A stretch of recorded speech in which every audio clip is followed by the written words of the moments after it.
Hey, it's Lord of O.R.D, the 14 digital shaman. Um, this was posted 5 years ago on Reddit. It says here, upstate New York, a friend installed a security camera because his dog kept freaking out for no reason. I just stumbled across the video in my camera roll. Any thoughts of this?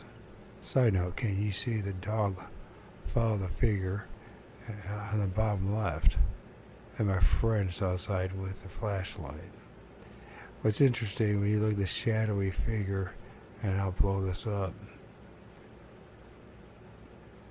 that's what people see and witness all the time, and they claim to be Bigfoot. And notice the eyes shine. Pretty darn good bit of video, not very long, but it does demonstrate the paraphysical, ultra-dimensional natures of this thing that we call Sasquatch or Bigfoot. Interesting stuff in my book.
Hey, what's going on, folks? It's the Lord of O.R.D, the 14 digital shaman. That's an interesting video. We get a chance when this uploads, take some time and look at that. It's very interesting. You will see the eye shine. I don't know if that came from his friend's flashlight or not. What's also interesting is it's heading towards the back of that parcel of land, whether it's their house or whatever it is. There's flashing lights, and there's quite a few sightings and encounters in which people see alleged Sasquatch and UFOs and lights. So and you pay attention to the running, and it's leaning forward, and you try to do that with the bent knees. You try to do that. Good luck. So, meantime, hopefully, BurnEye does join us. In the meantime, just a little bit intro of who he is. He's got a couple of YouTube channels. One's called BurnEye Minds3rdEye ScienceGuy, and there's another one is Crypto Alchemist. And it's interesting. I've watched his channel grow over the year and a half. I started following him. I have no idea how. Obviously, it was an interview with somebody else. I can't remember what channel it was, but he's got some very interesting topics. He has some interesting guests. He's an interesting guy. Quite imaginative guy. Unique, is authentic individual. And I'm hoping he'll join us, and he will share a little bit about himself, his YouTube channel, of course, and then talk a little bit about some of the encounters or experiences he'd had. And if I'm not mistaken, it happened sometime in or the summer. And well, he saw something and he feels what could have been a Thunderbird, and then had an encounter with a Bigfoot. I want to go over those a little bit. In the meantime, until he joins us, he says he's going to be about 15 minutes late, which is okay. It's cool. The last thing that I did, as far as field research, serious field research, is on the 15th of May, and I did film a Sasquatch, and I haven't had the desire to do it. Let's look at the image, the part of the video that I captured it. I remember that day. Man, the stench was bad. They talk about how it smells like a cross between a wet dog and death. Some rotting corpse. There it is. You can see it. It's interesting. It's this jet black thing that's on the edge of the woods there. I didn't realize I actually filmed it. I thought there was something there. I didn't know. At first, I thought it was made of a stump, like so many other people. What's interesting about this, too, is not just one Bigfoot. Oh, mid-July was. He's there. It says mid-July, most recent with the Sasquatch, yeah. I'm going to talk about that. It's fascinating, especially he said something about it rolling away. This is interesting. But anyways, this, if you pay close attention, this black thing, that's the Sasquatch, but it's more than just one Sasquatch. There's actually a smaller one, an infant or something like that, on top of it. There's the head of the infant, and that could be its arm or hand. This is the large one right here. You'll see these are the eyes. Pay attention to the nose and the mouth. I know, I wish it would be, everybody, complains about the blob squatch thing, but once you realize what you're dealing with, you're happy. This is what you got. So, and after doing this and filming this, you can eat. This is the back leg. That's massive, but it's got one on top of it, and you can see that's the face. The younger ones have a much more tan-like looking face, apparently. And it doesn't always the same. You can't, the problem with this stuff is so Fortean, and nothing's, quite adds up. It doesn't add up if, my background personally with environmental science management is what I, for college university, right? A worthless degree. And the reason why I did it is because I sucked at the math and I sucked at the physics. And so that's why I went into it. But I also had the notion of saving the world type of thing. I was indoctrinated like everyone else, right? And then I found out how corrupt the actual, that community, that they, especially in environmental science, the field, how corrupt it is. So it changed things. And I took what little I knew about ecology and then started a business, greenscaping, working with developers, right? Help them preserve their parcels of land and help make money in the process. Maybe even changing things a little bit, installing wildflower meadows, indigenous plants, species, meadows, trees, turning their swales and retention ponds into bogs with native plants all around it. And I was able to prove that it worked and they could make money in the process doing it. But lo and behold, 9/11 showed it. That ruined everything. So anyways, in all my time as a young man, I never saw any kind of signs of anything that a Bigfoot. But then again, I didn't believe in Bigfoot or care much about it, nor was I looking for the signs of something because I didn't believe there would be around my neck of the woods, which is northwest Ohio, on the border of Michigan. Why everything Sasquatch is out northwest, right? Which is where Burneye is from, right? He's out there in Canada there.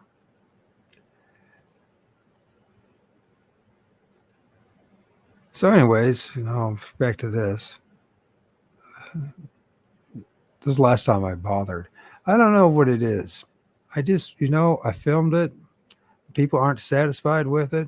You're never going to make anybody happy with this, because we're dealing with something that's not what we are been trained to deal with. Some people call this high strangeness. Some people call this spirits. I call it that because I don't have any other placeholder to give it. But it doesn't mean what you think or what most people think. It's not some super normal, supernatural thing, right? We're dealing with something that's beyond our understanding. They claim that the universe is 99% plasma. And I do believe there's a connection to all this. How is it that these Sasquatch, Bigfoot, all these other cryptids, and these UFOs, which, probably instead of identified flying objects, they should be called unidentified floating objects in my book. They don't fly like some craft that we are familiar with, at least the general public.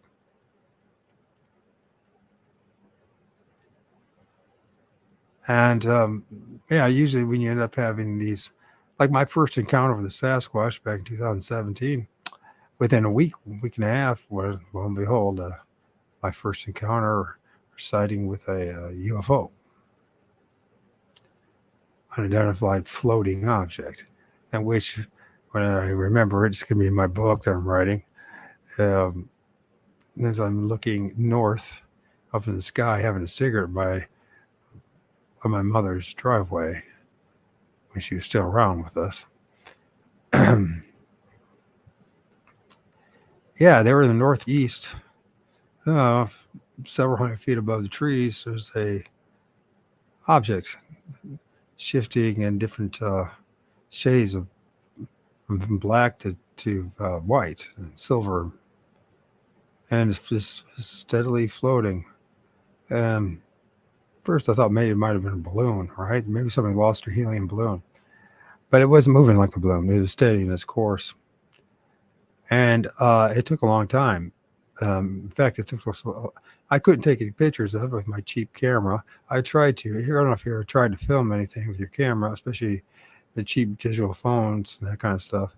It's kind of like the moon, right? If you ever try to take a picture of the moon, when you're with your naked eye, it's much bigger. But with the lens, your camera, it's a small dot. The same thing that happened to me. Small dot didn't mean anything, right? So anyways, I got bored of it, believe it or not. And I went back in the house, told my mom, hey, Mom, there's something in the sky. She wasn't interested. So anyways, I went to the bathroom, farted around, went back out. Sure enough, it was still in the sky, but now it was in the northwest corner above the trees, floating steady, shifting, changing. None of this adds up. And that's part of the problem. And if you want to attempt to, if you strictly want to be flesh and blood, you're going to miss the picture. And if you turn this into some, like what they want to call woo, right? Which probably they got the inspiration from all characters, Aleister Crowley and William Seabrook. They had a little game they played because they knew about how magic works. Magic is psychological in nature. It's planting the ideas, the seeds in people's minds. Next thing you know, what they're seeing, they're believing it's a spirit or it's a demon or it's an angel, right? Yet if one steps back and it tries to tear down their biases and try to look at this more objectively, you start to realize you don't know that that's a demon or whatever it may be, right? You just put placeholders on it. Labels to go nowhere and lead to nowhere. But they satisfy us, right? Because we don't want to put any time or energy into this stuff. We're too busy with our lives, with work, our families, our careers. We're too busy getting on with our lives. The high strangeness that's all around us. That's the last thing you want to think about, right? Well, my life changed 2017. That summer, when the first time I had an encounter with a Sasquatch, when I was standing next to a Crow Indian medicine man, and the damn thing crawled up a ravine. By the way, there were two of them. They're never alone. And the one crawled up and got 50 feet in front of our grills. It was massive, and it shimmered. And the way it shimmered reminds me of plasma. And if you look at just go online and look at the plasma and its behavior, you'll see how there's this this electrical outline, almost like static electricity. In fact, I think a lot of times when people feel this dread or this fear that they feel, I think they're misinterpreting the static electricity that they're actually feeling. Because, you tie the two together, right? This, hair raising experiences, hair and neck of your back rising, and then you've been indoctrinated into believe that these whole things are monsters or demons or whatever, thanks to theology, religion and Hollywood and the many, many books that have been written about, right? So that seed's been planted in our heads that these things are monsters and evil, right? They're going to do something to us, right? The only thing that happens, there's a few stories where people have been hurt and some women have supposedly been taken captive. It could be true. Who knows? There's nothing that we've heard in our present day that's it's convincing of that. For the most part, 99.99% there are times we have experience with these things, whether they're UFOs or Bigfoot, Sasquatch, whatever, Dogman. It just scares the living hell out of us. That's all it does. And I think a lot of it's due to our own ignorance. What's interesting about this image, if you just could pay attention a little bit, this is his face. If you pay attention, actually the eyes are moving, and there's a smaller one right on top of it. I'm wondering if that's actually the smaller ones, its hands, its fingers, or the digits. There's this right here too. There's truly one on top of it, clearly one on top of it. And you can give an idea, all right? It's on the edge of the woods as usual. It's one of the best places to film a Bigfoot, a Sasquatch. It's on the edge of the woods for whatever reason. And a strong connection. All right, 5 minutes, man. He says 5 minutes to join us. Can't wait till you guys to meet this guy. I hope you guys, those of you that listen to us, the small following I have, will follow him. And it makes you think. It certainly makes you think. The connections, the possible connections that we might have when it comes to Sasquatch, Bigfoot, UFOs, plasma. I've now heard several times. Actually, once, the latest one was on BurnEye's channel. And a physicist, or is he a physicist? Or was he some kind of engineer? Whatever. We were talking about, one was claimed he was a physicist, and he said he definitely believes or recognizes such a thing as sentient plasma. Let's see where is that. Lost track. Sentient plasma, a mind of its own. And I have a very hard time controlling it, I guess. Just like these things. But back to what I saw, maybe I can find it actually. But anyways, you just look on videos about plasma, and people doing research about it. Let's see what I can remember any of this stuff. One thing I noticed is that, like the invisible leaf thing or whatever it is. Shoot, I should just look it up.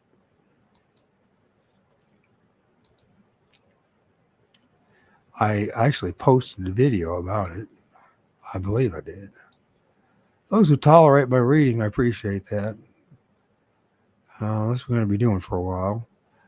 Not that I say, I always have my multiple reasons for doing it. And it's not to prove that if anything, it proves that I struggle at reading, especially when it comes to foreign language. My God. Let's see. Where is this?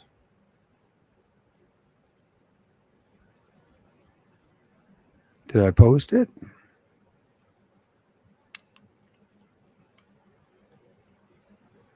Electrical anomalies in the sky. Possible sentient. Okay, this is a good video. Let's see if I can. Okay, we go here. This is a video. First of all, I mirrored from Brown Dwarf of this floating in the sky. But then if you pay attention to what's going on here in the corner, and this is a basic elemental level of am I saying it right? Basic level understanding of plasma. And what's interesting, like this leaf, you see that? I don't know if you can see it. You probably can barely see it. But anyways, it has like this, around the edges of it, it has like almost like electrical discharge or static electricity, right? This exact same thing I saw in that first encounter with the Sasquatch. How could that be? And not only that, that Sasquatch, it was well over, at least it appeared, be well over 8 feet tall, massive. As it was shimmering, like it had electricity running through it, went through the tree. And it didn't break a branch or any of the leaves of that fallen tree that they were using to hide behind. None of them moved either. There's an impossibility for this flesh and blood.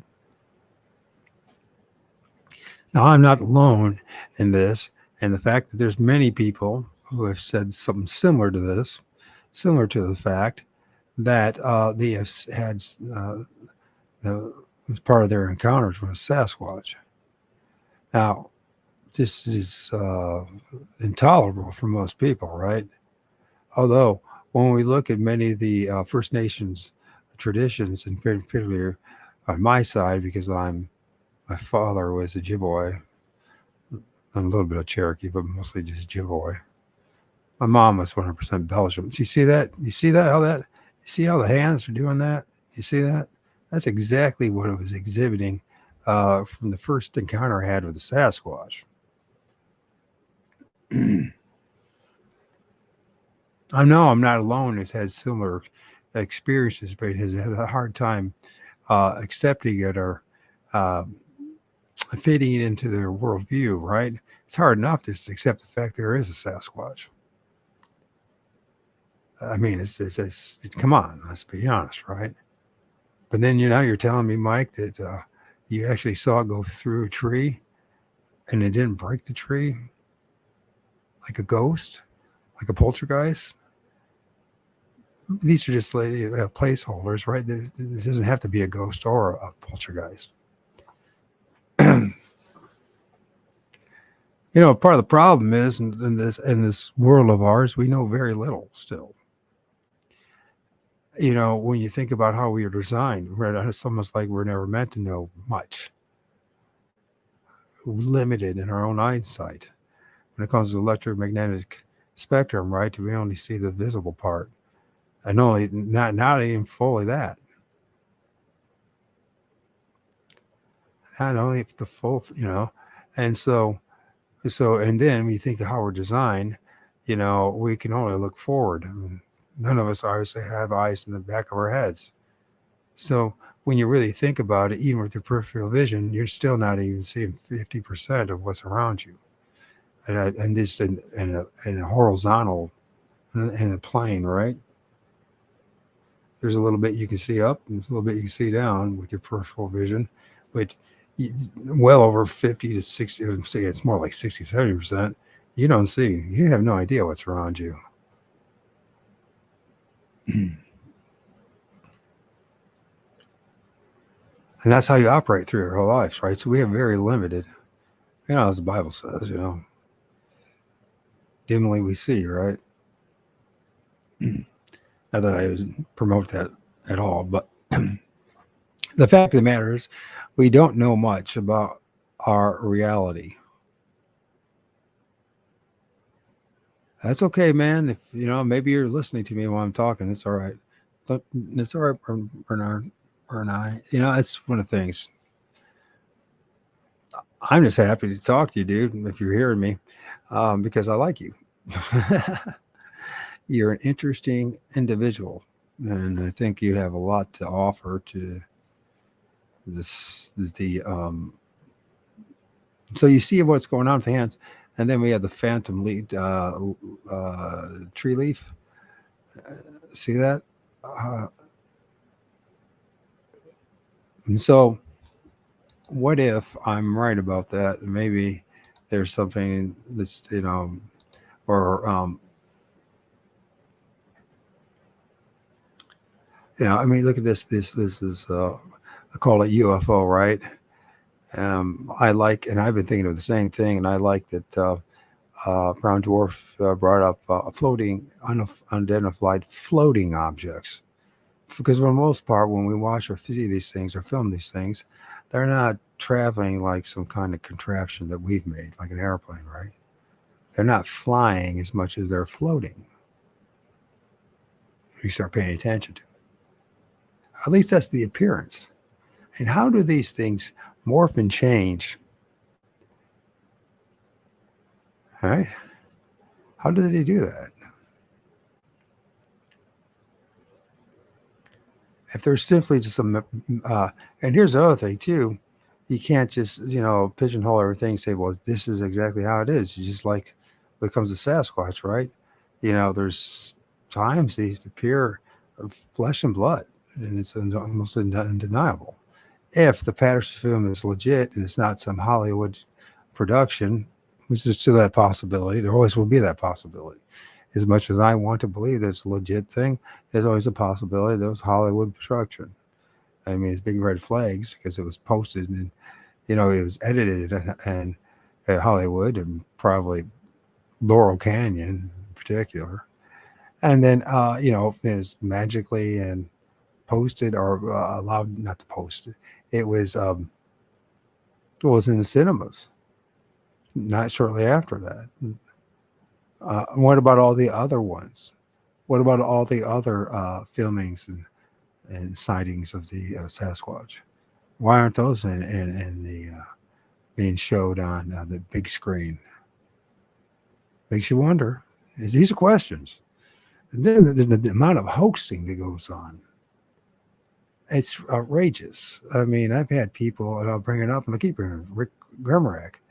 He's got millions of views, and his video has been mirrored and by thousands of people and channels and on TikTok and Facebook and all the other platforms. And the guy, it was him in stage makeup. He faked the whole damn thing. And he faked a whole bunch of us, including myself. This happened the same year in 2017 when he first posted it. He admitted, and I have a video. Look it up on my channel. He admitted that he faked it. He hoaxed it. He gets a kick out of pranking people. And he thought it was funny. He fooled his pastor. He fooled me. He fooled millions of people, right? But there was red flags all along. And if we just would have used a little more discernment and judgment, it would have been very clear that he faked it, right? And it wasn't that difficult. And he told me, and anybody who listens to it, he'll tell you as well how to fake it.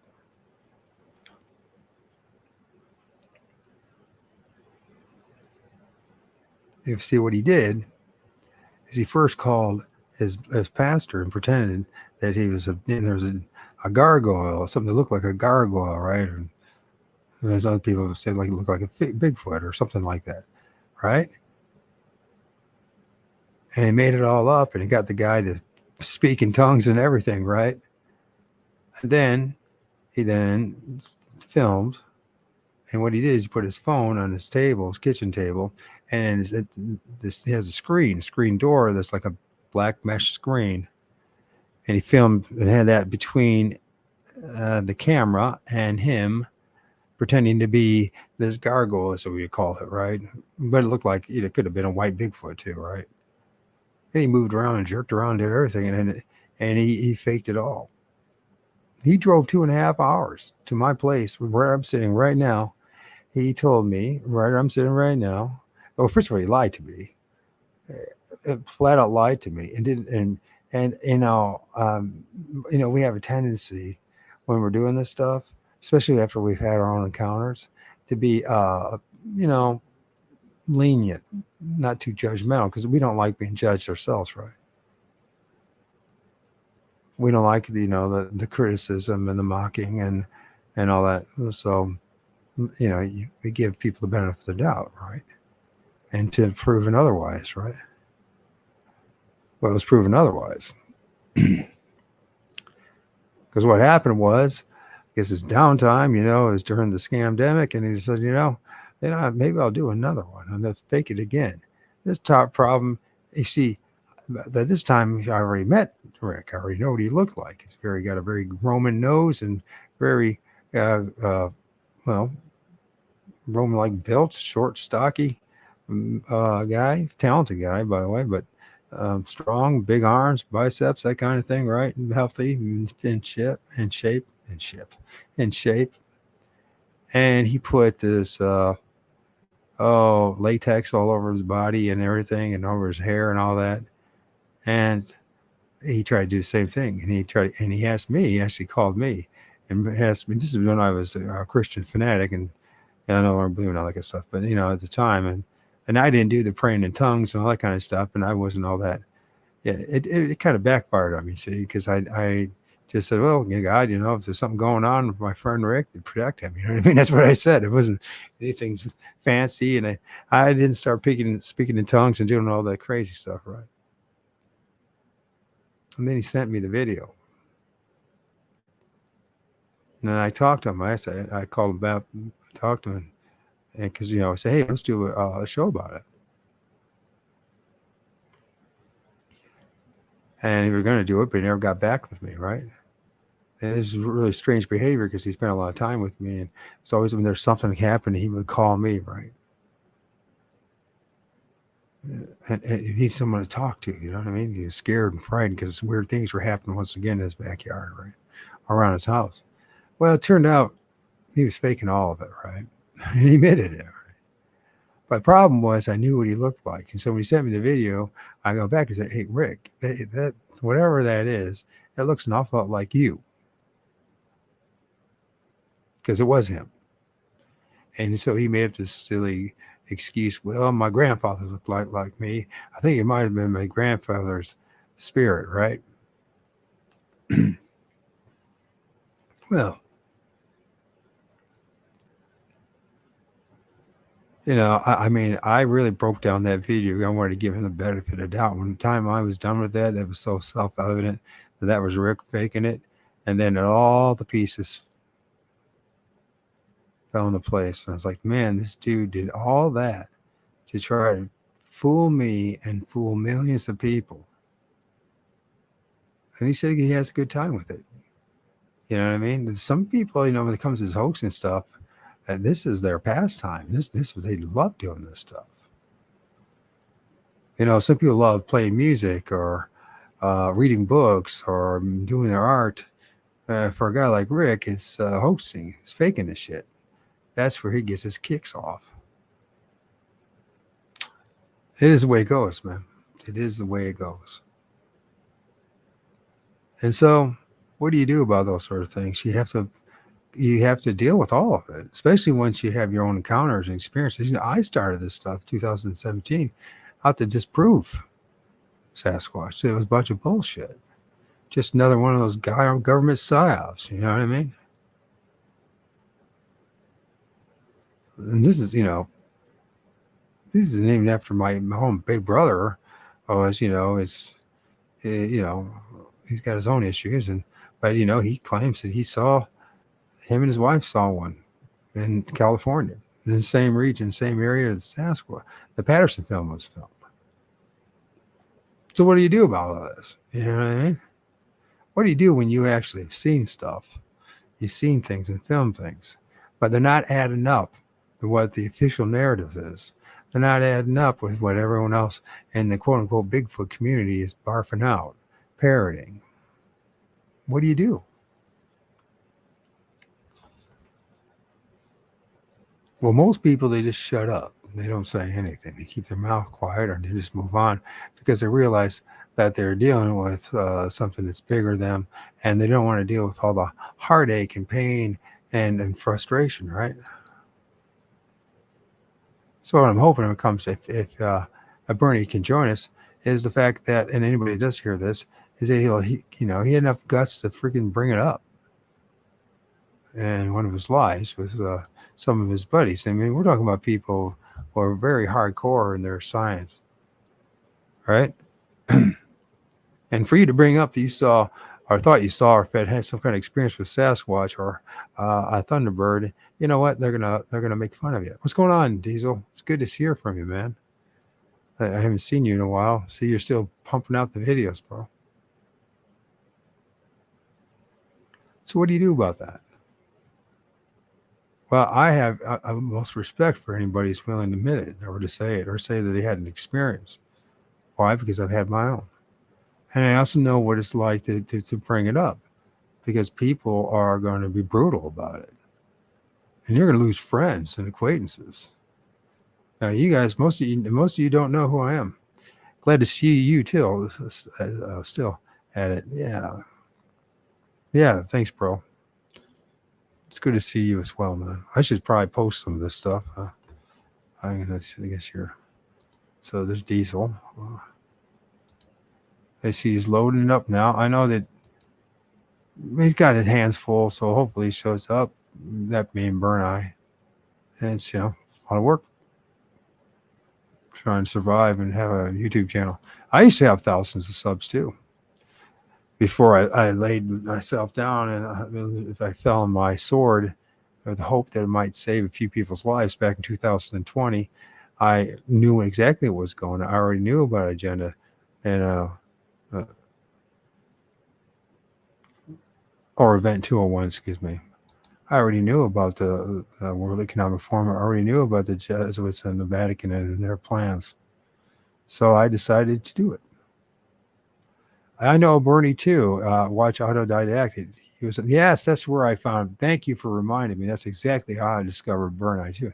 The same thing. Yes, that's where I found him. That's right. He was on his channel. That's how I found Burneye. So what do you do? It gets back to this whole thing, because by the way, there's more than just one in this picture, right?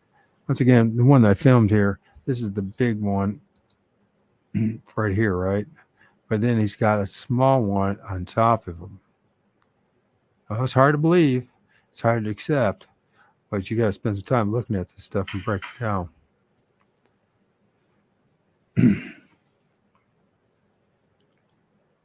So for me, after falling on my sword and trying to warn people, and hopefully I did save a few people, they zapped my channel along with thousands of other small contact creators and January 6, 2021, right? In the early morning when I woke up, it was about 5 in the morning to check on it, and I had nothing to do, and you get trained like Pavlov's dog, and you go straight to your freaking computer and to your channel and see what's up, and that didn't have a channel. Now I knew this was going to happen. The writing was on the wall, all right, but I have multiple sclerosis because of this swine flu jibbity jab.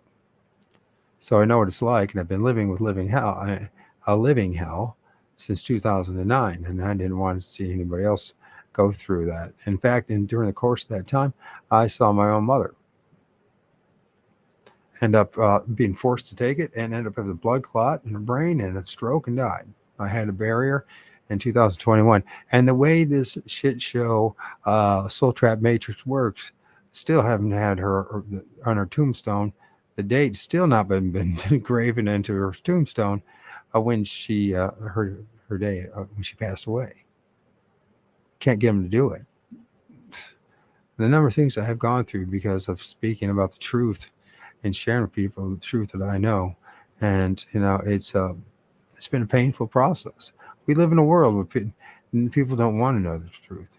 We talk about the governments, and we talk about the monarchies, and we talk the oligarchs, since they're the ones at fault. But the biggest censors you're ever going to find are not the government, are not, all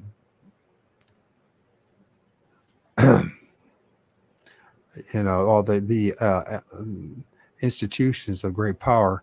It's us. We censor ourselves. We're our worst censors. Our family, our friends, our neighbors, censors. You know how many people have? My best friend in high school will not talk to me because of Sasquatch. Of all damn fucking things.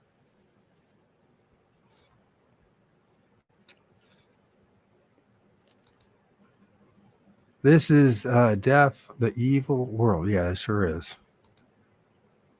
How's it going, Paula? People hate the truth because it shatters their illusions. Nietzsche. Yeah, you're right. Nietzsche was right too. We operate in illusions and delusion.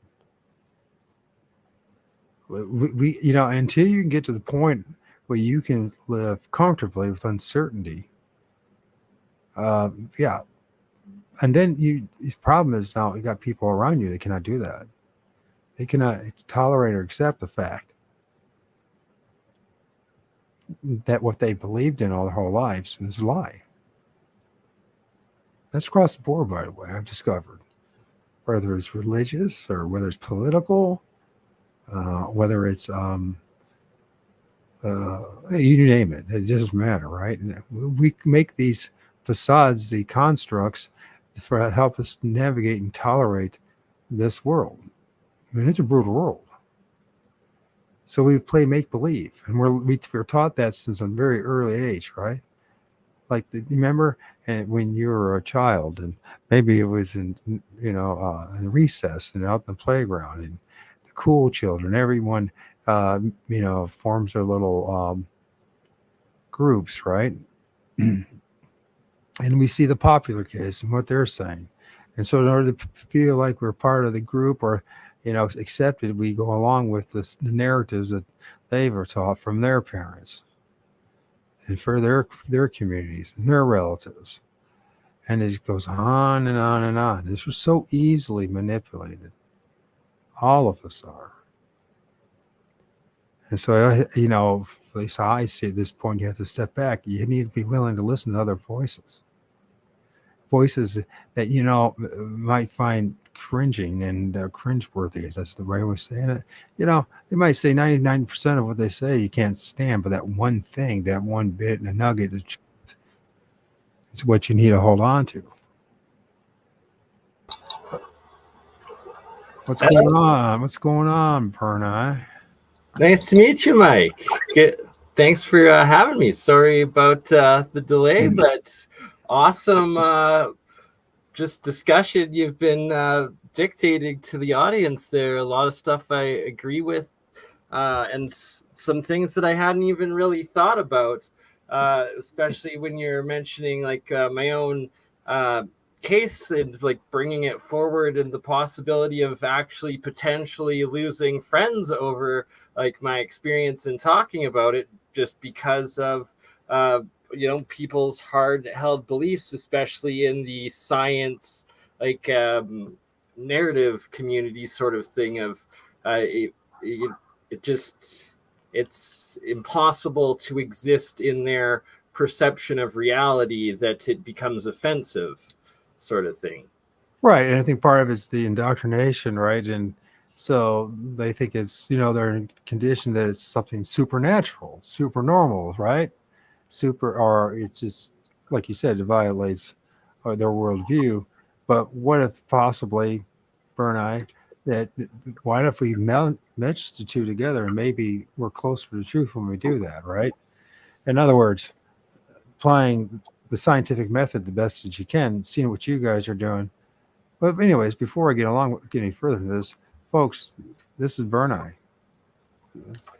So, Bernie, call me Bernie. I go with BurnEye, as it's pun on Bill Nye, the fake science guy. So, Sure. BurnEye Minds3rdEye Real Science Guy, and my backup or smaller channel there, and then larger channel Crypto Alchemist, which they refuse to let reach 10,000. It's ridiculous how shadow banned a lot of our channels are, especially when. Dude, I used to have thousands of subs. I heard you saying that you had one of but your. I decided to stand up, and hopefully I saved someone's life in the process. But since then, like I can't, and I haven't really tried to make it to bring more people in, but I can't get past 500.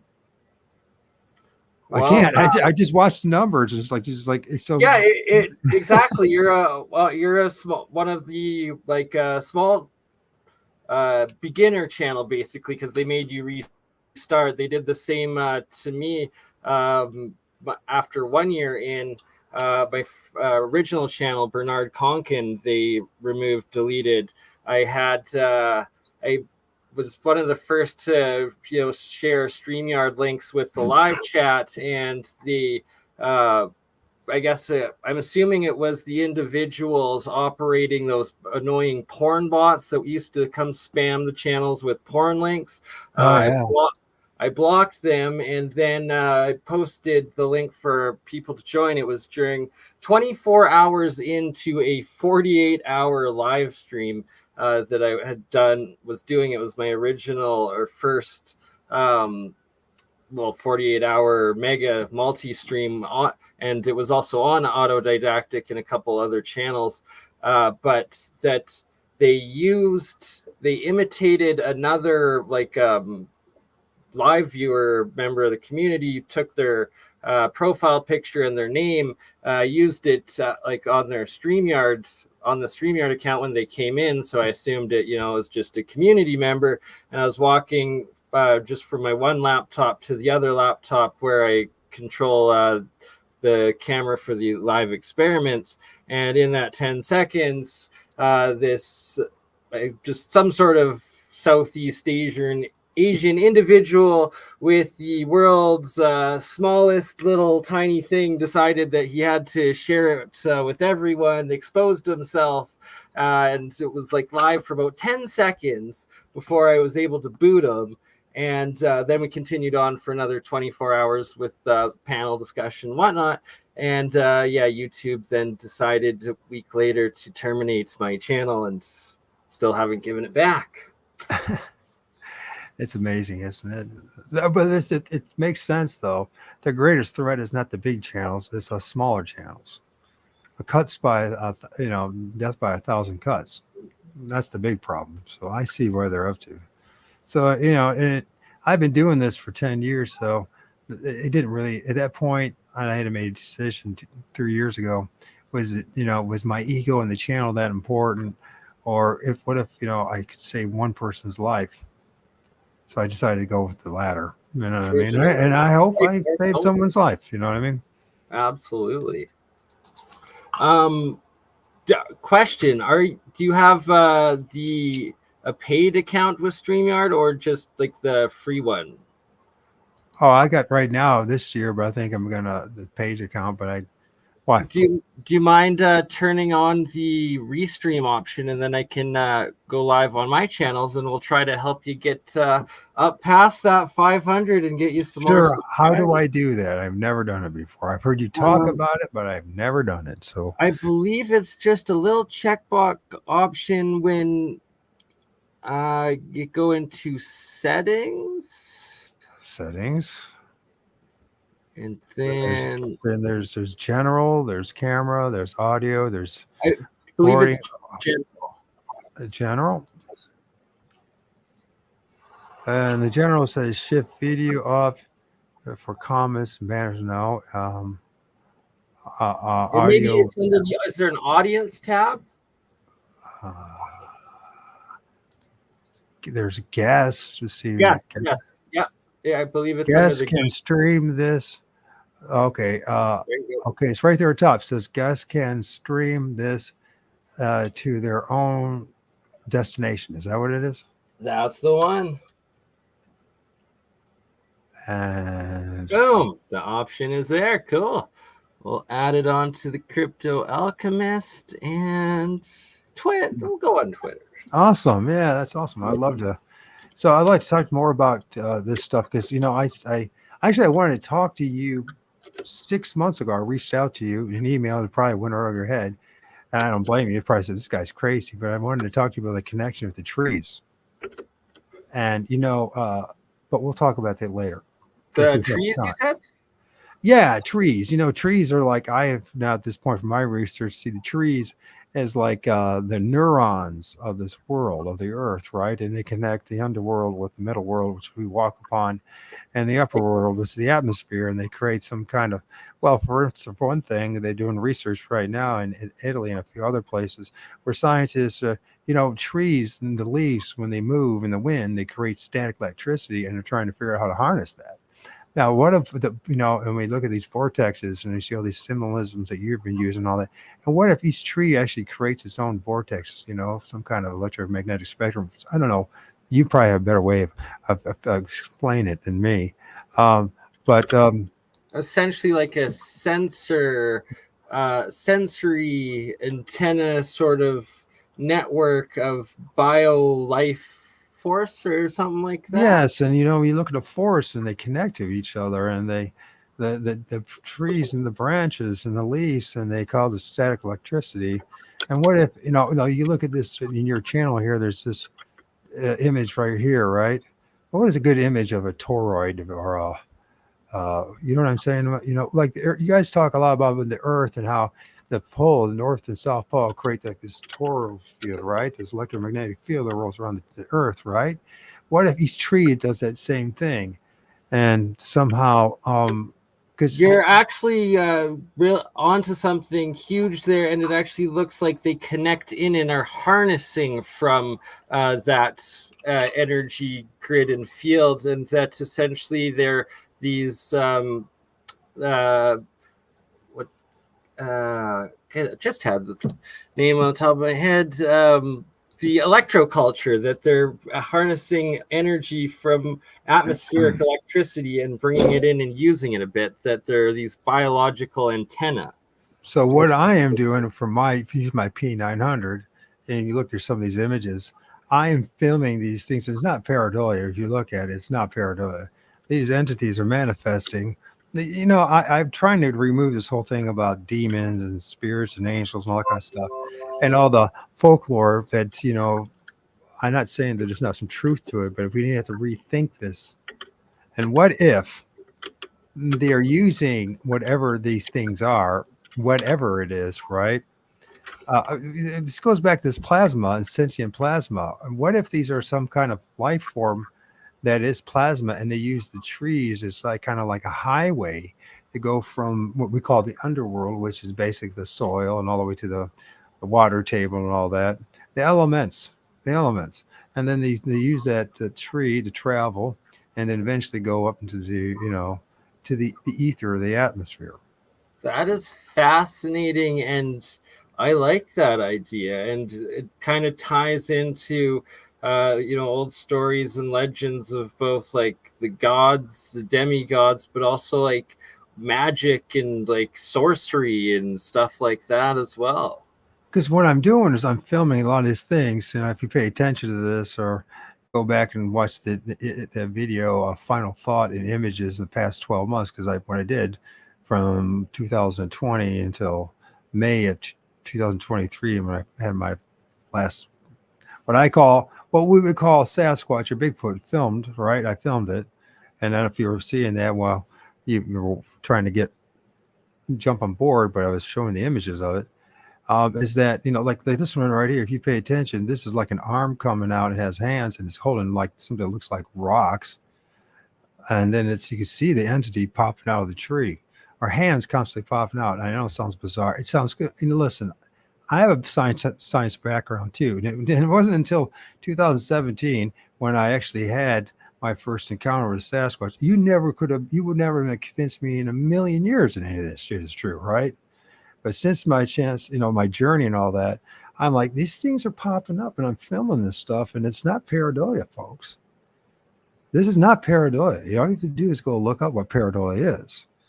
It's definitely not, and it's I kind of feel and resonate with the idea more so that what you've captured might well, that one looks more Sasquatch like, and Oh, and but it's there's actually multiple different, there's multiple different like species of these different hominid, like great ape type things, but right. all in parallel with that, and that earlier you were mentioning like some of the indigenous legends and stories and stuff, and that there's also such things as like the jinn or the All cultures but have more them. so in North American. What is it called?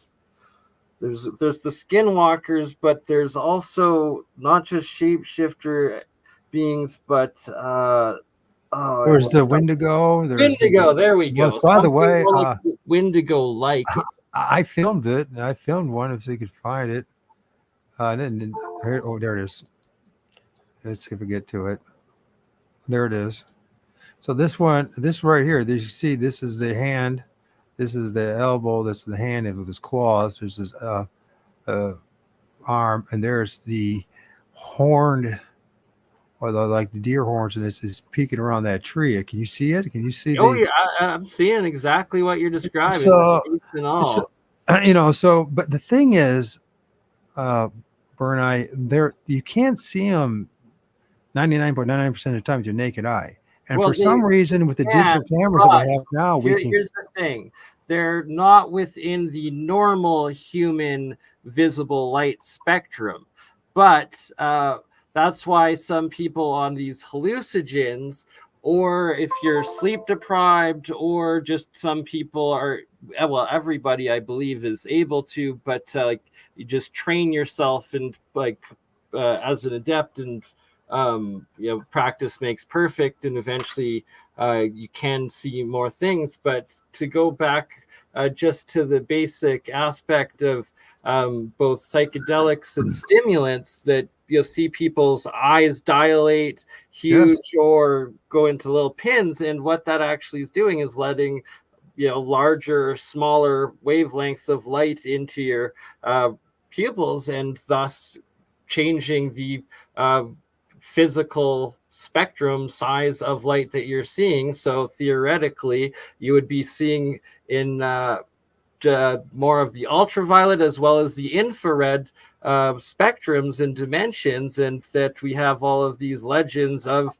both like demons and stuff in the infrared, as well as that the aura and potentially angels out of ultraviolet.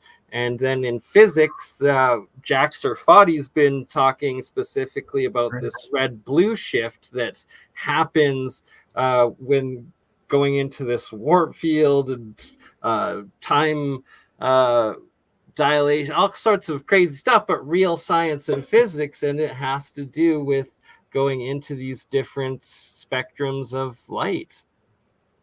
Right. And so, there's this. So instead of calling these things demons and angels, all that, maybe we need to just pull back a little bit and maybe put the theological thing to the side. Now, anybody spent any time paying attention to how we are controlled. Obviously, religion is part of that. The priestcraft of yesterday and today, they're part of their job, whether they are conscious about it or not, is to kind of help control the narrative.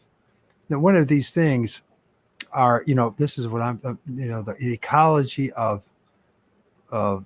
we want, for lack of a better placeholder, the spirit realm. Okay.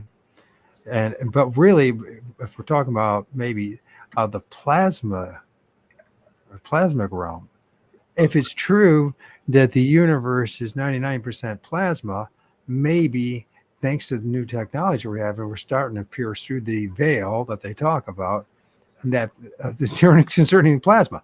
What if if the physical realm, the flesh and blood that we live in, where there's millions of different species of animals of all sorts and sizes, why can it also be happening in a different plane, for lack of a better word, existing as well, all around us? It does. You're bang on with all of that, and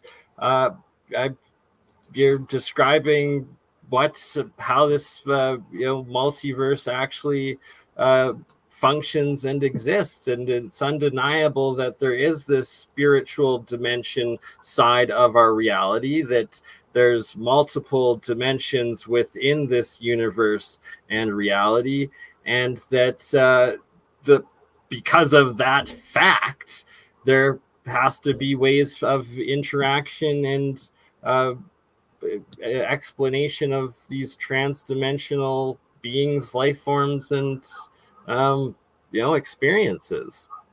And so, maybe the problem is that we've been poisoned by theology a little bit too much. And we're labeling these good and bad, good and evil, right? Demons and angels. And maybe that could also, be a parallel part of it. I don't necessarily. Well, my reason I bring that up is, it's that it's not all of that, and that it's more likely other things. 100%. Well, we look at history, right? How many times have people in the past heard of such creatures that in the cryptozoology, whatever it may be, elephants or whatever it may be, you can think of thousands of them, and which people first hear about, and the first thing they think of is their monsters or their demons, right? Only to find out later that they're just another critter, right? They're just another animal. And what I'm arguing is that what if, okay, now if you look at like plasma, I don't know if you saw the video in which, they had like the leaf, the Elizabeth, not the what do they call that?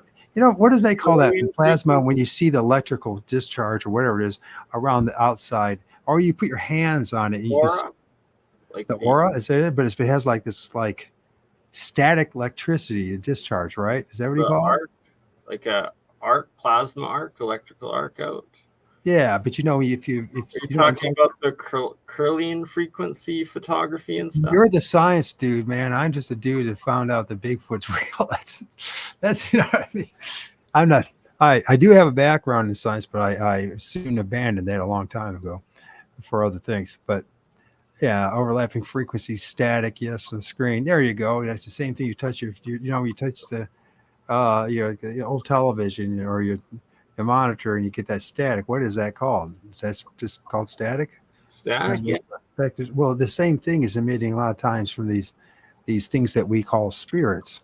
And what if what's happened is that because of our ignorance and because of the indoctrination that we were told that these things are demons, but really all they are is other entities, no more different than the squirrel running across your front yard or the rabbit or the sparrows flying in the air. You know what I mean?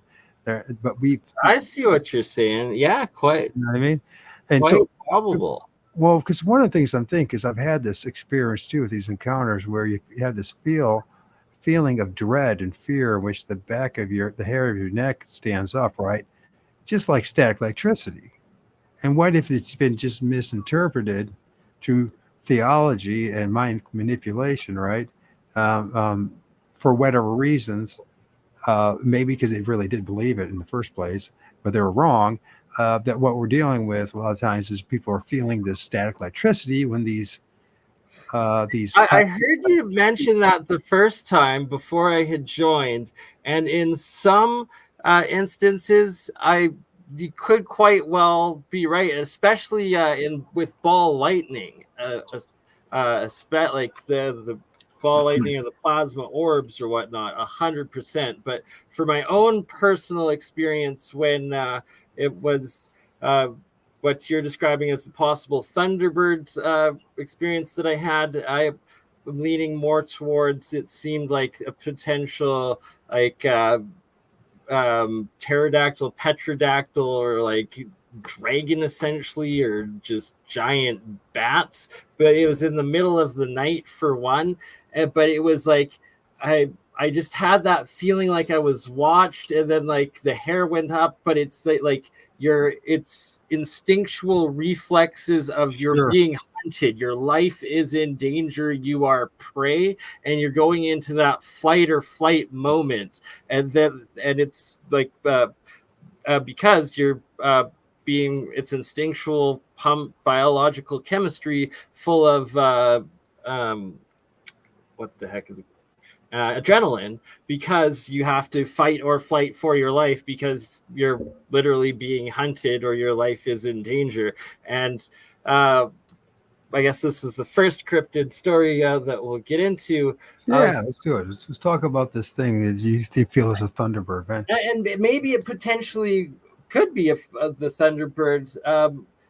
It was so damp Absolutely. and it was dark that I couldn't see. Why I leaned towards reptile or mammal over bird, modern day bird, being that it was the middle of the night, and more usually there aren't much hunting. Birds seem to be like daytime hunters, and it seemed like it, from the way it, the sound it was making coming off of it, flying, soaring above, and then just like how it glistened and like moved when it turned and dove away, that the brief glances I got, it didn't look like feathers. It looked more like of like a skin type wing sort of thing. But that being said, it was at least like 600 feet, 1,000 feet above me, if not more. When it was literally, I checked, it was so weird, 3:33 in the morning a.m. When this happened. I had gone outside for a cigarette at my friend's place in Drumheller, Alberta. He lives right in the downtown valley part, but on the edge of town. No, so on the edge of town, what is it like? Was there a lot of trees? Was it So plains? it's actually it's a like a river valley, Badlands Valley, and that the edge is just giant, like almost like cliff, but just huge steep incline of. You said riverbed. Was there water running during the time? Yeah, so there's a creek, river, the river, but that it's like in a floodplain essentially. So like the river is probably a good mile, I'd say, from his house, from the edge, sort of thing. Maybe half mile, but. Well, the reason I bring that up is that a lot of times sightings happen around running water. So Yeah, bodies of water. exactly. So what I suspect and feel was the case was this thing was night flying through like the river valley hunting, and that like this was a regular thing, and it probably hunts like cats, dogs, whatever, huge, anything, whatever it was. Like this thing was huge. It was a full moon. It blocked out the moon, and I had this laser pointer like this on me, and I was able to like get it out and actually like hit the animal flying above, like peg it with this laser, and had it on it for like at least a second or two before like it noticed, and like just like I feel like I saw its head move, so I feel like it focused in and like saw me, sort of thing, and like just dove off, and like it was making the sound of like something ripping by, like just like roaring, not an engine, but just like the speed of something moving fast through the air. Through the air, okay. That you could hear. And that it made that sound when it dove. Like you couldn't hear it when it was flying. When it first went over and was flying, it was like silent.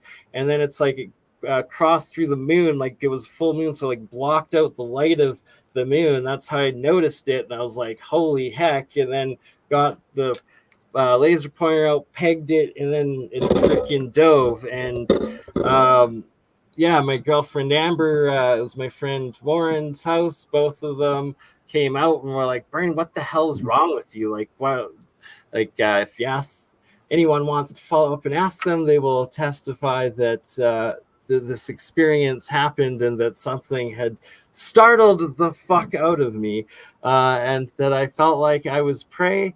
And Drumheller, Alberta is, I guess, world famous for the Royal Tyrrell Dinosaur Museum and all of the fossils and supposed dinosaur skeletons that have come out of that area, as well as in the Badlands of that further up, just outside of Drumheller, there's several old mine shafts and old coal mines, stuff like that, but potential habitats for such animals still existing.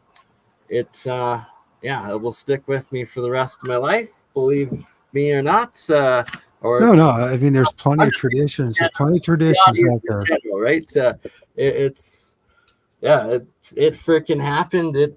I just trying to make sense of whatever the hell it was, but whatever it was huge. It was flying. I was able to get my laser pointer on it, and it was hunting. It felt like it was hunting. It felt like it was hunting. Okay, so you said the swishing sound. You ever heard the sound of like a large prey animal or Like bird, like like an yeah, owl or an eagle, or you ever heard like a hawk when it swoops down and catches something in the midair? You ever heard that? I wonder if this is something similar, but much yeah, larger. like that, but like way larger and way further away that it had made this. It was just it kind of like almost like thunder like echoed through the valley as it went down. Like it was Well, crazy. what's interesting about that? So you heard that, and it's rather loud. And I'm not saying you didn't hear it because listen, I've had experiences. I know plenty of people, and they'll literally one person will literally see something that clearly looks like a Sasquatch, and the person next to them won't see anything. Or another occasion, two of them will hear something, but the third person won't hear it. It's how this how it works. Now, maybe it has something to do with the biology, the hardware in that person's body. You know what I mean? Maybe they're just not equipped to hear that or whatever. But this part of the Fortean journey, right? It doesn't add up. It doesn't work quite the way we're familiar or used to. When it comes to scientific method, something that's it can be reproducible and be proven over again, and then multiple witnesses can see it. Sometimes there's multiple witnesses, and sometimes there's not. So I'm not saying you didn't have the encounter. So I'm just trying to understand it because the question is, Bernie, you heard it. It sounded like it was quite loud. Did I'm pretty anybody? sure that was the sound that had brought out Amber and Warren, my girlfriend and friend, to see what was going on and check or like where they encountered me and like check on me, I guess, or check on the situation. Right. So somebody else heard it, and so we got some confirmation. So other people heard something, and you saw something. And this is. Can you at all remember any more detail of this? Because Well, did like it it, seem like a was it flying? it What was was it floating? soaring, gliding. Like it wasn't flapping its wings. It was just like high up, like cruising, like just going over. Like I said, it was definitely hunting. Like it was an animal of prey soaring over at night, looking down for something to snack on. Well, that's interesting. But think about it, how big do you think it was? I know it's hard to guess from that Right? distance I'm from trying there, to but do you think it was more than? probably 20 to 30 foot wingspan, like potentially, like you on maybe even on either side. Like it was freaking huge, and like I said, it was at least like 1,000, if not three. I'd say between 2 to 3,000 feet up. I suspect from my and I'm saying these numbers from like my own skydiving at 6,000 feet, and then like going through and then just judging. But who knows? I could be way off. But it It's very seems difficult to judge. So the thing is, so let's say it is 20, 30 feet wingspan. So that's a massive creature, right? um, and if it's hunting for what? And what is it possibly feeding on? You know what I mean? Have you asked that question? like that's why I suspect like it was going through the town looking for dogs, people, like who knows, maybe stay like hunts on homeless people or like drunk people going home from the bar. Who knows? I don't know. I just felt like I was being hunted more likely probably, pets, or maybe even, I believe there's like ranches, farms, like right on the outskirts of that town. Who knows? But uh, Right. but So now I'm going to ask the question: is there a possibility that it wasn't flesh and blood at all? I I really feel like, from what I saw, I encountered, I'm like, believe wholeheartedly of my existence. It was like a biological animal.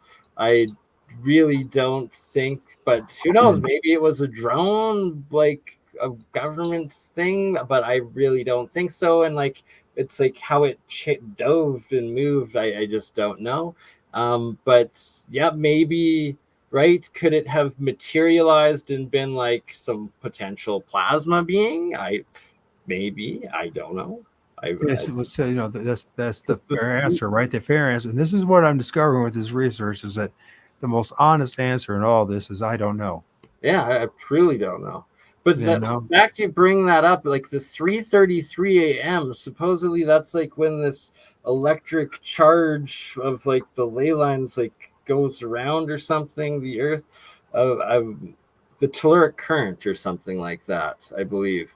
That maybe it could have been riding this wave of energy and been like a dragon or plasma thing or something. Who knows? This is crazy speculation. I don't know, but possibility.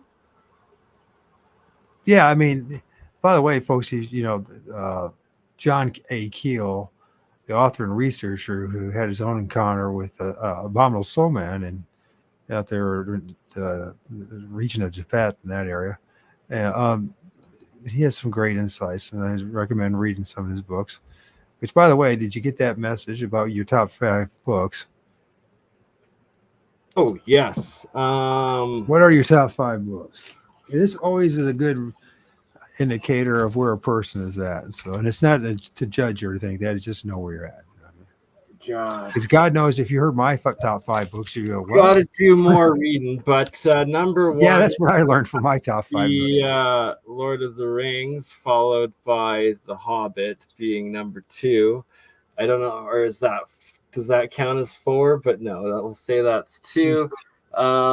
Number 3, and it's like, God, I think I still have like 4 or 5 chapters left in this thing that I need to finish off. But Stephen Wolfram's A New Type of Science, we're gonna say that is my number 3rd. It's What's number 3rd again?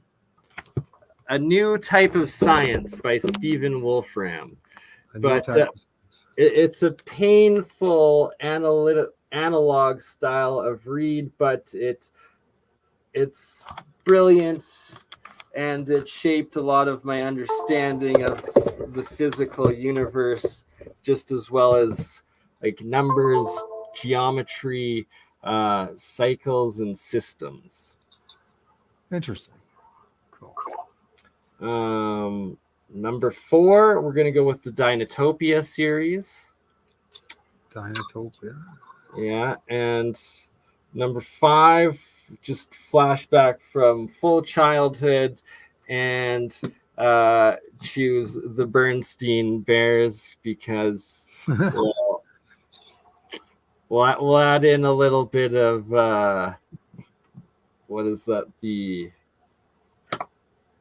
Why can't the heck I think of his name? The Mandela effect. There we go. Because it's not Stain, it's Steen.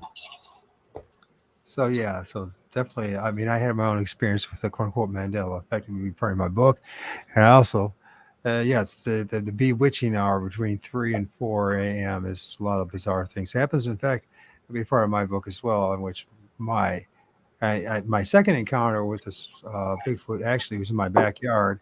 And 3 days later, my neighbor upstairs, who's coming back, he's in the Air Force Reserves, and he saw something walking in their yard, and he was very tall. He said he described it as a very, very tall, big dude, all in black with a black hoodie. And he couldn't accept the fact that it might be something else, but it could have been actually that as well, because I filmed things that do have that looked like they're wearing black hoods. You know what I mean?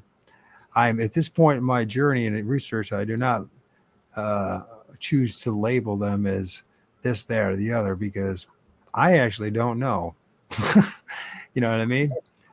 What they are, But there's a lot of and a lot of people describe Sasquatch and Bigfoot as like a hooded, some like a very big dude wearing a hoodie.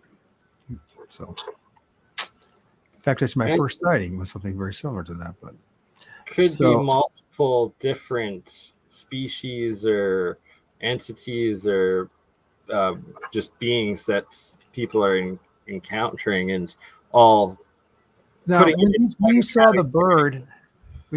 bird, you're watching it. How long were you watching it for, by the way? About probably 10 seconds in total between first seeing it, grabbing my laser pointer, tagging it, and it diving off out of sight. So when you say diving off, did it just did like disappear, or did you see it? It like just dove, which then like made that crazy like sound of like going down, and like I saw it like just go out sort of thing. Like it was crazy. I just dove off and away. Right, right. Well, it's not so. Listen, there's plenty of reports when it comes to say UFOs or Bigfoot, right? And we're talking about Bigfoot right now. So where you'll see it and it disappears. They'll see it and the footprints. They'll find footprints in the middle of nowhere. They just disappear out of nowhere, and there's like super far away from any kind of trees or anything for them to jump into a tree or anything like that. It just vanished. And so I'm just bringing it up. I mean, it's part of the Fortean journey. I mean, you can believe it or not, and it's not a matter. I mean, honestly, my how I see things at this point, belief doesn't. It's not worth much of anything. Uh, but you did have your encounter, right? And accept the fact that you had your encounter because I had my own encounters. And so, but I also know that it's very hard to really pinpoint it or label these things accurately because of all of our ignorance, our own ignorance, right? So, but it sounds fascinating. And, if it was out there and you were out there and it was hunting, why did it not go after you? Well, like I said, like I felt like it started by like that feeling of you're being watched, then the hair Right. going up like I'm prey and like being hunted and in danger, and then like notice like the light like go dark for a sec, so I looked up and saw this thing like going over the moon, and that's how I like seen it start going, and then that's when I pulled out the laser pointer and then got it, and then it's like actually it was probably um it wasn't a couple seconds. It was like half a second from the time that it was hit with this laser that it just like dropped and just boom left sort of thing, like dodged Right. out, eked out. Well, it's fascinating. I find that fascinating. For you to be willing to even admit that, the company that you have, I totally respect you on that. I do. Right, Because and there's like going to be people are going to say you're batshit crazy for saying that, and I know better, and you know better. So, and for I encourage anybody that wants to pursue this further to reach out to my girlfriend and interview her individually, and I can I'll do it, and that's what I do, man. This is for my sure. thing. I'll talk to her about it. Yeah, Absolutely, you I'll should. talk to anybody about this stuff. I mean, even if it She turns out can that verify that like the story I just said right now is the exact same story, like what I told her in that moment when right after it happened, and she was also there for the Sasquatch experience, and can give the same pretty much same experience that I'll describe with you on when I well, tell that's that coming up. absolutely. So it's good to have more than one witness, depending how it is, right? I think for nobody else, for yourself, right? For your own verification, or I don't know if it's verification, but at least that you're not alone in this experiment, this experience, and so that validifies it and solidifies a little bit more because you have You're sharing it with somebody. I tell you, the first time I saw a Sasquatch, and I'm not kidding, when he got 15 feet in front of my grill, I was standing next to the Crow Indian medicine whistle. And it was by itself. There was more than one. So and I know it was real. I know that the guy next to me knew it was real. I wasn't on any drugs. I wasn't. It was a bizarre uh, circumstances or events, and but I also understand if somebody says you're full of crap, I understand where they're coming from too, because I used to be that guy, right? Absolutely, right? It's like an So experience thing. It's just, yeah, you gotta so experience yourself. so and then let's bring up this once again. That feeling and of that being prayed or the hair raising up the back of your neck, and because could there possibly been some kind of static discharge happening?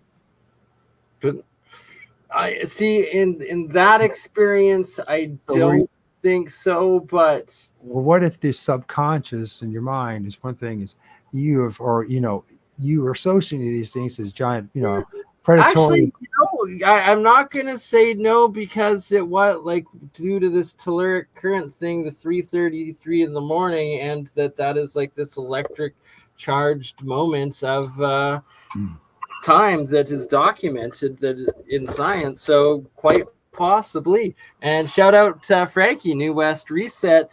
We're going to be my cryptid episode number 2. We still got to do Monster Bizarro book that Frankie gave me that we have to go over. And What's the name of the book? It's called Monstro Bizarro. And Never heard of it before. It's Rue Morgue Magazines, an essential manual of mysterious monsters. Huh. I wonder, it's probably influenced by Charles Fort and guys like John Keel. So I imagine there's Fortean Society and that kind of stuff. So which is worth it's definitely worth anybody's time to look into. It's called the Book of the Damned. It's a collection, and don't get that mistaken about the Book of the Damned. It has nothing to do with religion. The damned are us who have these experiences, and the rest of us the rest of you throw us out, mock us, make fun of us, and that's the damned. We're the damned because we have these damned experiences, right? True. So let's try now. I've been looking at all of these. These are all images that you filmed and taken, hey? Yeah. This is the images I filmed between the summer of 2022 and it ended in was it March or May of this year? It was before the last, the image I showed of the last Sasquatch that I filmed, right? But I don't have that in there. But there's multiple things. There's multiple things going on with the trees that I think that are being possibly mislabeled as demons and spirits and all that kind of stuff. Well, because it could connect into like the lores and legends of like fairies, elves, and spirits. Absolutely, right? 100%. Oh, absolutely. I mean, we just think about elves and fairies, aliens, little people. When you start looking at these stories and their connections and it's the correlations, things that are similar. Could they just be based on the time period in which these people saw these things? Either are called, maybe in the Middle Ages they would call them fairies, right? Or dwarfs or elves or whatever. Today, what do we call them? We call them aliens. Yeah. All right. Or like you're saying, demons and angels, right? Where it could be just other spirits, entities, elves. Exactly. Mike, I'm just gonna run to the bathroom quick here, and I'll be back in 5 minutes if that's all right. So like, play this, and they'll be watching. Oh, absolutely, man. Absolutely. So while he's doing that, let me get out of this. So that was some images. If you want to see it, you can go to either of my channels. One is the Fortean Digital Shaman, and then there's the Lord of O.R.D. And people are asking what O.R.D. means. That's old religion dystopia. The reason why I chose that, is because of my extensive research in the Bible and what the byproduct was. But that's for another story, another time, and it's not something that I'm sure you guys came here to listen to. Now, but let's go back to those of most of you probably in this room at this point already know about BurnEye, but those who don't, it's a BurnEye Minds3rdEye ScienceGuy, and of course there'll be an information box. That's one of his channels. And you know what's interesting about the censorship is, folks, you can tell when someone's actually being censored. You look at the number of subscribers compared to the number of videos. Now, the BurnEye, Minds3rdEye ScienceGuy, has 751 videos, and it's not even up to 3,000 subs. That's a dead giveaway that somebody's being manipulated, because regardless of whether you like this material or not, there are billions of people out there, and the odds of you, after you put 751 videos up and you only have that number. I mean, I know there's channels out there that only have 50 videos and have over 100,000 subs. The math doesn't work.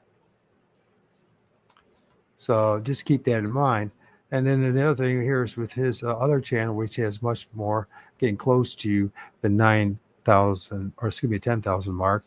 And he has 895 videos, right? Now, whether you like every video or not, that's not the question. And whether you accept it, and there's always going to be people that are going to come and go. People are going to be dismayed or just, they're just not going to believe what you're doing, right?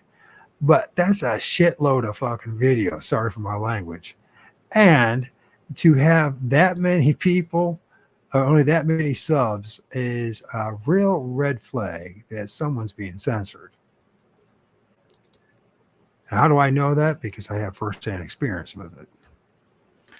I've been doing this for 10 years, so. And of course, I don't try to do it like I used to. I'm not even, the numbers game, I'm not doing it at all. And I'm an older man, you know what I mean? I'm going to be 56 next year, so I'm not really interested in that kind of stuff. But when you're a younger guy, it makes a lot of sense, right?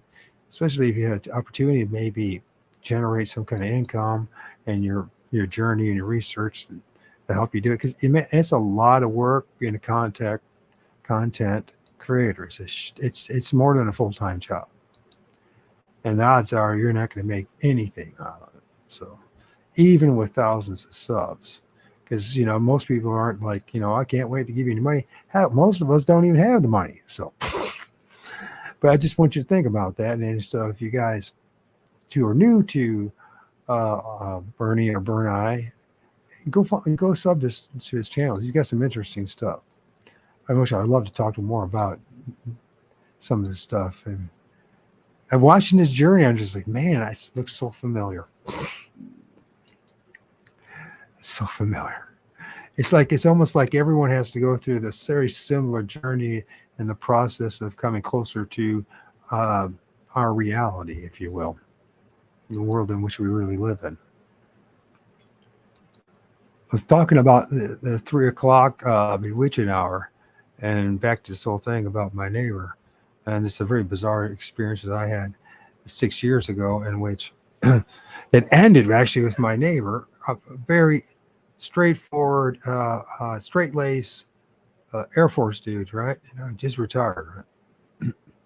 No nonsense, right? I mean, this is how he was thinking. When he saw this, his response was to get back into his pickup truck and go chase him down and find out what it was that doing in our backyard, right? So as he turned around the corner, started presuming it, and as was going down the neighborhood there, the street, right, the side street, he said, I couldn't find it. It just disappeared. Now, he never claimed for 1 minute that it was Sasquatch. He just said it was a really tall dude, all dressed up in black with a black hoodie. That's what he said.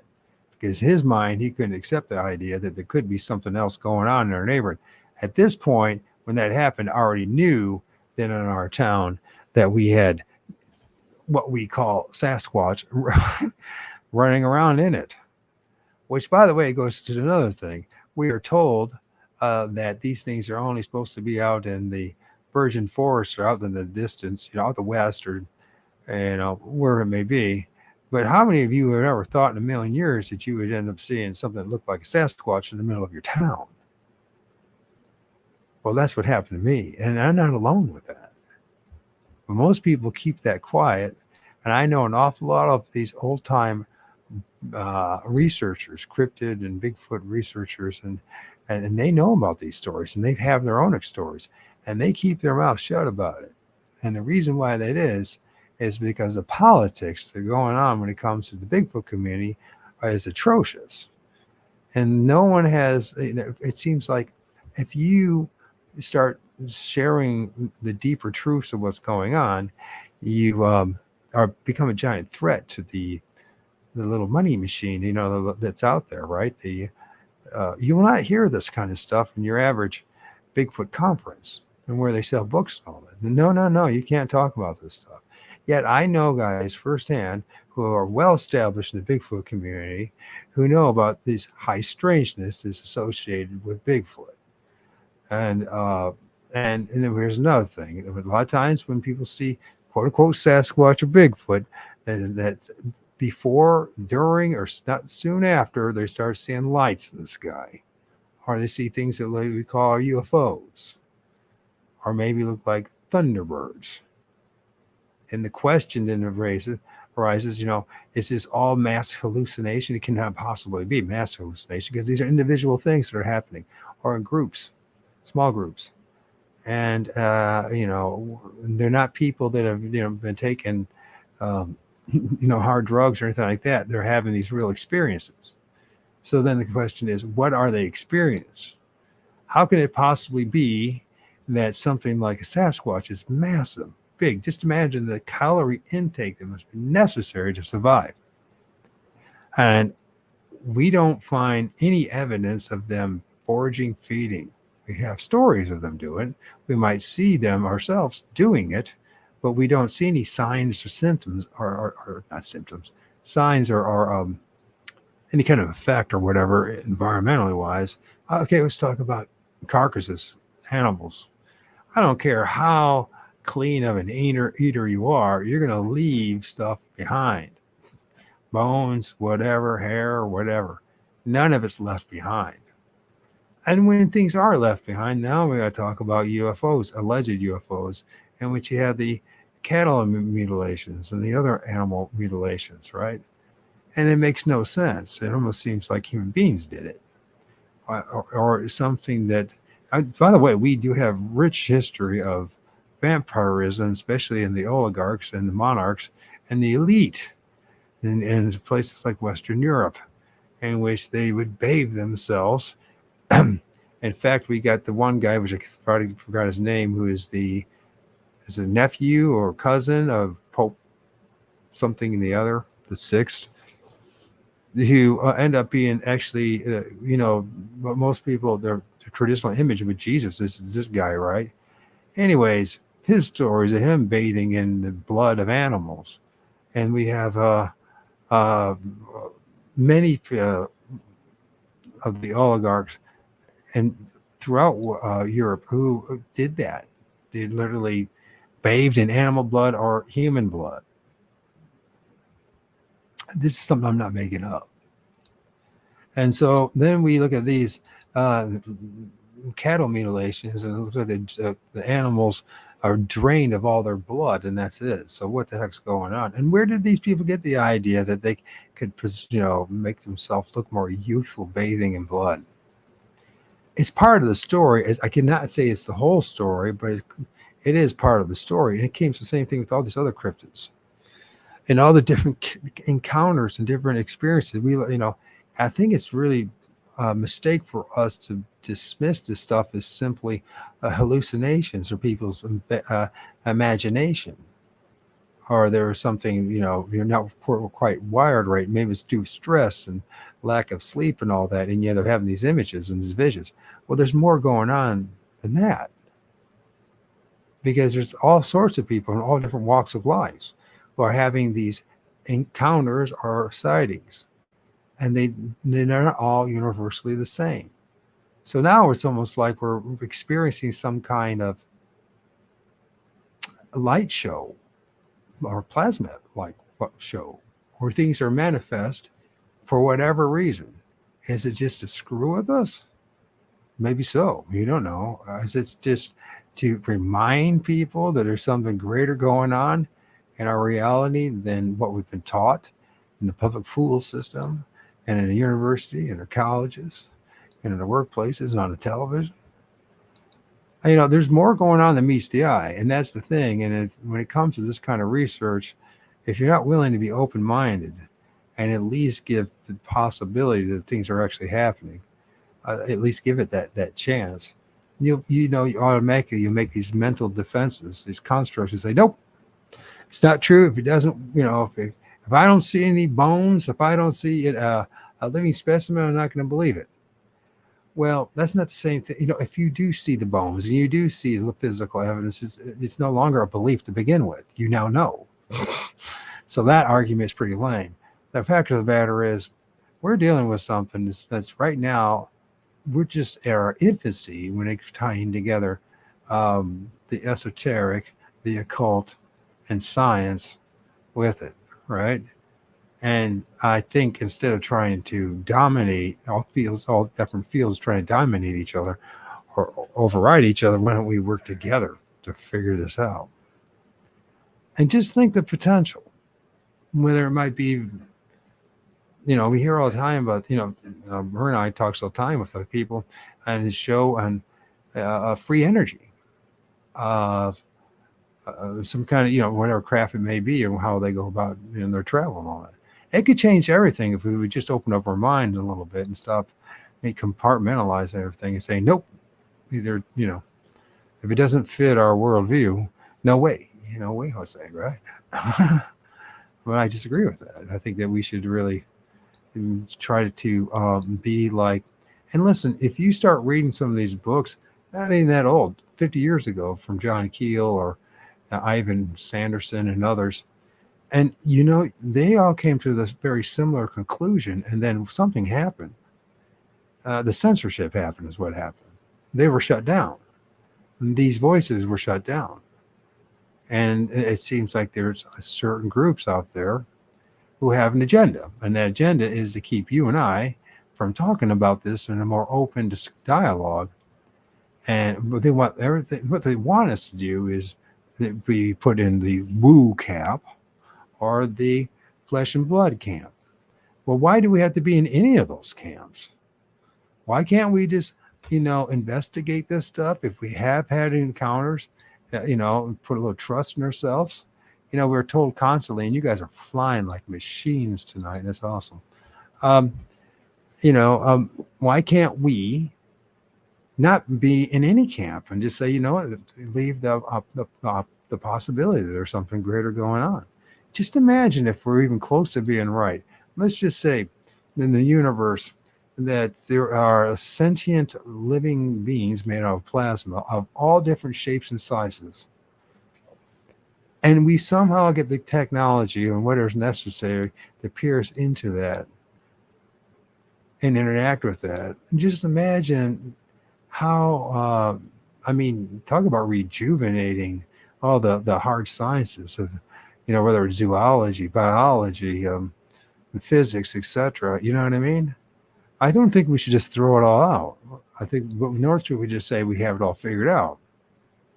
Because here's the thing, when it comes to Sasquatch, my own research, I know that people have seen it and they swear to God it was flesh and blood. And hey, listen, I'm not saying they didn't see what they didn't see. You know what I mean? They didn't see it. And that what they recognized, it seemed very, very physical. I know plenty of guys who have had experiences with them in which they say they were hunting and all of a sudden the gut pile is gone. Yeah, and they saw these things, right? And so they put the two together, right? But then when you look for the gut pile and you try to look for any kind of trail or anything, there is no trail. It's just like the gut pile just disappeared. Now, did it literally disappear like magic? Who knows? Maybe not. Maybe something more complicated is going on here. And we just have to leave it open for the possibility, right? Yeah, shape shifting. This is definitely a definite thing. Hey, listen, there's many of religious texts to talk about. We look at the Bible. And whether you believe it or not, it's the word of God and all that kind of stuff. It doesn't really matter to me. What it matters is that story about Ezekiel and how he describes the wheels within wheels, and then that entities that we assume to be angels were shape shifting. They had, the head of a man, a head of an ox, the head of an eagle, and the head of a lion, I believe it was, right? Is that what it is? In other words, it was shape shifting. It was changing. And he did the best he could to describe what he was seeing. What does that mean to be shape shifting? What is going on here when the high strangeness comes home to you when you're having these encounters? Say you start doing research and you go out in the field, right? And it happened to me and it happens to a lot of people. And we have this thing called the hitchhiker effect. And most people will assume that it has something to do with spirits. But that doesn't mean it has to be so. And what does it say that something else going on? And how did this hitchhiker effect happen? I know it happened to me, 2017, after my first up and close encounter when I stand next to the Crow Indian man, and what transpired, I knew that thing was coming home, and it did 6 months later. And then I went through living hell for 3 days, and all sorts of bizarre things happened. Now, could part of it be to biochemically something going on with me? Sure, why not? You know what I mean? But I have multiple sclerosis thanks to the swine flu jab, so from 2009. So maybe someone had to do that. But the problem is, it affected my son, and my neighbor saw something as well. So it couldn't be just me, right? And there's something biochemical going on. And so it's easy to blame you than to say, okay, they're all something. It was frightening. It was terrifying. It was bizarre. But our ancestors talked about this, about the dark night of the soul. And that many of our ancestors, as young men and women, spent, something like 3 nights and days by themselves in a sacred place. Of course, the elders were watching them from distance, but they didn't know that. And they experienced things under the stress, under the fasting and the lack of water and all that kind of stuff. And they saw things like little people and Sasquatch and Thunderbirds and stuff like that. So why were they going through all that effort and time to have these experiences? And why did they believe in the fact that when they had the experiences that would tell you what your future was and what kind of a man and woman were you going to be, right? You back, bro? I am, and absolutely loving everything you have to say, and stoked that you brought up both the hitchhiker effect and actually my next episode with Walter Bosley, we're going to be going into that in great detail, as he is also an experiencer of this hitchhiker effect, and just sitting back and loving hearing your own story and experience with it. And please do continue, as I find this extremely fascinating. And well, we're here for you, but I'll say a little bit when it comes to this hitchhiker effect. It's a lot of things I experienced in that 3 days. One of the things we talk about is Mandela effect. Now, I didn't see any changes in any lettering of books or anything like that, but I tell you one thing, the artwork that I cherish so much as an artist, and like you were, you're an artist. Burney's an artist, by the way. Those who don't know who Burney is, he's an artist. He's a great artist. And at least in my opinion. And, a lot of those things that meant a lot to me. And I saw the paint morph and change. Some form of type of Mandela effect. It's so severe that, we're talking about the extreme it was. There was a drawing of mine that was pen and ink that took me almost 6 months to do. It was 60 by 40 inches, all pen and ink. I was so disturbed about what happened. I took all my artwork, and the next week I threw it all in the garbage. And the irony is, Within a half an hour, my neighbors drove by and took it all, picked it all up. I was like, shit, you know. I mean, I look back now, it was an extreme thing, and I wish I didn't do it. But it's what I'm saying is, it was so extreme, so severe what I experienced, and I didn't know how to handle it. There was no guide for this. There was no shaman to tell me what's going on. You know, my Christian friends didn't have a clue what to deal with it.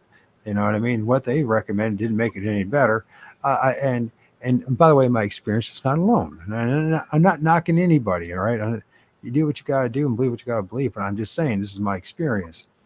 And so, that you're sharing it. I respect it and appreciate it, and it's just fascinating how many parallels there are with each of your own, but many other people that have had these and continue to have the hitchhiker effect and experiences. And yeah. And I understand if you haven't had these experiences, you're like, dude, you sound crazy.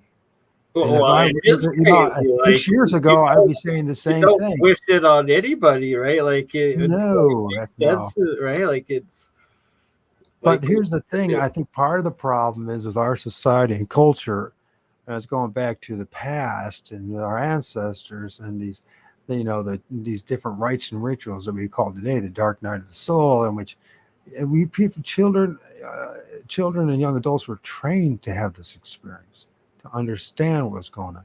That's been taken away from us.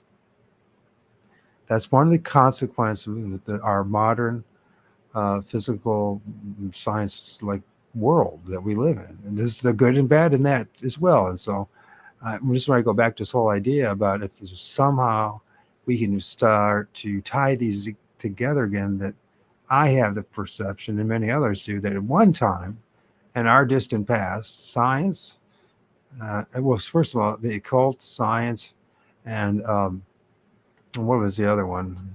I can't forget. But anyways, they're all tied together, right, Bernie? They're all tied together. You're doing exactly alchemy yes. and alchemy and astrology, and yes, absolutely, that they were making sense of the metaphysical, the spiritual side just as much as the physical world around, and connecting the two. And you're absolutely right that the Western society, we're robbing it from ourselves, and we're creating this false paradigm reality that we try to live in, that's like, oh, it's YOLO, you only live once, then there's nothing, and there's no such things as like these ghost spirits or souls, yet alone your own immortal one.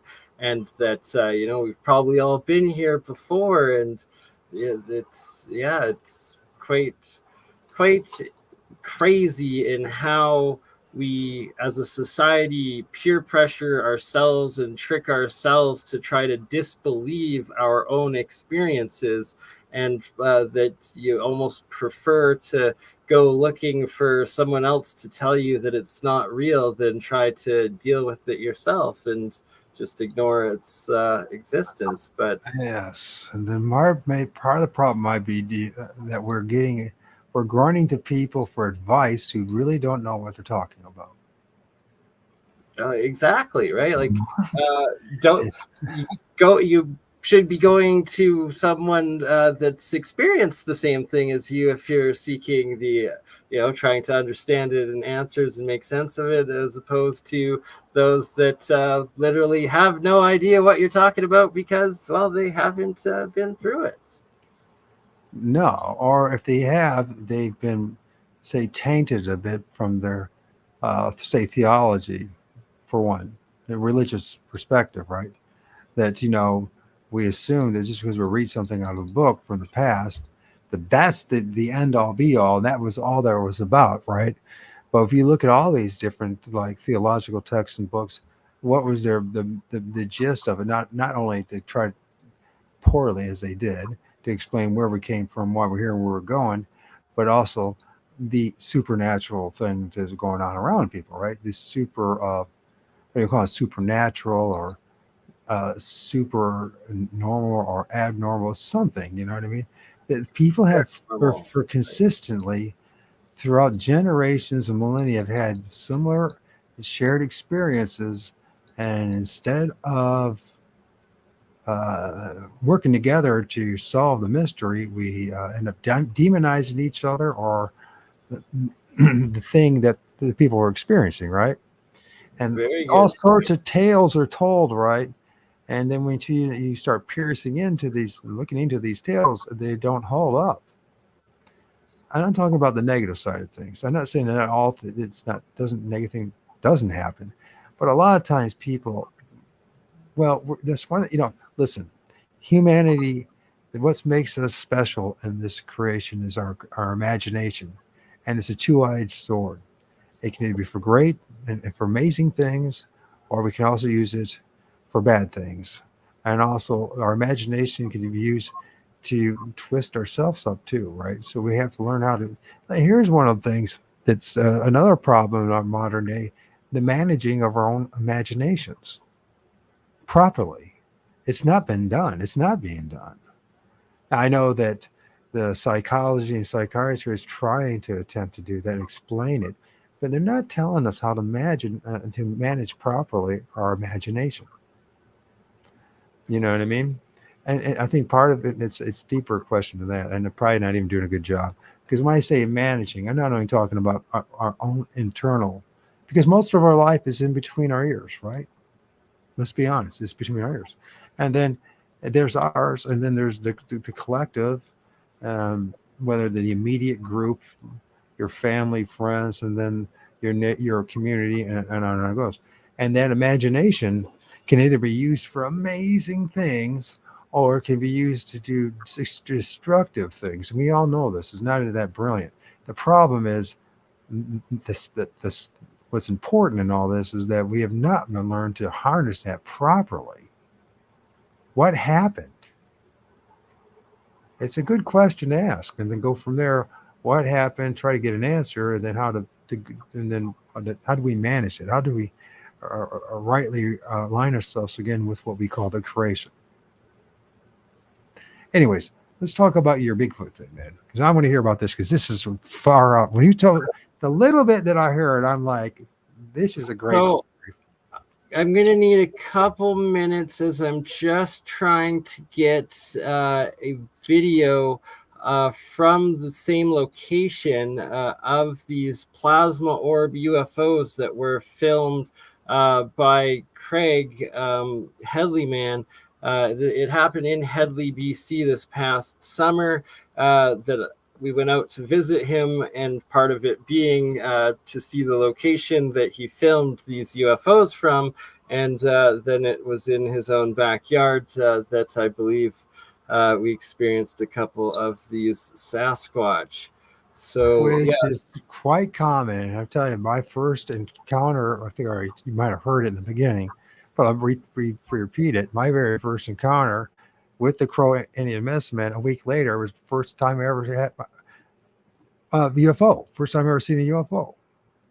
And it happens over and over again where people talk about if they see a Sasquatch or lights in the sky or something we call UFO, which I like what my friend Brown Dwarf calls it. He calls them unidentified floating objects instead of flying objects, because for most of the time that's what's actually we're witnessing, right? And then they just vanish, or they'll just disappear in a streak. But it appears that they're just like, and here it comes to UFOs. It's just like cryptids and all that. Uh,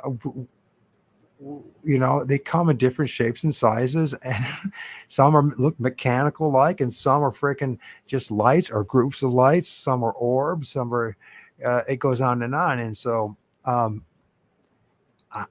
I think it's very dangerous when it comes to stuff to be really dogmatic about what it is, because it could be multiple things that we're dealing with here, right?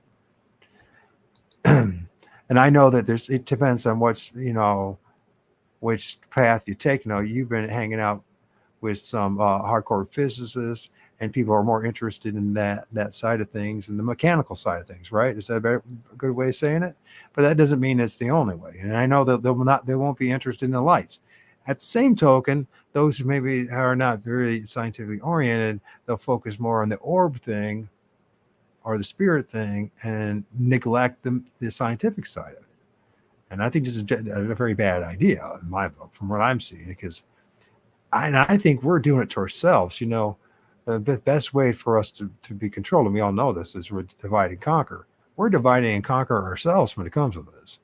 You know, we can blame the government all we want, but we, the boots on the ground researchers, need to start talking more honest about this stuff and talking at different angles and different perspectives. And I think we got it all figured out. But we can figure it out, just like every other thing that's ever been figured out. In the end of the day, was it the government or the church or the monarchs that figured this stuff out? No, it was we, the people, that figured it out. Right? Exactly.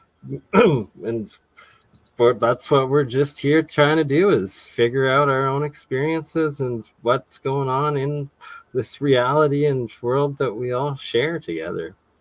Right. And here's the thing: when it comes to like the hominids and the different forms and shapes and sizes, and what we all, that's one of the things I argue with my friends. And like Bigfoot, one of the things we talk a lot about is structures, tree structures, right? TP structures. I say, in fact, right where I'm sitting now, 350 yards due east to where I'm sitting right now, there's a tree structure and a ravine. That the trees, and some, you know, if it was kids or whoever it were, they spent an awful amount of time building it. First of all, they had to find these amazingly straight tree trunks and strip all the branches off and make a T structure, right? Like a pyramid. Yeah. Now, if there are things that I've been harping of my friends or my acquaintances in the Bigfoot communities, we keep on saying that the Bigfoot did it, but none of us ever seen Bigfoot do it. How do we know it's Bigfoot doing it? We don't know that. And you know what I mean? And just because we have a sighting around that area, I get an image of one next to that tree structure. You can see it. It's an opening of a video that I've been using lately. I filmed last fall. Sorry, Mike. Do you want to just play that? Do you mind actually playing that video quickly one last time, and then I'm gonna hook up my other computer quickly while you're doing that. Which video do you want me to play? The one you just mentioned with the tree structure, or or do you want to do the show the one of the Sasquatch that you captured with the baby on, with the young one on it? Got so much great. I got the tons of images. I got to say, one of the secrets that I discovered, folks, and then started aiming my camera up and into the trees. Or most of the researchers, I've been looking down, looking for footprints and for tree structures and cliffs and all kind of stuff. I decided to start looking up, and I started filming a hell of a lot more stuff. So, to me, that says a lot. And the connection with the trees and this creation, I view the trees at this point as they're like the neurons of this place, and they connect the underworld, the middle world, which we dwell on, and the upper world is the atmosphere. And I don't know how it all works, but I'm sure there's some physicists that could explain that. And I know that there are lots of people, not lots, but there are several groups of people throughout the world that are figuring out ways to harness electricity that comes out of the trees. Let's see if I can find one. Well, I'll tell you what, and let's see. Well, I'll show you guys this. And while we're at it, another example.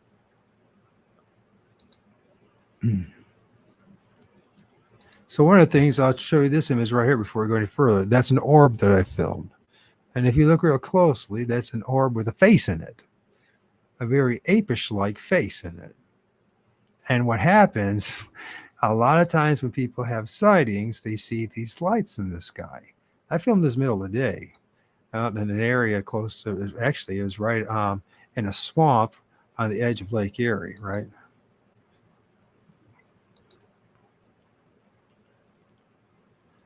Here's another example of some of the things that are in the trees and around the trees. If you notice right here, there's a head right here with this black eye. It's got a white face. You can see the nose almost got like a Fu Manchu beard, and you got red hair. And there's another one right there. If you look real closely, that's what I filmed in this tree. I noticed that these things kind of show up around the silver maples when they're in the spring, when they the seeds, the helicopter seeds getting ready to fall.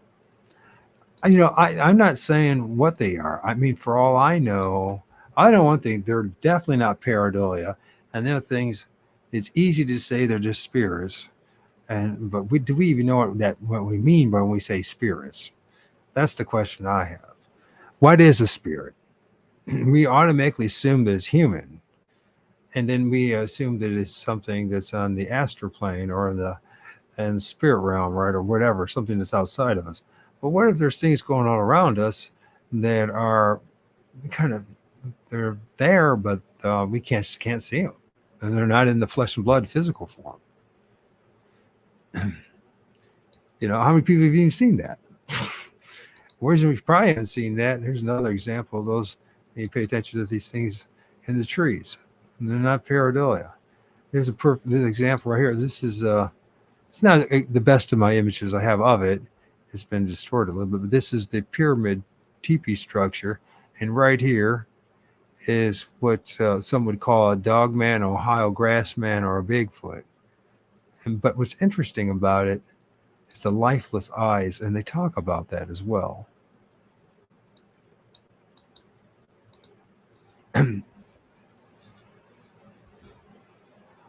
The Alchemist. Okay. Is that you, Burn? Is that somebody else? Yeah, probably is. So anyways, you look at this right here and you can see this is and it's just a little distorted, but it's got this reddish brown hair. This is the head. This is the outline of the body. This is the head, the outline of the head and the face. The typical ears that point out a little bit like that.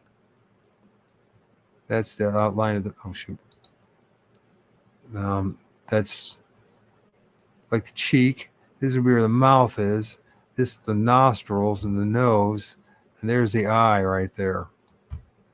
And that was right next to that cheepee structure.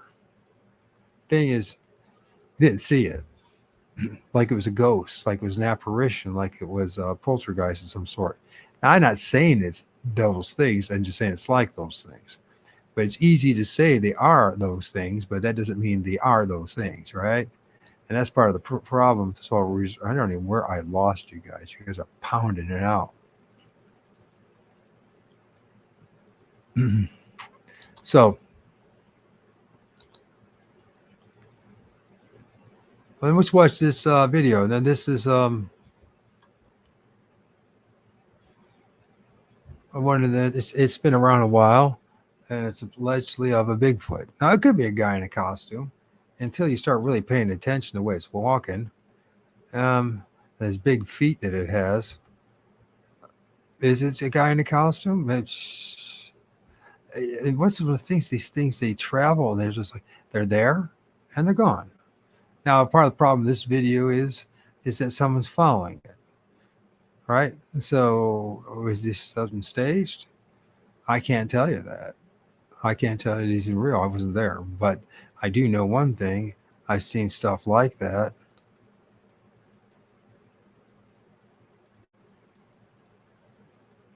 Is it a big Sasquatch? I don't know. And that's part of the problem. The way things work out here is like half of you going to say it is and half you're not going to say. But the problem, the true answer in all this is we don't know. Right? We don't know. We can assume we know, but we can assume it's that it's something that's fake, it's staged, but we don't know that.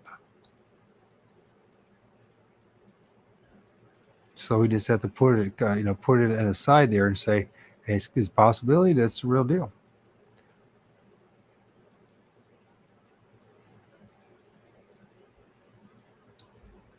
I don't know if we should watch any of this stuff.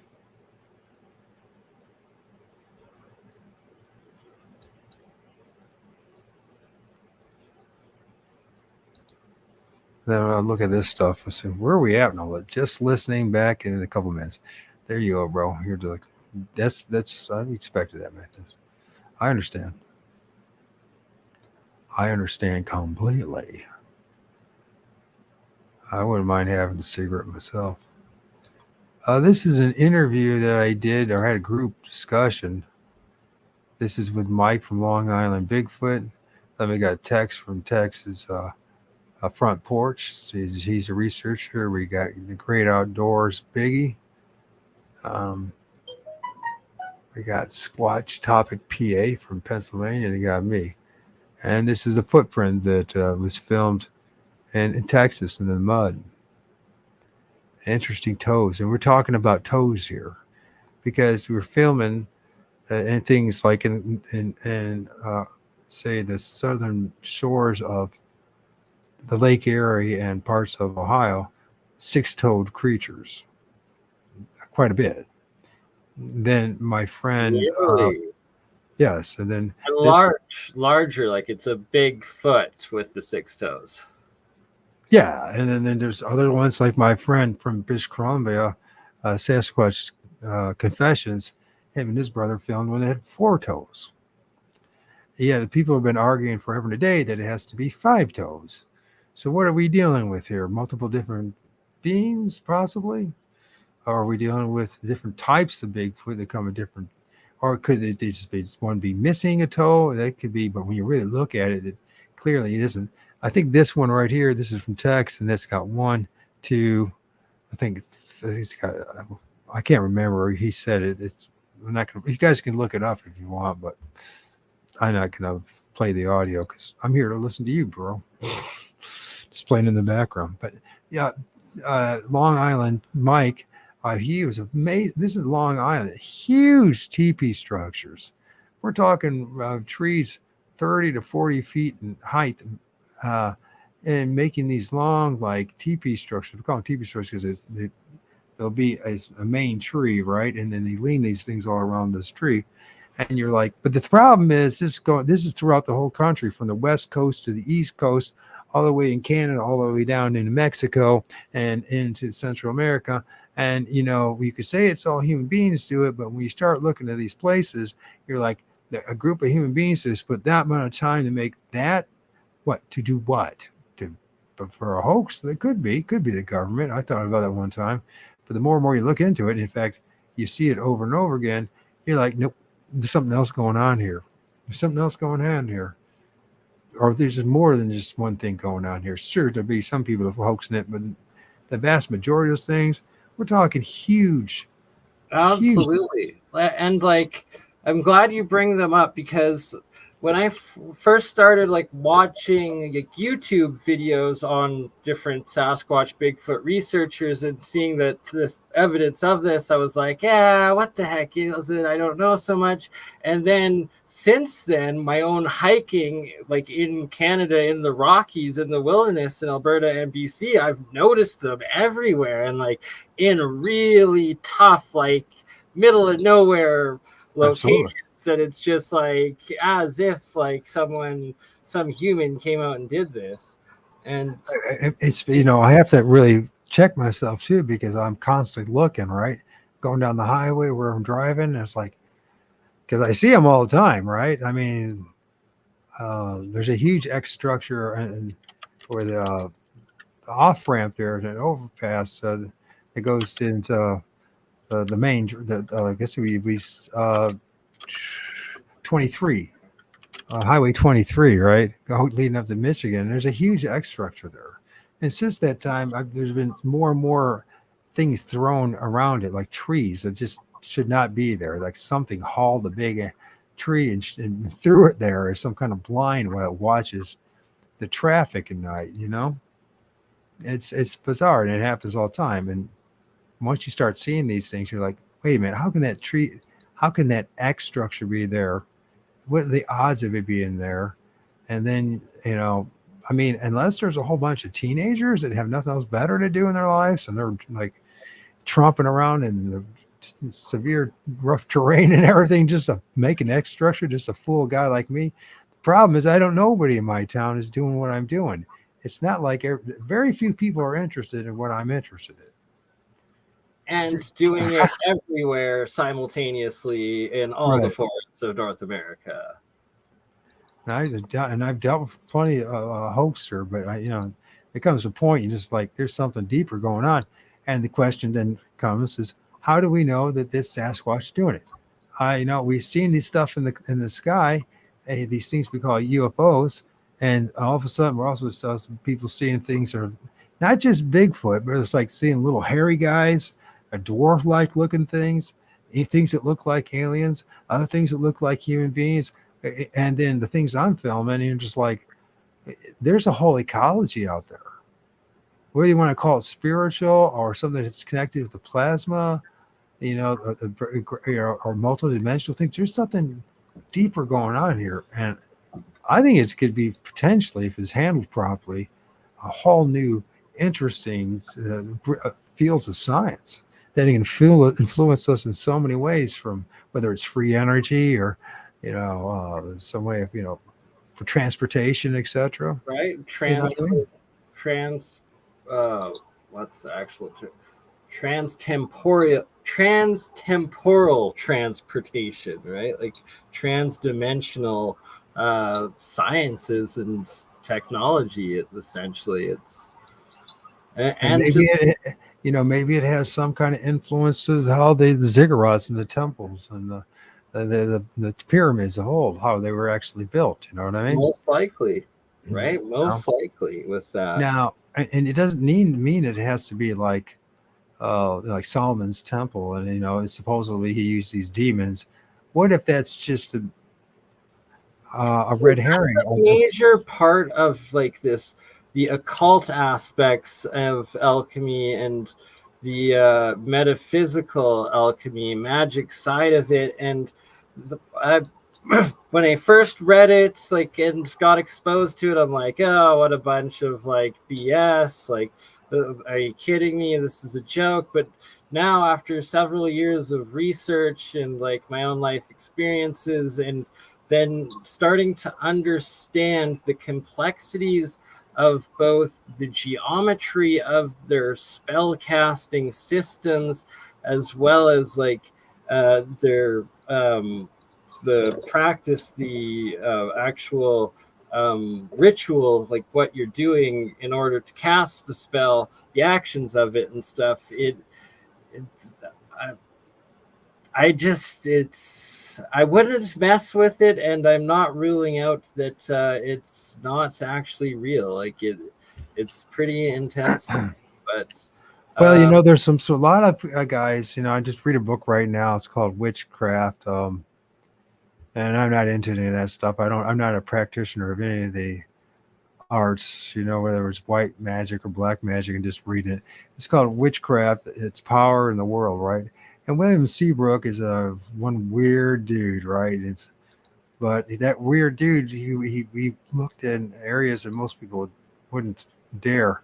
But one of the things he talked about is white and black magic, how they turn around and bite you in the ass, you don't know what you're doing. And just because whether you have good intentions or bad intentions, right? And basically what it comes down to.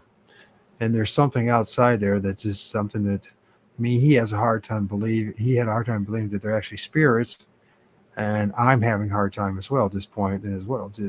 It's all just these demons or spirits. What they're doing. There's a force. There's a power. You guys talk about who's that one guy with the Polish or accent, the engineer that's with you, the APEC. You guys get together and they made a time when they were talking about sentient plasma, and they get all excited about that, right? And then once the plasma, there's a couple of times we've brought it up. With APEC,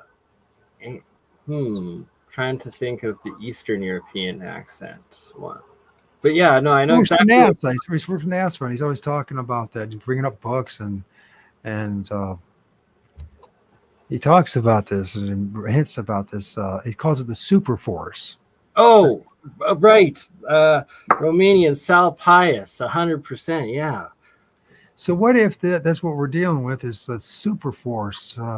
We're dealing with some kind of energy that has a semblance or kind of is like some kind of sentient or, intelligent life form, but we just don't have a better way of describing it. You know what I mean?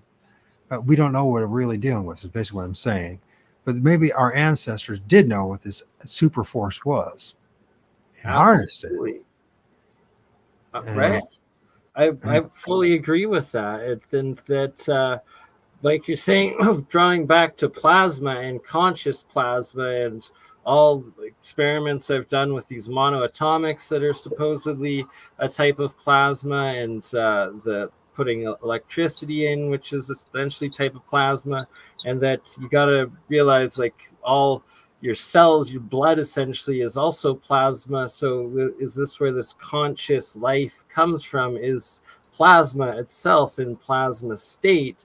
And that these they're also simultaneously existing outside of our third dimension physical realm, could be higher, fourth, fifth, sixth, seventh, who knows how high up they go, dimensions and of planes of reality, and that they're very likely the fourth plane and dimension is of just plasma, that essentially that's what these beings could be. That's why there's these legend stories of like plasma dragons, jellyfish, and stuff like that up in the skies, or what you see in space. And my friend acquaintance, Brown Dwarf, just filmed this.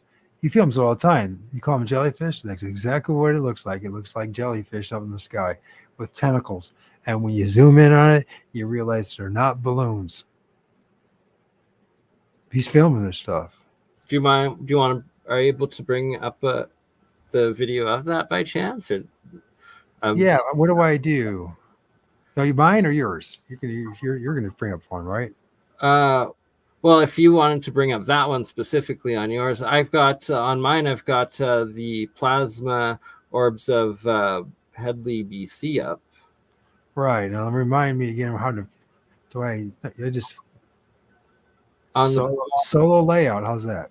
And then it's it should just be a rectangle below the main, like next to. Well, Like, the present, right?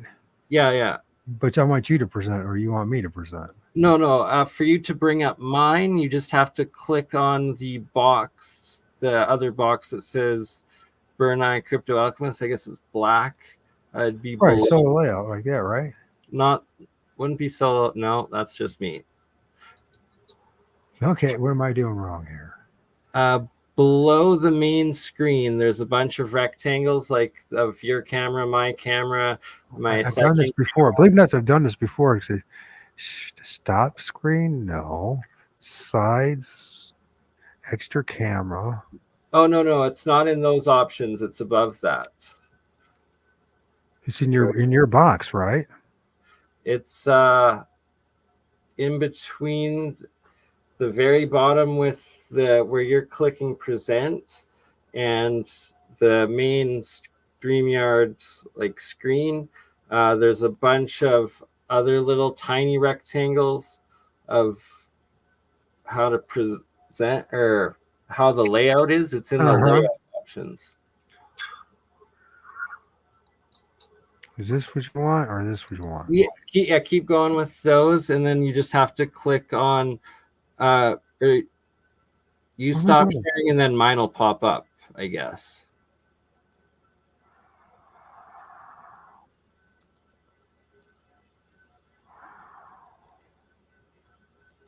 What am I doing wrong here? How many? Keep cycling.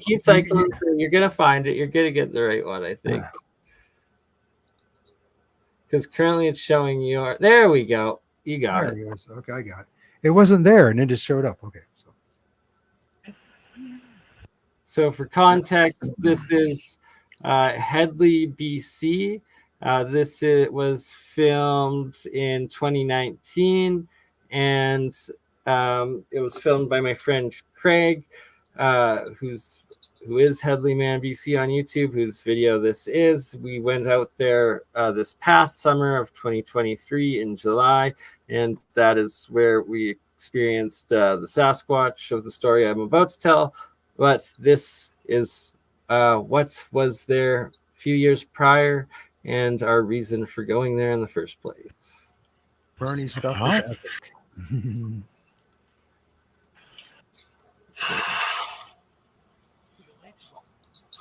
Oh, okay. Somebody living up there? That's in the air, man. That's Telling you, I Craig watched and his last night. We were 90-year-old and neighbor. we saw a light flash down. It was going around the top, searching shit. See it moving? And fuck it, I just seen 8 little red orbs come up and around it. And I like with this, it's a ship, man. What could be? If you can get Robert, that's some good stuff. I think Robert's in the room. Okay. First time I've seen the stars in a long time. God.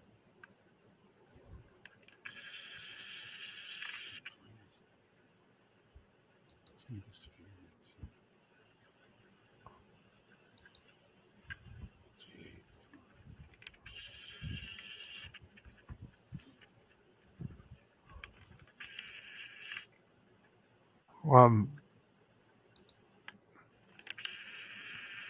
So what? Tell us more. What's going on here, buddy? Because I don't see anything yet. So you can see on the bottom. Actually, maybe you don't have the comments up because I think that's where the orbs are. It's just on the very bottom of. Is it on the very bottom? That's what I was worried about. Okay. Yeah. There's. This was the first night, and you can see it right down there. Right. You filmed this? It keeps popping up. This was Craig who filmed it in Medley a few years ago. This was the first night. It's him and his 90-year-old neighbor that came outside that you can hear talking back and forth. I guess the camera's battery was weak on this video, and then I'm going to play a second video which has way more action from the second night. And I guess they came 3 nights in a row. Like if you could see it magnify, you would see that. If I could show you here, if I could get it, I'll show you all the little red. There it is. There's a satellite that goes across here every night. So what you start seeing flashing lights? Were they changing colors? Looks like they're changing colors. Did you notice that with your naked eye before you filmed it? What was going on? Look at it, Margaret. Look at. I think he walked away. Shit. So it was Craig that filmed it, not me. But yes, he says changes colors and look at the fucking thing. It's spinning. Watch. Does all sorts of stuff. Keep watching. You'll see red balls. That's good. Right That looks legit. I film them all the time like that too. The energy, the amount of energy that he emits. You'll see them way out. See the balls out in front of it? Yeah. It's a big, huge. Look at. It's a big, huge, round thing, like a fucking. It's like a fucking planet. Oh, there! Like I small. see the red. Oh, there. And there's a branch in front of it, right? That's a round. Look at it. It's coming out from inside. Look at that's an orb. Like it's like the power's on the inside of a round planet, but it's right above us. Now, is this above the trees? Is it above the forest? What is it? This is on top of a giant mountain. On the very top of the mountain is where they filmed this. Oh, come on, look and at it, looks like there's trees as well, right? It's right above trees, yes. Which I film a lot. There's another association I find with trees, orbs. In fact, I've talked to like several guys who interact with these orbs things, and one of the guys goes by the name of the Orb Whisperer. He's from Australia, and he says they come out of the trees, which is interesting that he say that. Now we go back to this, whatever these trees are doing as far as. We talked about before about the trees and how they emit some kind of energy, electricity. You can run a light bulb through a tree. You're just plugging it in, right? You've probably seen that, right? And then they're running a light bulb just from the static electricity from the leaves rubbing against each other, and then you'll find a lot. I mean, let's put it this way: you have a better chance of filming an orb in the edge of the woods than you will any other place. So there's some kind of association with the trees. And you're muted. Thank you. Yeah, and so this was day 2, I believe, that he filmed this. The second night, he said they came 3 nights in a row, and I'm gonna have to check because these ones actually might be above the tree line where it was, because they were really high up, super tall mountain, and where he was showing. When I went to Headley and Craig described the experience and was showing in the daylight the layout of the town and the 2 mountains. The main mountain behind the town is famous for, I believe it has over 100 miles of, or 400 miles of gold mining tunnel shafts within it. And then the second mountain that was on perpendicular to it on the other side of the town has zero I think it has access. 40 miles of. I think it's 40 40, miles. 40, sorry, yeah. If it's a mountain. Yeah. I remember you talking about that. I do remember you talking about that.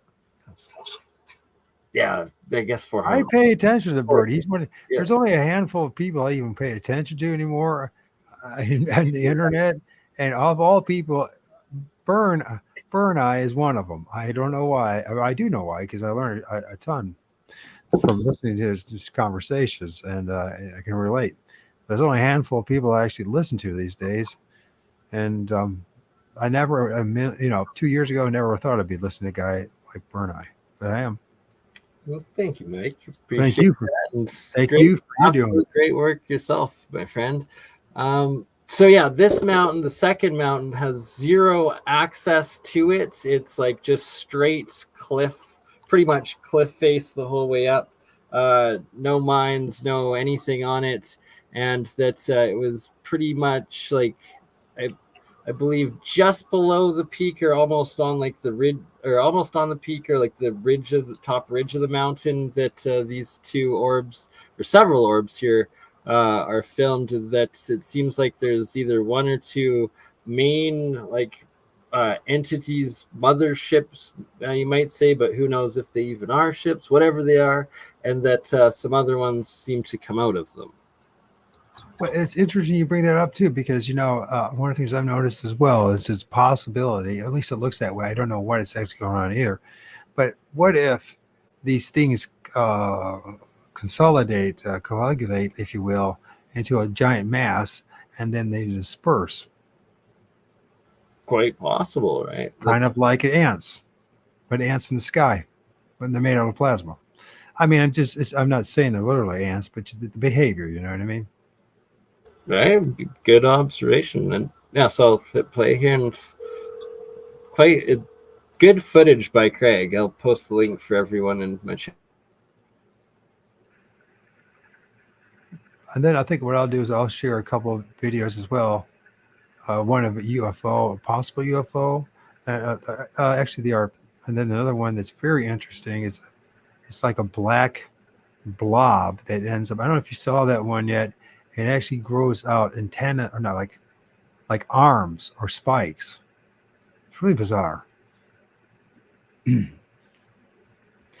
way I can go use the restroom. Absolutely.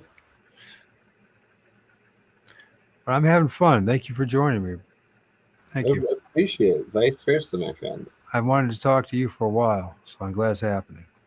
Because I truly believe there's a correlation and a connection between what you guys are doing and what people are talking about plasma and electromagnetic, whatever they're in the electromagnetic frequency. Then we talk about these parallel universes, which I don't know exactly what that means fully. I don't know if anybody does yet, but you know what I visualized, Bernie, someday, and I'd be very surprised, and others aren't as well. Is, can you imagine like 100 years from now? Like right now, we're staring at our computer screens, but in 100 years, what we're doing with these computer screens, we'll be looking into different parallel universes. So at one screen, we'll be looking at some place with all sorts of strange creatures running about.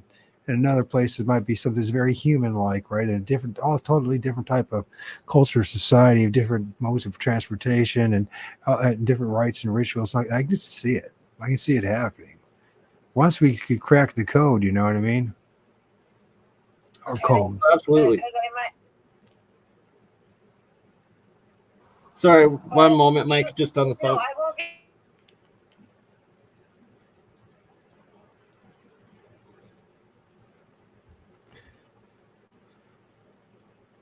Right, but like I see what you're saying there. Like if technology, it's like you could almost peer into. Well, that's what they're thinking. It's not like the occult has gone away. It's not like these dreams have gone away. You know what I mean? Not only of eternal life and eternal youth, but more importantly, that that we might actually understand the things that we're seeing and witnessing, right? And then maybe even interact with them. And if astral projected and out of body experiences are real, and these stories are real, which I can't say if they are or not. I mean, but if they are, and people are saying they're seeing, like Bob Monroe and the Monroe Institute and the University of Virginia, they're researching near-death experiences and out-of-body experiences. A lot of them seem like they're hallucinations, and there are like things that the things that they, what necessarily is a hallucination? For all we yeah, know, that's a good question. it could also just be an experience that is out of body or metaphysical. Now, here's the thing: the guys like Monroe, who know it's not are with us, but they talk about when they astral project and go into in these other realms, that they see different types of entities and beings, different types of cultures. Like they'll be hanging out and maybe it's all human, right? Like humans, and they're living differently. You know what I mean? The homes are different. What they eat is different. I just wondered if there's a possibility. I mean, when you look at Hollywood, we look at the movies that we make now. What are we doing? It's not only just make believe, but we're kind of creating a new realities, right? New worlds.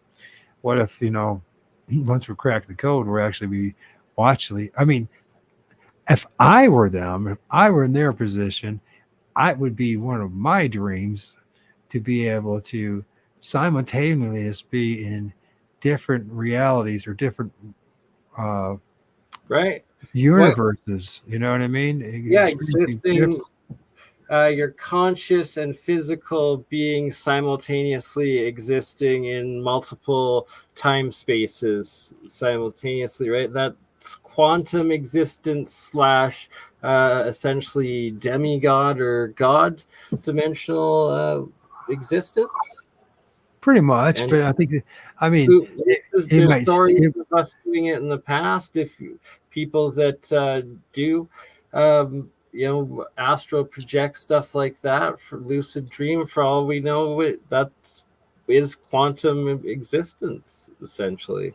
Right. I mean, and as far as the demigod thing or being a godlike, I mean, today you might call it that, but tomorrow it'd be just like where you and I are now, just talking via the internet and through, you know what I mean, through StreamYard and YouTube. It's just different platforms in which we're sharing our individual realities together, right? But in the future, we'll actually be literally doing it and holding different universes or worlds. And isn't that the ultimate in dream? I mean, wouldn't that be awesome? I think that'd be awesome. Oh, sure.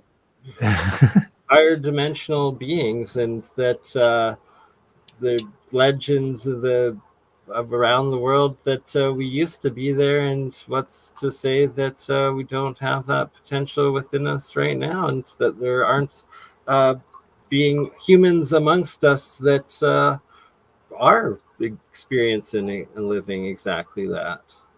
Yeah, I mean, if it can be done, this is how I see it, Bernie, is that if I thought of it, somebody already has, right? There's not original thought I've ever had, right? For me, 100%. It is, but there's nothing new under the sun, right? Like right.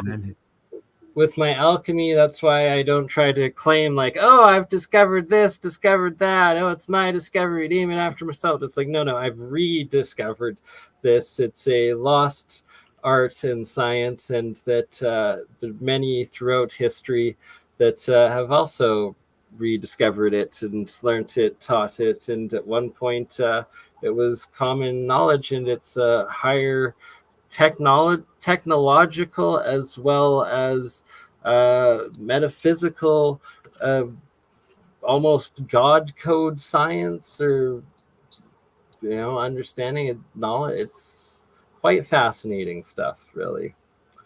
Yeah. Alchemy seems to be the missing, hidden, both history as well as greater knowledge, understanding, universal understanding, teaching of humanity. Would you like me to show some stuff now, or you're? Yes, absolutely.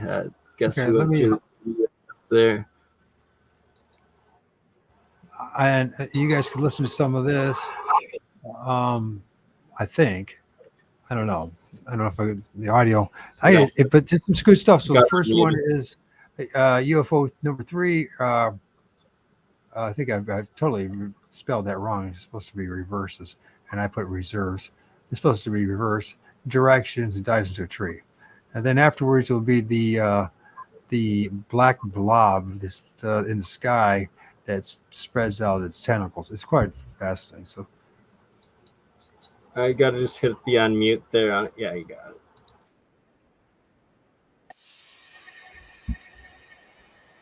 and I have to use the restroom. See you in a minute.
You don't know if the sounds were playing, but videos. Sound better? Doesn't. I don't think the sound's actually going through for some reason. Strange. There's not much to listen to, so just pay attention to the. This one's very. Yeah, images are what's gold, and they're epic. That's one of like the jellyfish sort of things, correct? Kind of like that.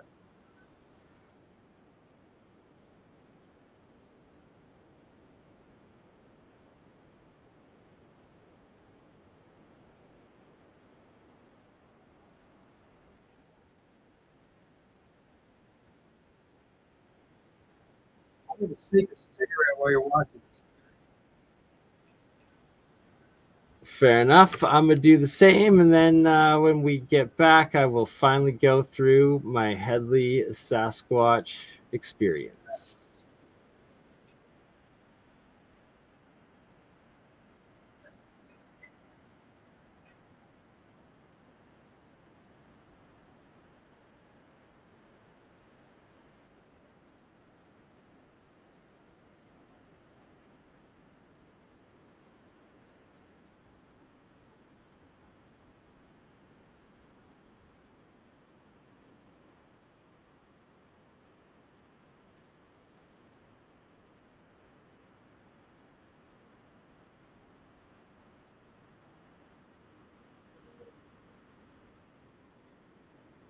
Wow. I see what you're saying about the tentacle-like things coming out. That, wow.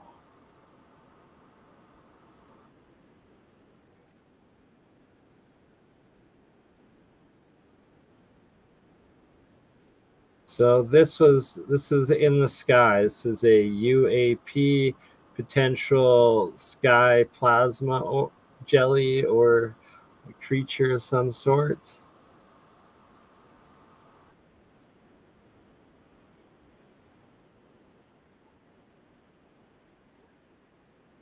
I believe it was either Mike or his friend, personal friend, one or the other, that recorded this.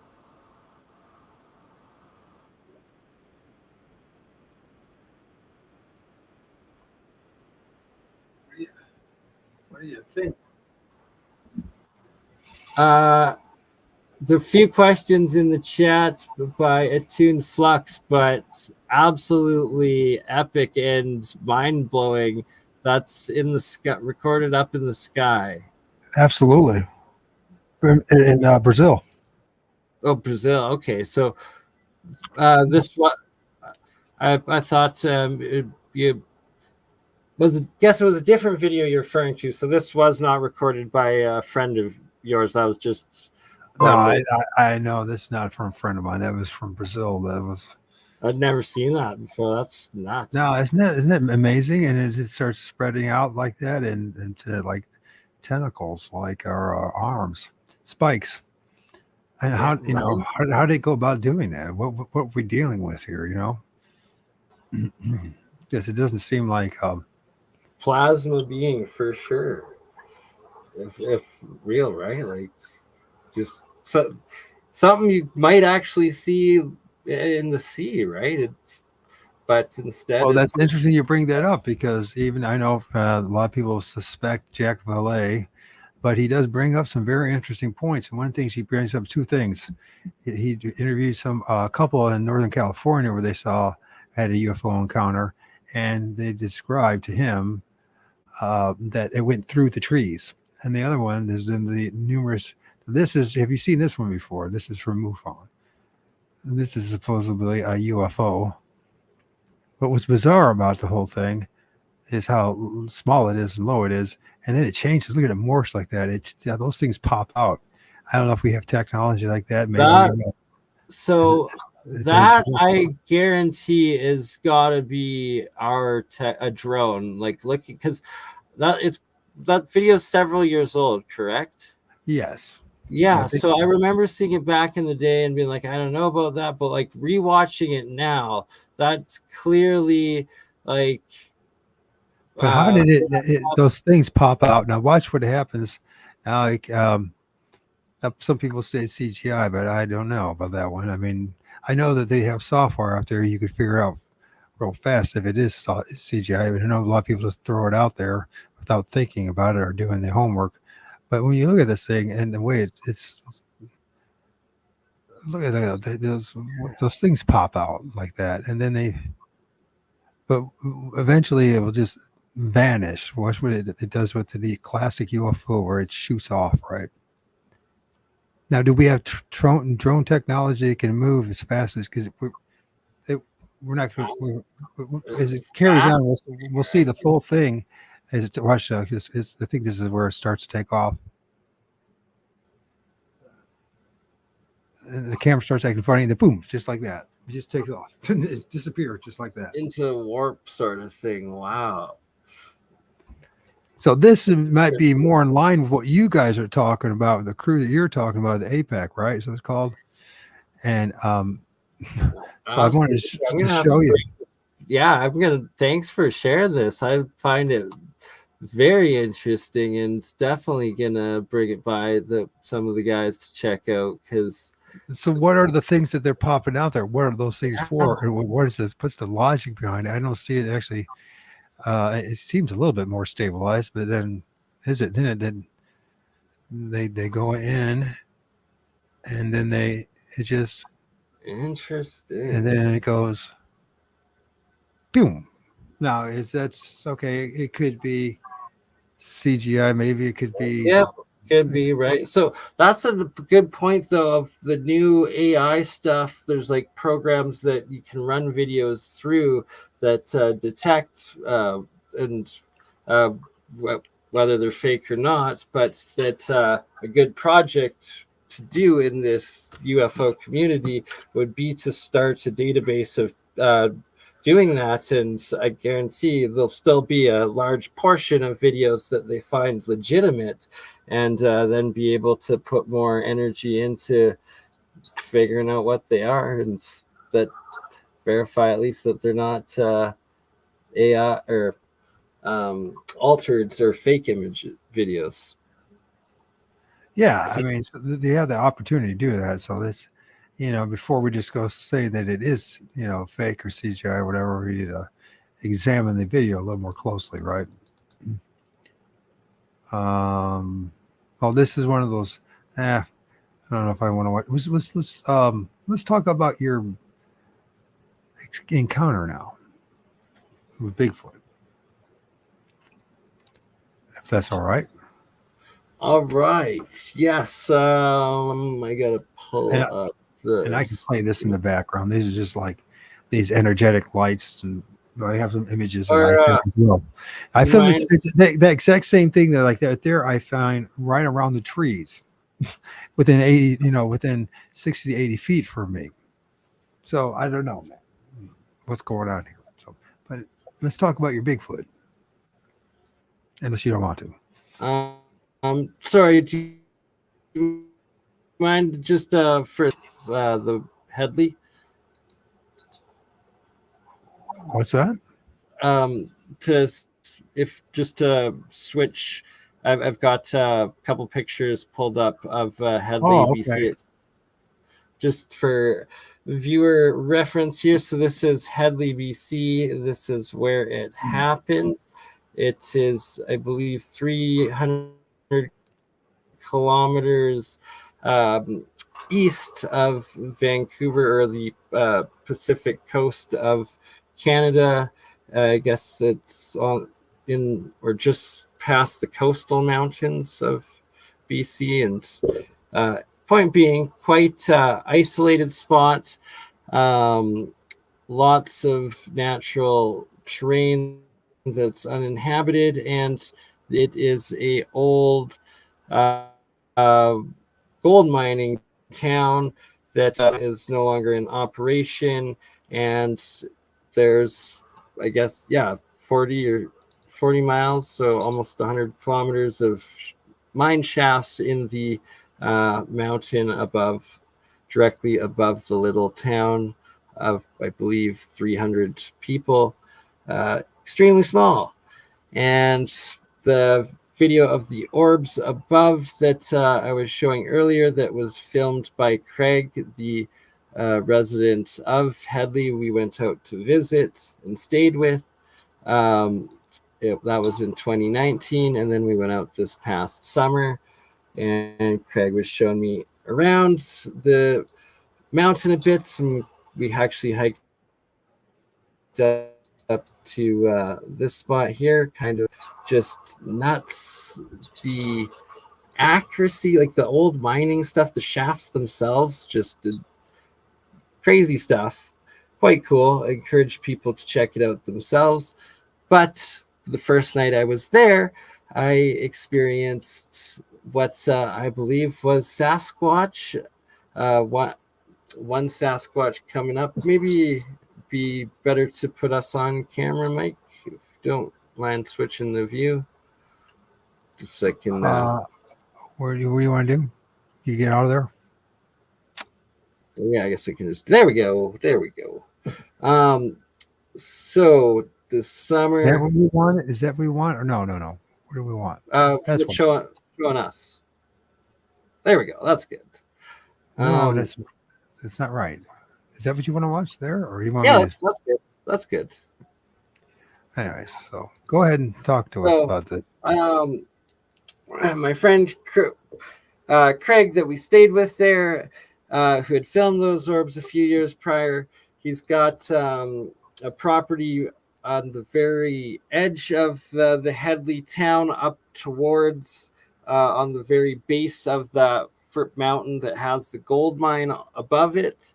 And his property is the very last property of the town that borders the forest tree line that then runs up the entire mountain into the mine. That we were staying in a little camper on the edge of his acreage. It was about 200 to 300 meters, about quarter mile maybe from the camper to his house. And it was like in the back, tucked away in the back of his yard with waist high grass all around that had been undisturbed up until us walking up from his house, carrying our stuff and putting it into this little camper. The camper being one of the style that just fits into the bed of the back of a pickup truck. And yeah, it was just me and Amber there that night. It was about, I'd say, 11 o'clock at night. The sun had gone down for about half hour at that point. And in July, in the north, it's still quite light, quite late there. And I was sitting on the stairs, the fold-out stairs at the back of the little camper, outside of it, having a cigarette. And Amber was making the bed up for us to go to sleep. And all of a sudden I hear like this grunting noise, kind of like it was like grunting and like knocking. And I was like, what the bloody heck? And from inside, Amber's like, Bernie, cut that out. What the hell are you doing? And I'm like, that's not me. And spooked by that, I put the cigarette out quickly, closed the door, and locked it, and was like, okay, that was weird. No, were you outside when you heard that, or were you inside? Yeah, I was outside, and so it was about, I'd say, 20 to 30 meters between the camper and the forest tree line, and it was coming from like just behind the main tree line sort of thing. And so as soon as I closed it, stopped sort of thing, and we're just discussing like, well, that was freaky. What the heck was that? And then I guess we kind of went quiet actually, and kind of like heard something like whatever that was walk off.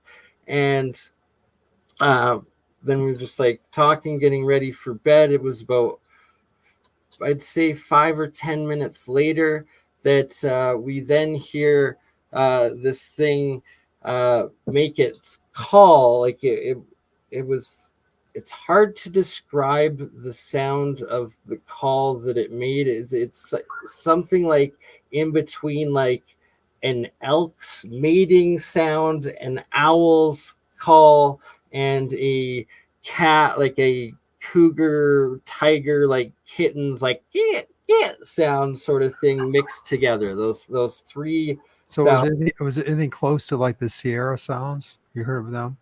I have not, so I can't give reference to that.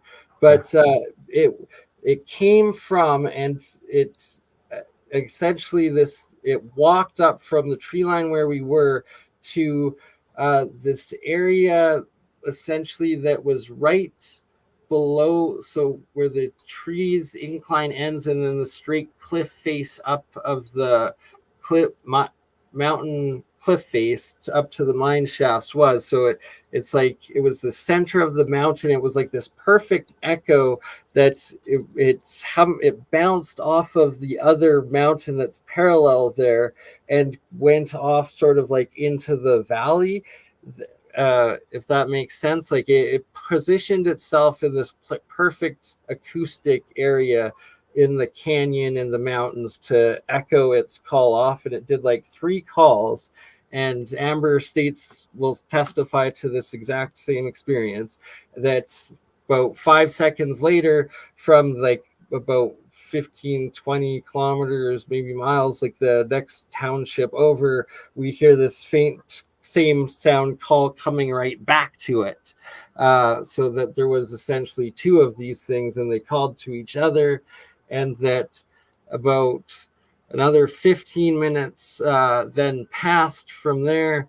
Amber had fallen asleep. I had been rather spooked, so I had barricaded the door shut, as it was like a really flimsy camper door that the lock was broken on it, didn't even lock, so I was like putting a couple tables and chairs up to it, and Amber had found me a couple of fireworks just in case, because we were kind of spooked together at that point. But she had fallen asleep, and then I was finally kind of calming down, and I hear something start walking up from this tree line again, and I hear it walk straight up to the little screen kitchen window in these campers that's like right behind the sink there before you go up into like the bed area. And that's about 8 feet.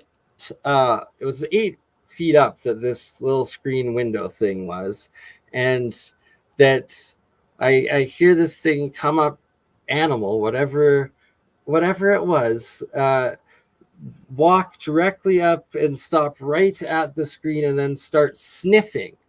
And it was sniffing, and it was about, there like this little tiny screen and this little fabric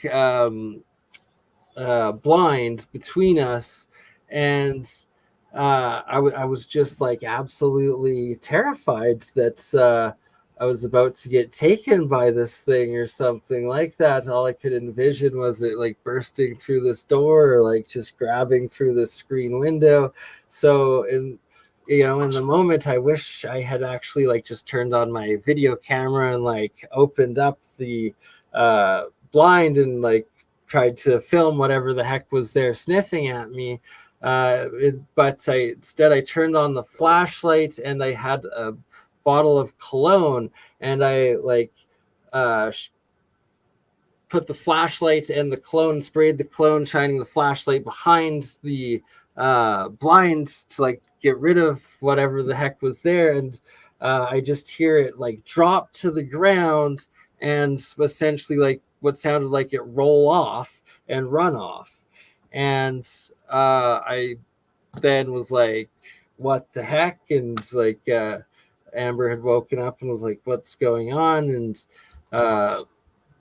just was like in shock sort of thing, and then calmed myself, but enough to go to sleep with her. And then in the morning, got up, went outside and checked, and sure enough, where before it was completely waist-high undisturbed grass, there were these giant footsteps from the tree line up into the window, and then what looked like about 7 or 8 feet of just flattened grass, like something large had laid down and like rolled, and then what looked like disturbed of something running off. And I wish I had taken a picture of that at least, and regret it that I had not. So, people want to claim I've made it all up. Go for it. That is what I experienced. Sticking to it. Don't know. I think it was Sasquatch. Sounds like it. So you found footprints, first of all. What did they look like? Did they have how many toes? That kind of stuff. It was dry, like it's extremely dried dirt, rock, and like on top of grass. So it wasn't like heavy detail. It was just big flattened things of grass, sort of thing. And okay, so no indents like into the dirt or the mud or anything. How close do you think they got to you when you were inside? It was literally it was. I'm pretty sure I sprayed it in the face, like hit it with the perfume cologne that going through the screen. Like it was right there. Like I could How many hear it people? breathing. How many people can actually say that? That's amazing. This, by I, the way, I, it's I an could amazing hear element it to the story. breathing.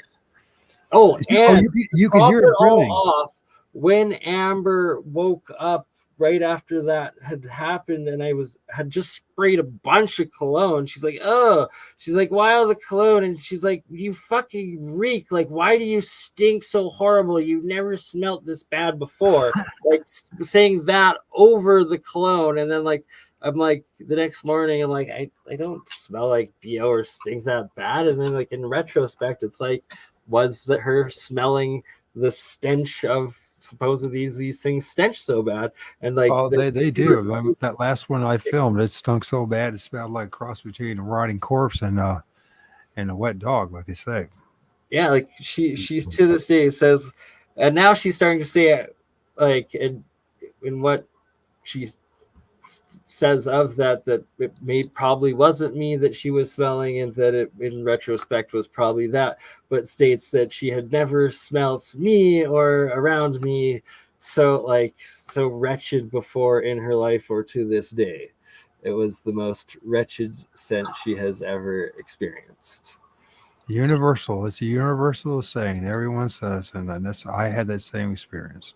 This one right here, which is the last one I filmed back in May 15th of this year, that's it's literally smelled like the rotting corpse of a large deer or a cow or something. It smelled that bad. And then that black figure you guys are looking at, that's not a log and that's not a stump. That's a Sasquatch. Actually, it's more than one. There's one, a smaller one on top of it. But anyways, so the other thing is, it was really close. You sprayed it with some cologne. This is brilliant. I mean, this is a brilliant story. Now, one of the things is you talked about that it sounded like it rolled away. Yeah, like Rolled away into, and then it rolled away into the forest, right, or to a ravine, or what? yeah, but it rolled from where it dropped from the window, and then there was like this big shrub about 10 feet away, like from the front of the truck in the camper, that it like rolled to, like all the grass was flat, and then you could see that there's like a trail of something that had ran off. Oh, there was you saw a trail, so you saw some broken like twigs, Yeah, grass. more broken grass and twigs and stuff. Absolutely. Wow, that's amazing. And it's a shame you weren't thinking about it and you didn't take photos of all that. Yeah, I was still just like In so shock. sketched out and like Hey, listen, man, yeah. it never works out. Like all my close encounters, the camera was never close by, and you're not thinking about that anyways. You're in terror, right? You're in absolute terror and fear for your life, and you don't know what the hell's going on. Although I would suggest that the overwhelming. To top it all off, like I'm now like good friends, love Craig and Sharon. They're absolute great hosts, great people. Look forward to going back and seeing them again, and hopefully we'll have Craig on sometime to actually tell his story with those orbs and whatnot. But in this camper, there was one sticker that was like this, like I guess probably some like heavy metal like band or something, but like it was just like up on it, like or like probably 80s, 90s, who knows? But it was like sacrificial slaughter.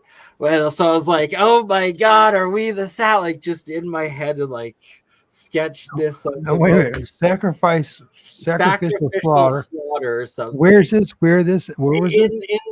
In this camper that we were staying in, right? Oh, And like we had just met the like Craig and Sharon, like as viewers off of like from my YouTube sort of thing, and we're just like blindly coming out, staying with them, hadn't really gotten to know them that night. I was like, and then all whatever this thing was like going on, I'm like, oh my god, did they like invite us out to like feed us to these things? Like, I don't know what's going on. Like, just, you know, in your mind in the moment, and, you know, something to laugh at afterwards. So did they hear anything? How close were you to their place? Oh no, there's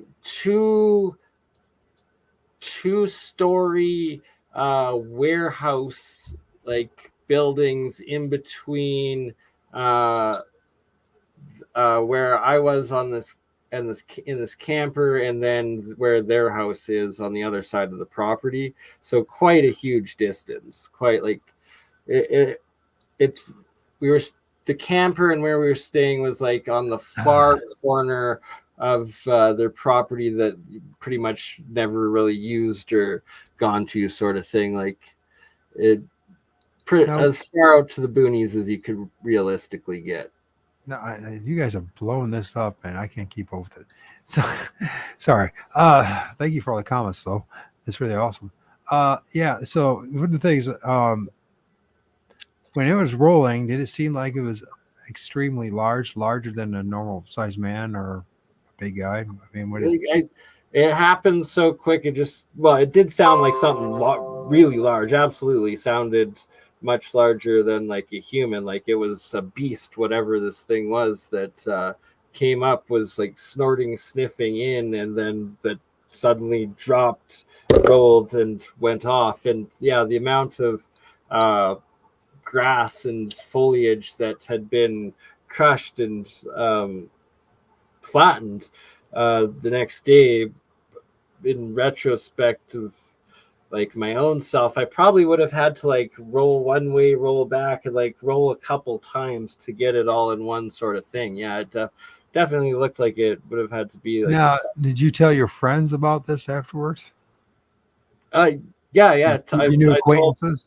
Oh, absolutely. Like I definitely immediately told Craig and wanted to like gauge his like reaction to it, and he was like quite taken back, quite shocked, and kind of concerned, sort of thing of it all. Of like, are you like, you're actually serious? This went down on my property? Like, yeah, it was. Yeah. Now, how when the ORDs were filmed, how close to time was that? You know, was it the same time period? Was it in weeks, months, years? What? Sorry, say that again. The orbs that were filmed in that area. Oh, those orbs had been filmed 4 years prior, 2019. Okay. Just because a lot of times then when people see orbs, they or Bigfoot, they'll see the things or UFOs the same time period within weeks. You know what I mean, or even the same day. So I just wanted to know that. That's just fascinating, and it rolled. And that's just been fascinating. Not too many times you hear about that, but that doesn't mean that they don't do that. Or the other thing too is they go on all fours, right? So yeah, but you said it was squished down like it has been rolling out. And by the way, I've seen something similar to that too. I mean, I've been in the swamp where these things are where I film, and it looks like a giant herd of deer have showed up and all bedded down, right? So they do. Yeah. They do roll around. I don't know why they do I that. could describe what the grass looked like was like a herd of deer had laid down in the spot. Fascinating. It's just absolutely fascinating. But you never saw it. No, I really wish I had, been brave enough to in the moment. But yeah, if it happens again, I will. But that time I was. So if we do a show again, I'll try to remember to download and record some the Sahara sounds. I could play it now and try to see it, but you said you're having a hard time hearing it through my mic, right? Videos. Yeah, so I noticed with when it comes to this StreamYard that I'm best if I make small videos and put it, download it on the brand area, you know what I mean? Yeah. And then do it that way because the audio just sucks. And geez, we might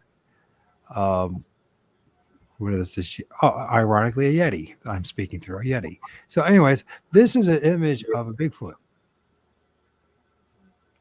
This is I would argue, is a real image of a Bigfoot that was captured a while back. I did not capture this, but what is interesting about if you look at it carefully of the bizarre nature of its body, its long arms, it's weird. I mean, if you look how it's running, and the legs. I don't know anybody that can run like that without falling over. Look at the position of those legs. Right. Look how wild That's the a air. great observation that you're right there. And a personal, like I've always, like a theory that I suspect is that they are able to like move or like jump or like do fast action, like short, quick movements that potentially are faster than the human eye can see, kind of like the gecko can, like do a strike movement. That's what I mean. Like they could, meant to say is they can strike to potentially or leap potentially faster, but who knows? Right. I just wanted, somebody said, you said the Bigfoot was 6 and a Actually, how half fast feet. would you have to be? That may be too quick. I don't think he said that. I think he's saying that that's how far it was from him on the other side of the wall of his cabin. I don't think you have any idea how big it actually was, right? You didn't see it, so. No, I have no idea, but it was, we measure. I did like measure. It was 8. The base of the screen window was 8 feet to the ground, and whatever had come up, I was hearing it literally half an inch away from the screen, like at the screen. Now you said that you heard breathing too, Yes, right? yes, like it was straight. That's fascinating. So we're talking about 8 feet high. Then it's the screen, but you didn't see. You could not see it, right? I couldn't see it. So it's like if it was a bear that had come up, a bear would have to like go up on its paws to like brace itself, and like you'd feel it come up on the camper, and that definitely, whatever it was, did not touch or brace or even, need. It did. Whatever it was did not touch or even grace the camper. It was careful enough to try to be quiet in its like investigation, sneaking up, smelling whatever it was doing. So Sandra McDonald, yeah, I don't know if this is true. What's that? Did she just give us some money? Merry Christmas, Happy New Year's. Okay, thank you. So this is. How do I? First of all, how do I even collect that? I have never done it before. I believe it's a super chat on my channel. Thank you. Oh, Sandra. okay. Because I was going to send it over to you because I know you're having a. I mean, I'm financially hard up too, but you're in a worse situation than I am right now. So I was going to say, if it's to me, then send it to BurnEye. Is that to you? Yeah, it's to me. All right. Thank you, Sandra. Thank you so much. You know, you didn't send to me. Thank you for doing it, for sending him, because I know that BurnEye needs it. So, and my situation has slightly changed. Hopefully, it's keeps going. But I had a few days of work this week. Got called back to this, I guess, the beverage company that I'm doing the packaging labeling for. Only 3 days of work, got the next 2 off, but then hopefully Monday it's full work of week, at least a few days again, but part-time work's better than no work. So yeah, just enough to get by right now. Huh? So, hey, listen, one of the things I'd like to do too, but I still want to talk about this, but after we're done talking about the Bigfoot thing, maybe you can walk around and show people some of your artwork, your shirts and all that. Maybe somebody can think about how to purchase their stuff and that kind of stuff. But the Bigfoot, and so you heard it breathing, you couldn't see it. Well, by the way, this is very common, and this is one of the 14 elements of this, the high strangeness when it comes to Bigfoot. It's just perfect. It just sounds to me, it sounds legit because you heard it, you smelt it, you couldn't see it. And that's just how it works, man. It's like there's never that perfect package, that perfect experience where everything's. I mean, I'm not saying it doesn't happen, but it's rarer than most people realize. I don't know how they go about doing it. And this is another one of these things about the high strangeness, the woo-woo, as people like to say. But I think it's something that I don't know how they look. It's like they come in and out of the physical reality. And I don't understand why it, of all things, needed to roll. None of that makes any sense. Now, this is supposed to be this extremely intelligent creature and being, right? And how many times have you heard, or at least me, how many times have I heard reports where it just walked out in the middle of the road where someone was going 55 miles an hour or greater or whatever it was. And it just walks like a dumb opossum. And I'm thinking to myself, this is not the signs of this really brilliantly intelligent creature. I'm not saying it's not. What I'm saying, a better way of saying this is, it's not trying to hide. If it was really trying to hide from humans and the cars, it wouldn't just walk out in the middle of the road and get itself whacked. I'm not saying it hasn't happened, but it just doesn't make much sense, you know? And the other thing is, and here it is, and it's massive, it's big. You are there, some places you're not familiar with. Now, there's a possibility that the guy that was there pulled a crank on a joke on it. Could have been, but I doubt it. I don't know what kind of mileage he's going to get out of it, but some people get into that, and maybe he's, you know, I doubt it. And the perfect scenario on the edge of the woods, perfect place. You're going to have a better chance having an encounter. I swear to God, if you're on the edge of the woods than you're actually in the woods. All right. Okay. And that's one thing. You say that there's some kind of valley. You say there's kind of a ravine, a valley, something like that. Was there water behind there? Any chance? Yeah. So there was a dry creek bed that it seemed to keep to and walk along, and that's what it had walked up on. That's Always the dry back to. Yes. And I think that's what it used to go up to make when it did the call to the other one and went up a bit of the mountain. That it walked. Now, when you were the screening, you shot that was it Cologne? Was it Cologne? Yeah. And but you couldn't see it. I mean, no, there was. How close do you think it was? How close do you think it was, or to the screen? Oh, it sounded like it was like within like inches at most. Like it was right there, and like all I could envision was this thing like deciding just to like go through and grab me. Because you don't seem to be the type of guy who spends a lot of time listening to. If you don't even know what the Sierra sounds are, you're not a dude that spends much time studying Bigfoot, are you? Not really. Like I mean, do you spend much time like listening to people's encounters and that kind of stuff? You listen to the like howtohunt.com, which is in your neighborhood. To Steve, but the howtohunt.com is a good one. Oh, you guys go check him out. He's got a couple of 100,000 followers now. And what he does is he reads people's emails and he'll email him in his encounters. And sometimes they're hoaxes, and sometimes they're just recycled old stories. And a lot of people, what they do is that they regurgitate the things you hear on the internet. You did not do that. You did not. You shared the things that you shared. The average person wouldn't know anything about Sasquatch unless they had that experience, because most people would say something completely different. That I shot Cologne out the screen and the thing was only feet away, but I couldn't see it. Only someone who's experienced with Bigfoot would even know that that's something that could happen. In my book, now I'm just saying, I'm giving you some kudos. This is what I'm doing. I'm giving you I'm believing you.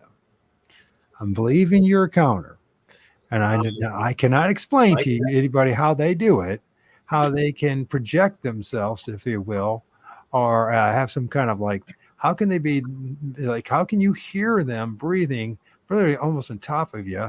And you look and they're not there, but you can hear it. I don't know how that happens. Unless we're dealing with something that's paraphysical, ultra-dimensional, or ultra-terrestrial, and that Sasquatch is nothing that people think it is.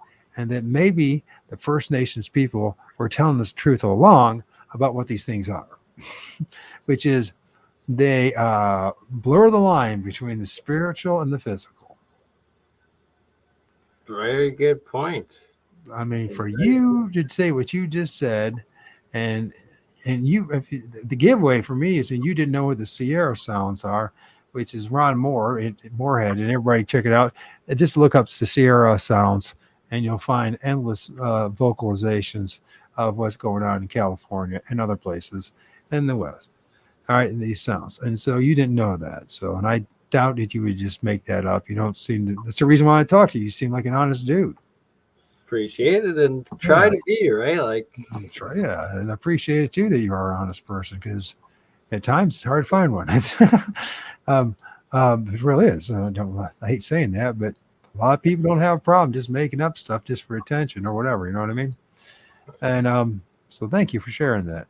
The other thing that I find very fascinating is the rolling thing.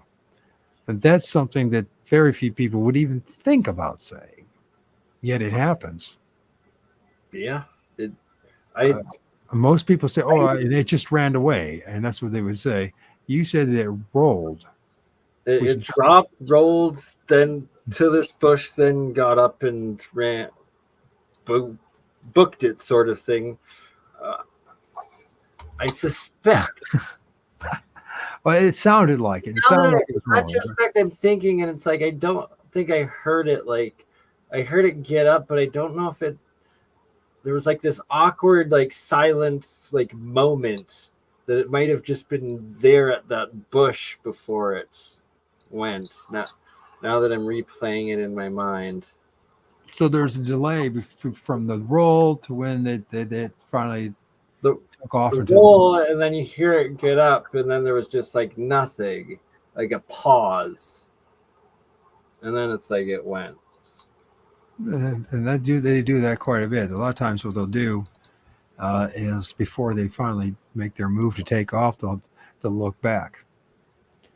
Now, at the time when you heard that it roll to the time it took off, did you say everything was closed up so you could still hear it through the cabin, Yeah. or did you have Yeah, windows open, or did you have? All the windows were open where it was just screen, and then when there was the original grunting, I made sure that we went to like every window and like blocked the view of every window up, so like you couldn't see in to the camper at all.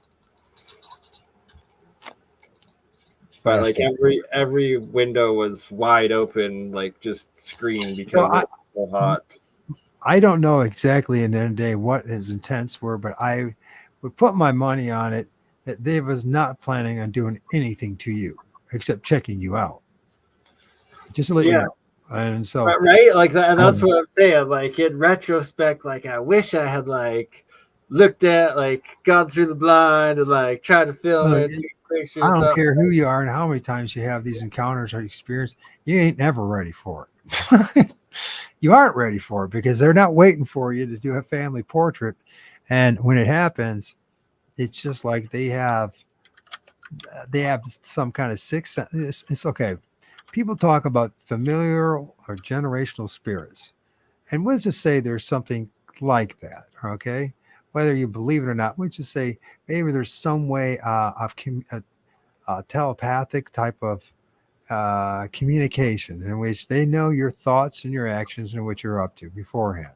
Let's just bring that up. It seems like there's a possibility from my research. And they already know what you're up to, what you're thinking. Animals and intelligence in nature, that seems to be the case. So I doubt that they felt any threat to you and your girlfriend when they showed up. I think it was making its presence known. And I think it was more inclined just to investigate you like it does to so many other people. There's countless reports of people seeing them looking through their windows or hearing them. And yet the people will run out. I've done it myself, and ain't nothing there. There's nothing there. But I know damn well I heard something, right? And there's no way you're going to convince me I didn't hear something. And I was imagining it. And it's not a uniquely Michael Adam thing or yours. It happens in a whole bunch. So for you to bring that up too is just fascinating because, that's the reason why I want to talk to you about this stuff, because you seem to be a guy who's all over the place as far as your interests. And you don't seem like the type of dude who spends, although you have your little woo thing on Wednesdays. And when I pay attention to your woo thing, it's not the woo thing that I know, right? It's the different type of woo it's not thing. nearly as woo as it. No, it's not woo. I mean, it's actually pretty mild. It's pretty mild, yeah. But you have some interesting characters that join you.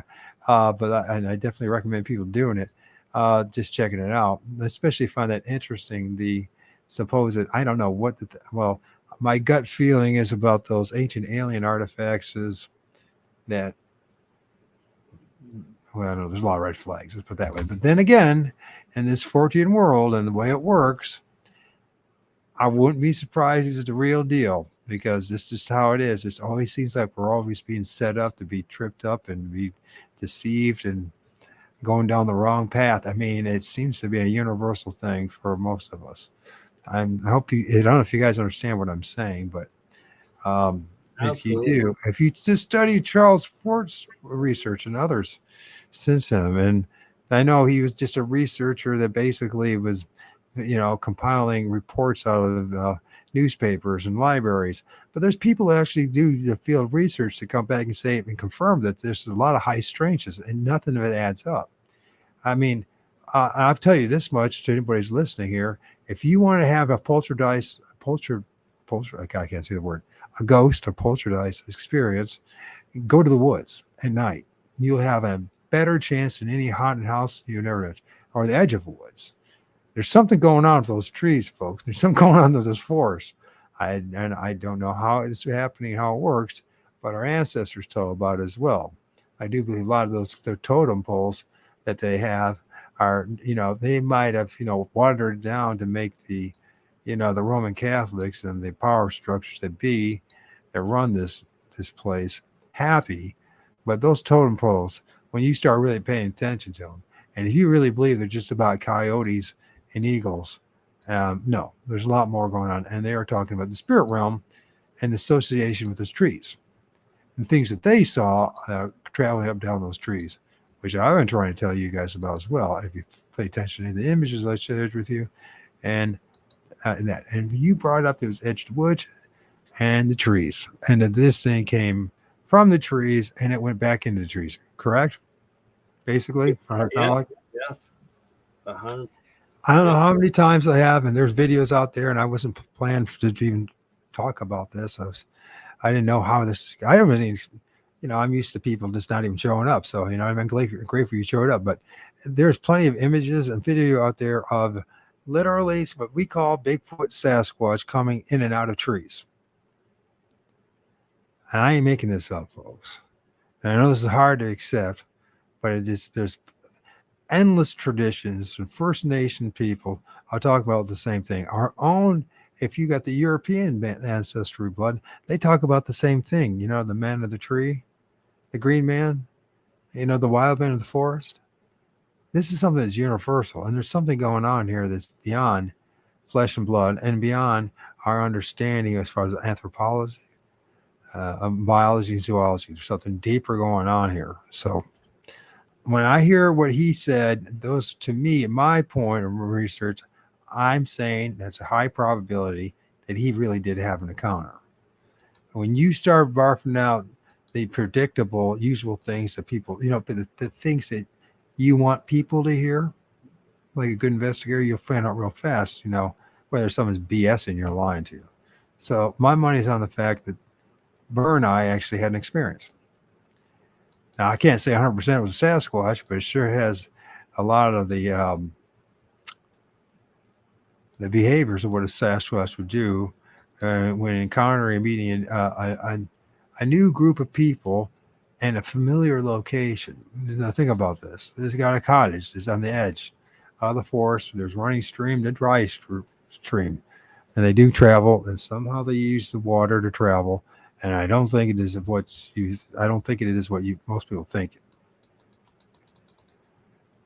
Because there's endless reports of these things manifesting, materializing out of the dry creek beds. Now, usually these dry creek beds are not really dry. If you dig a few feet, you realize there's still water. I don't know how they do it. I know it sounds absolutely bizarre. And you may say you're full of crap. And I'll say, okay, I understand where you come from because I used to be you. But I'm telling you, these things know how to just.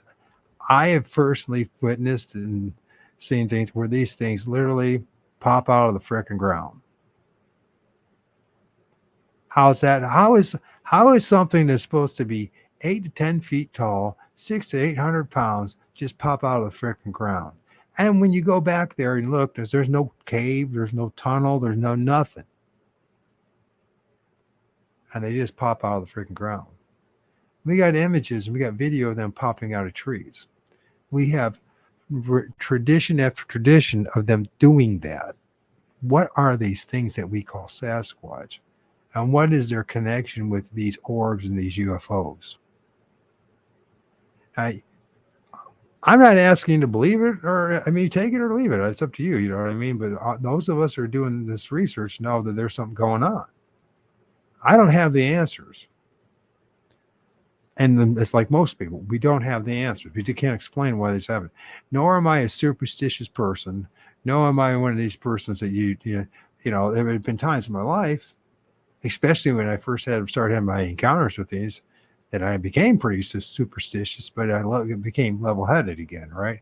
Through time and experience. There's something going on. I don't know, maybe if you guys have any answers out there in the audience, how they managed to materialize out of the ground, go through trees, pop out of trees, show up at somebody's cottage. The guy sprays freaking cologne at them. He hears their breathing, but can't see it. How did they just show up? You can't even see them. Now, they talk about cloaking, but I think that's a misdirection, because I think they actually disappear or somehow they dematerialize. Don't ask me how they do it. It's against I know it makes absolutely no sense. You're like, this can't be. But there's a lot of things in this world that can't be. And it's only the reason why we're saying that is because we're ignorant about how they do it. Sorry about being all preachy about stuff, but I mean, when I hear that stuff, I'm just like, those are like my antenna go ding, ding, ding. I'm hearing somebody that probably had an experience. When I can also tell when somebody's just barfing out something because they spent a lot of time listening to Bigfoot stories. Oh, good. Sorry about that. I just had to take a phone call from the wife, but yeah, no, like I feel you, man, and preach the truth. That's what it's about, and all you're doing is sharing your own personal experience, and it's what needs to be done. Well, see, you know, this thing, I mean, if you tie it in with hardcore science and plasma physics and what's going on, we might have an understanding here. I mean, how is it that they can just show up and disappear? I mean, and how many times have the authentic images of them are what people call blob squatches, like this one right here. It's not a perfect image. It's like it's not in our realm. And the only reason even got it and got a picture of it is because of the cameras that we have today. For some reason, these digital cameras can pick these things up. Not always. It's not always the case, but it's enough of the time that we actually started developing or creating archive of images instead of just stories. I mean, I can't tell you what the hell's going on. I wish I could. Yeah, but I do. I will say this much. I think that a lot of our fear is due to ignorance. And I would say that there's overwhelming evidence that the odds of anything bad happening to you, except for being scared shitless, is slim to none. And just the fact that they seem to be associated, or the correlation of often the UFOs or the plasma orbs and stuff that are experienced right around or along with them a lot of the time. So are you prepared to get your head mind blown a little bit more? Oh yeah, let's do it. And by the way, this another thing, you know, you keep on hearing the stuff about Bigfoot and Nephilim, the same thing. It's not. The story about Bigfoot is Esau and Jacob. And until you study that, and just the one character in the Bible who's hairy like a goat from head to toe is Esau. Esau was not a human being. It was a metaphorical story about how we interacted with these things in the distant past. And we end up tricking these things and deceiving these things, and we've been at war with these things. We are the hybrids, and we probably are the real aliens in all this. That's my opinion, that part. But the part that's not my opinion is that Esau is a perfect description of a Sasquatch. But you got to read it. It's not an Nephilim. But you got to read that too. You know, you just blindly accept what other people say. It's a good way to get yourself tripped up. Just saying. Then the next thing is I want to find this image. Give me a second because I really do need to read those. I did a study of it, but all you have to do is it's Jacob. No, it's Genesis 25 and 27 is where you need to look at those two chapters for whatever it's worth. And let's see if I can find this one. It's going to be hard for you to accept this, but this is how bizarre this goes. It gets really bizarre. This is not Photoshop. This is from a video. I don't know where the video is right now. I can look it up. It's so desired to see it. But I want you to take a good look at this. This is filmed in the sky. This is a guy that's, I believe it's in North Carolina, and he's having these. He started filming the sky, right, and then the trails and skim trails, right, and then he started seeing this stuff. This is in the sky. Now, the odds of this being simply pareidolia are slim to none. This is the face of and the head of what we call Bigfoot. This is his nose. You can see the eyes. You can see the eye there. You can see even the retina, the white of the eye, the brow. There's the mouth, the lips. Can you see that? I'm not making it up. Tell me you see it. If you can't see it, I'll help you out again. If you guys can see that, tell me what you see. You make it a little increase the size of the image bits. Is that good enough or need bigger? Okay, now I see it. That just manifests in the sky. Now, this is not CGI. This is not somebody's artwork. He literally filmed this in the sky.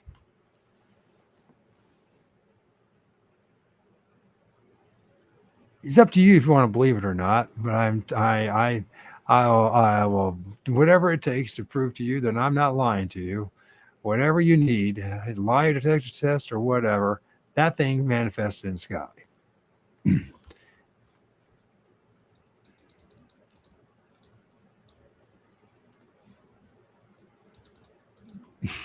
That's how strange this whole shit is.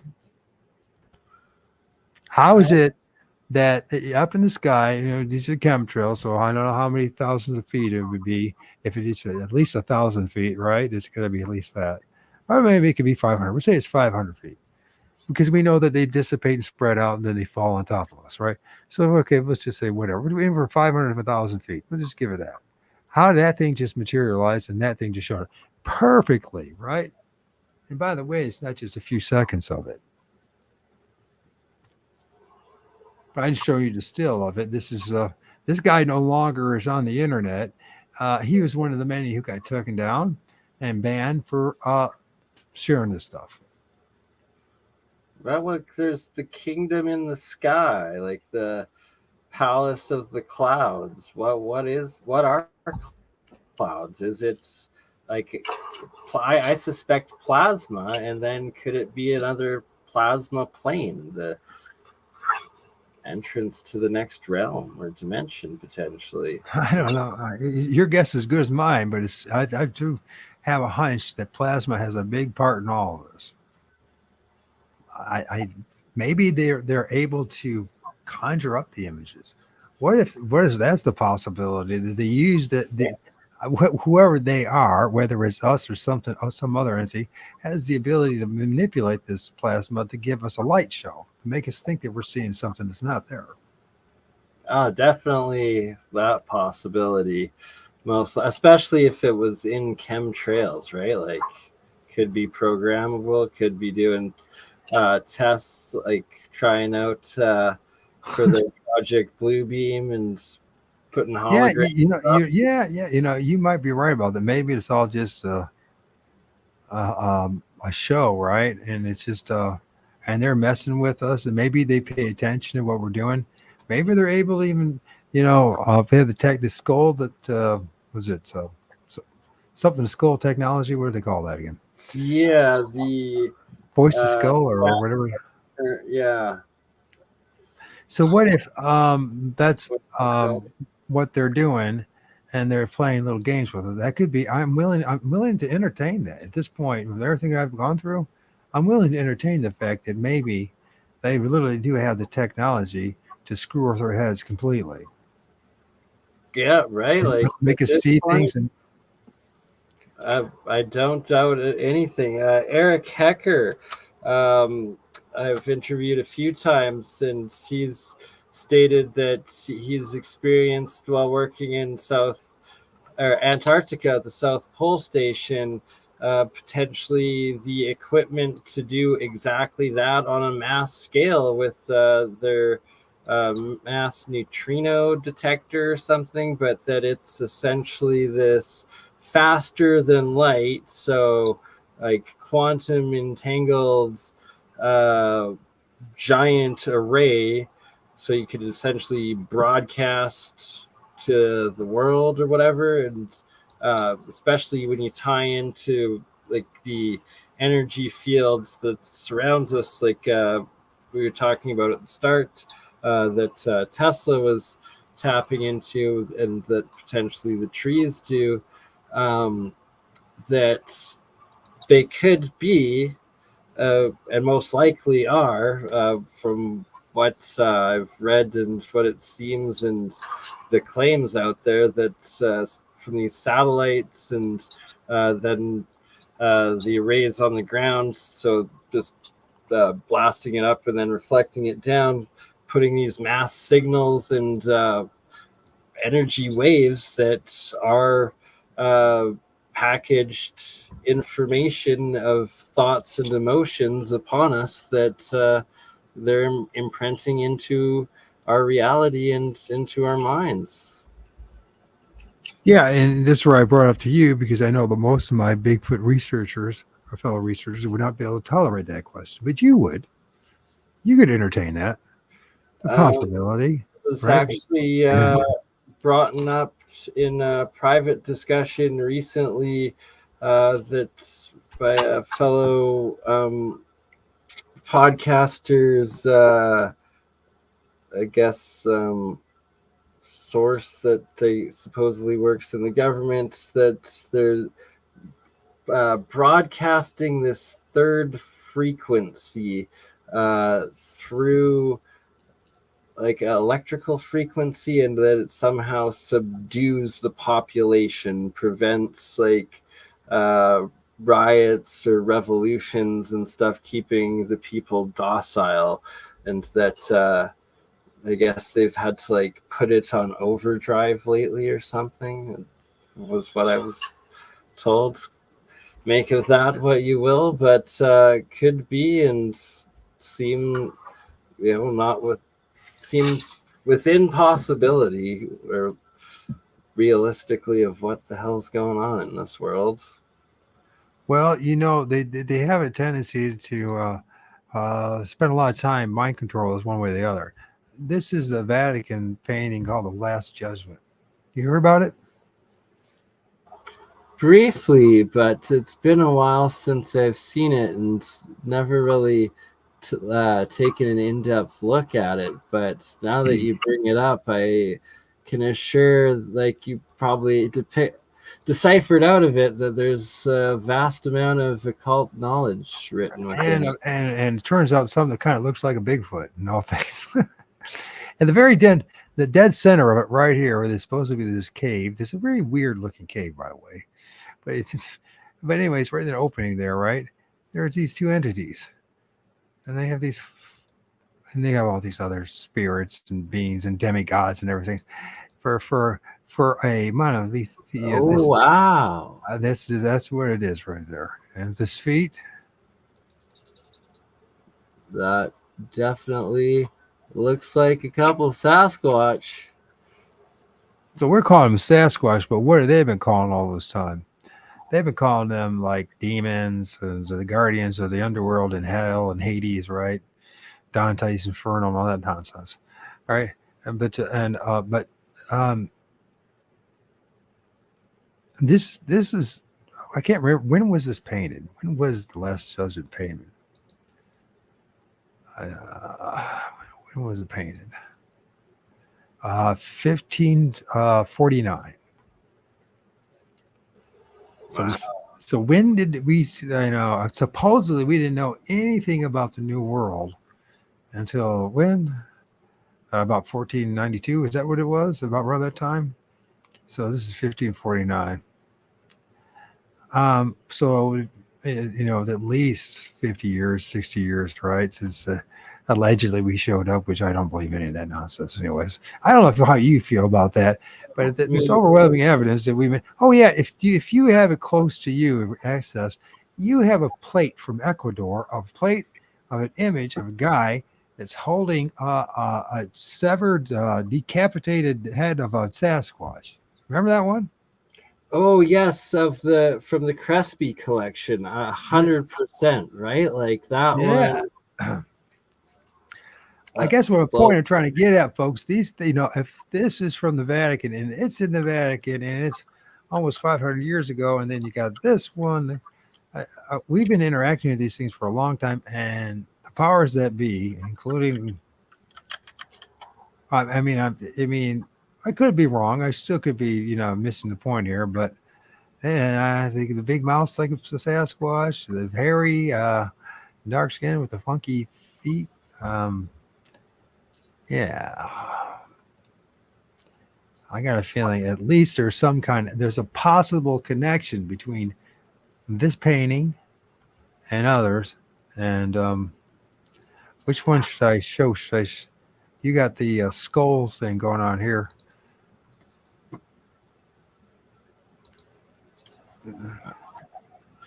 So this one I love because clearly here it is. got There's the plate. Human, we'll get back to there. So there's this plate. Yeah. See if you can expand that for us as well. I know people are wanting to know this. I want people to see that if that ain't a Sasquatch, I don't know what that head is. You can tell me when was this supposedly made? When did it? So I believe that they're pre-cataclysm, so potentially 12,000, but at least probably over 6,000. And they're from the indigenous population that brought them of Ecuador, that supposedly brought them out of the Cocos Caves, I believe is the place. But anyways, from some under mountain supposed hall of records deep in the jungle of Ecuador, and to this Father Crespi, who was a Catholic Jesuit priest, but was one of the rare good, honest ones that did many good things for the indigenous population, I guess, befriended them all, and then they rewarded him with showering him with all of these gifts from this. Your people blew up this place. I want to apologize to you guys. Well, I'm still listening to you, man, but you guys blew up the comment section. I've never seen any. There are literally hundreds and hundreds of comments. Yeah, and it's like I can't keep up with it, so I apologize sincerely. But is there any way you can make it to find that head? Because when you look at that head, I want to know anybody from Central America that looked anything like that, and you guys can tell me who that Steve might be. Maybe the Toltecs, maybe they could have been. I don't know, but we don't even know who the Toltecs are. Do you realize that? We don't even know what those people actually look like, except for some statues. Exactly. Right. And sorry, I'm trying. My computer seems to be freezing momentarily, so bear with. But I get a chance. If you feel like it's, email me that or send me that, and I want to share that with some people. So we have some historical evidence that they were dealing with something like this. I think that they turned these things into monsters and put it in our psyche, that they're demons and monsters, right? I think that when you look at these underlying messages, the metaphorical, allegorical messages, you find texts like, which, by the way, I can't find anything better than the story of Esau and Jacob. Jacob is the hill grabber. He's the one who came after Esau. Jacob was fair skinned, not hairy, and lived in tents. Wow. Esau was the great hunter, was the hairy man, that's what they called him, a man of the wild. He was hairy from his head to his toes, hairy like a goat. And when Jacob tried to deceive Esau, his mama, if you believe that, regardless of whether, just remember, it's the underlying the message that matters, not the surface level profane message. They could decide to deceive Isaac, that's going blind, right, by having Jacob all dressed up in goat's hair. Now, if you look into what goat's hair looks like, you're going to realize, and by the way, there's a study I have of it, so it's definitely worth your listen. That will keep you from ever being fooled again about that Bigfoot and Sasquatch is anything to do with the Nephilim. Nothing to do with it. The men of renown, the ones who were judged, were men. They were giant men. Giant us, not Bigfoot. Sorry to get preachy about that, but it's very important stuff. So, you still around as you'd leave me? I think you might have left me. He fell off. What happened to you, bro? Maybe he had enough of my preaching. I don't blame him. But listen, I'm dead serious about what I'm saying. That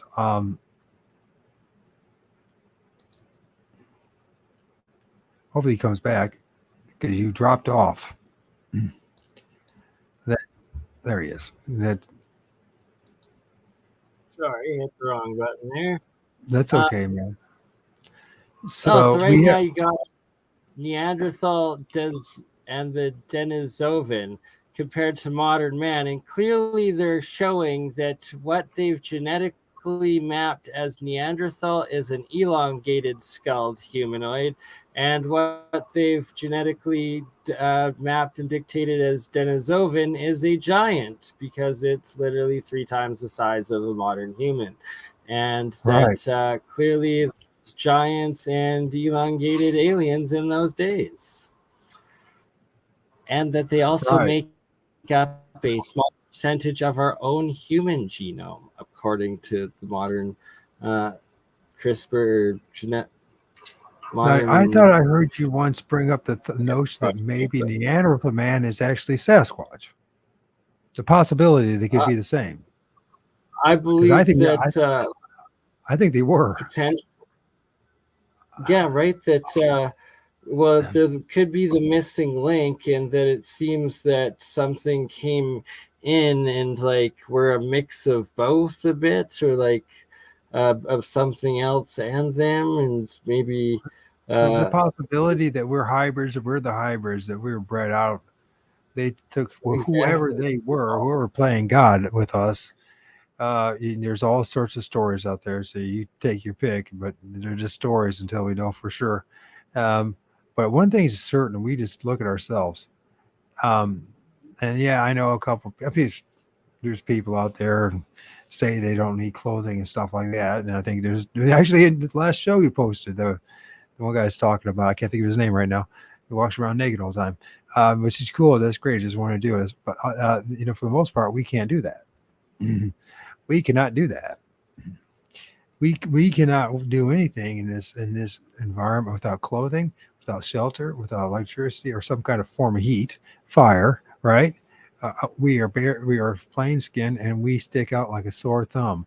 We're the only thing that's on this realm of existence, this world, this planet, that has to have the things that we have: the clothing, the shelter. We don't fit in. I don't know how anybody cannot see we're not the hybrids. We're the aliens. Essential like virus or mutation of the norm of the what's the right word? The symmetry, or symmetry, I guess, of the rest of nature, and like all of life is nature, and then there's us that is of a completely different destructive nature, and that loves destroying the natural life and nature of this planet and realm. It's like we're destined to do that, right? Or we were designed to destroy this place. I hate to say that. I mean, let's think about this for a little bit, right? Because people say they're being real negative. I'm not trying to be negative here. We do everything that's half-assed backwards. If we talk about, okay, survival of the fittest and for survival, right? For thriving, we do everything half-assed backwards. And we say that it's because of man's greed and it's because of money and all that. And I'm saying, that's just a tool. We were always that way. We've always been that way. As far as recorded history goes, we are well, you call it a virus, and that's a great way of describing it. But I don't know what else to say, man. Tell me. I mean, everyone knows that war is stupid, but we still do it. Everyone knows that the systems we have are not practical and non-functional as far as preservation. We still, everything's wrong. Everything's different. And he's like, I would do a better job. Would you do a better job if we're all designed this way? And if we're put in the same position, yeah, we would try, wouldn't we?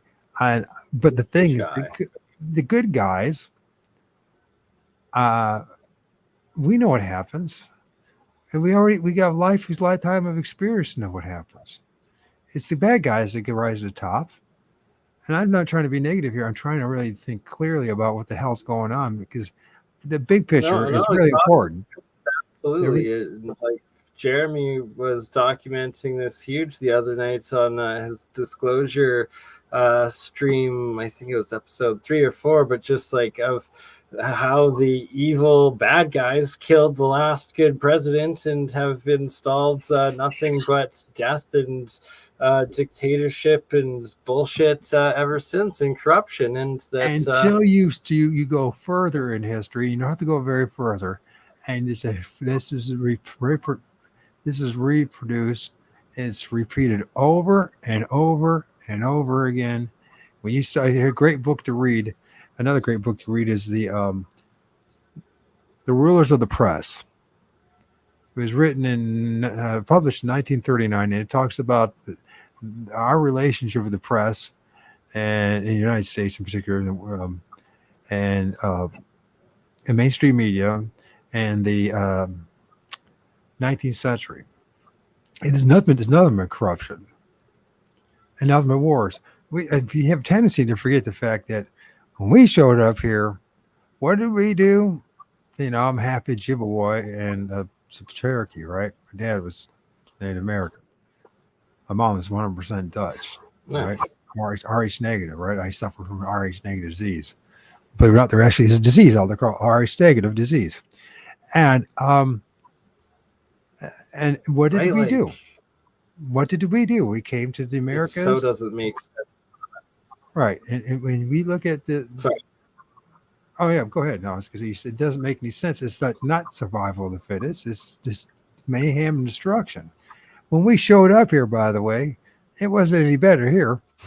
I hate to disappoint you, but I mean, when they showed up, what were the Incas doing at the time? They're supposedly having a massive human sacrifice. But that's what they tell us, though. What's to say, though, that was just a cover-up of the conquerors coming in and just genocide, massacre, slaughtering everybody, and then being like, oh, all those chopped off heads, they were doing it to themselves. We didn't do that. Who knows? Oh, man, it's horrendous. We threw that Western Europe and the nightmare that was. Okay, first of all, you have a black plague, if it really did happen. Let's just say, just play along with it. And 3/4 of the people are wiped out. And so what do the rest of them do? Well, they started, what? The Inquisition. Yeah, anybody that rebelled anything against the Roman Empire, and there's another thing. You want to one of the best ways to conquer a people is what? Poisoning the well, their minds, and a little water, and everything else. So, and then call it something like smallpox or right, absolutely. And And then anybody that's unruly, then what we do, because we're absolute crazies, we'll have torture chambers in all our castles in which we'll torture you and quarter you and do all sorts of horrendous things. And then what we'll do, even though we'll say it's a distant past, we'll keep it in all our castles. And I don't know if anybody you spend any time in Europe, but I did. And I was married to a woman who was half Portuguese and half East Timor. So it's been a lot in Portugal and Spain and France and also in England. And all these castles, they all have their freaking torture chambers and their dungeons. And they glorify it. And they charge people to see it. Now, would that, if you're a rational group of people, would that be the one thing that wouldn't you want to hide that? Right? Yeah, no doubt. Like, and there's something seriously wrong here. So these things that we say Sasquatch, we call them Sasquatch, or whatever was left of them, right? It sounds to me, when you look at the story of Jacob and Esau wasn't a bad guy at all. Not a bad guy at all. But it seems like we had a war against these things. Like we were like designed, created, and put here to get rid of anything that was in the way for whatever terraforming or whatever the hell they're. What do you think they are up to, anyways? Do you have any ideas? Burneye? What are they up? You got to think like them. You have to. I know that's the thing. It's hard for a guy like you because you're a nice person. I never really put that thought.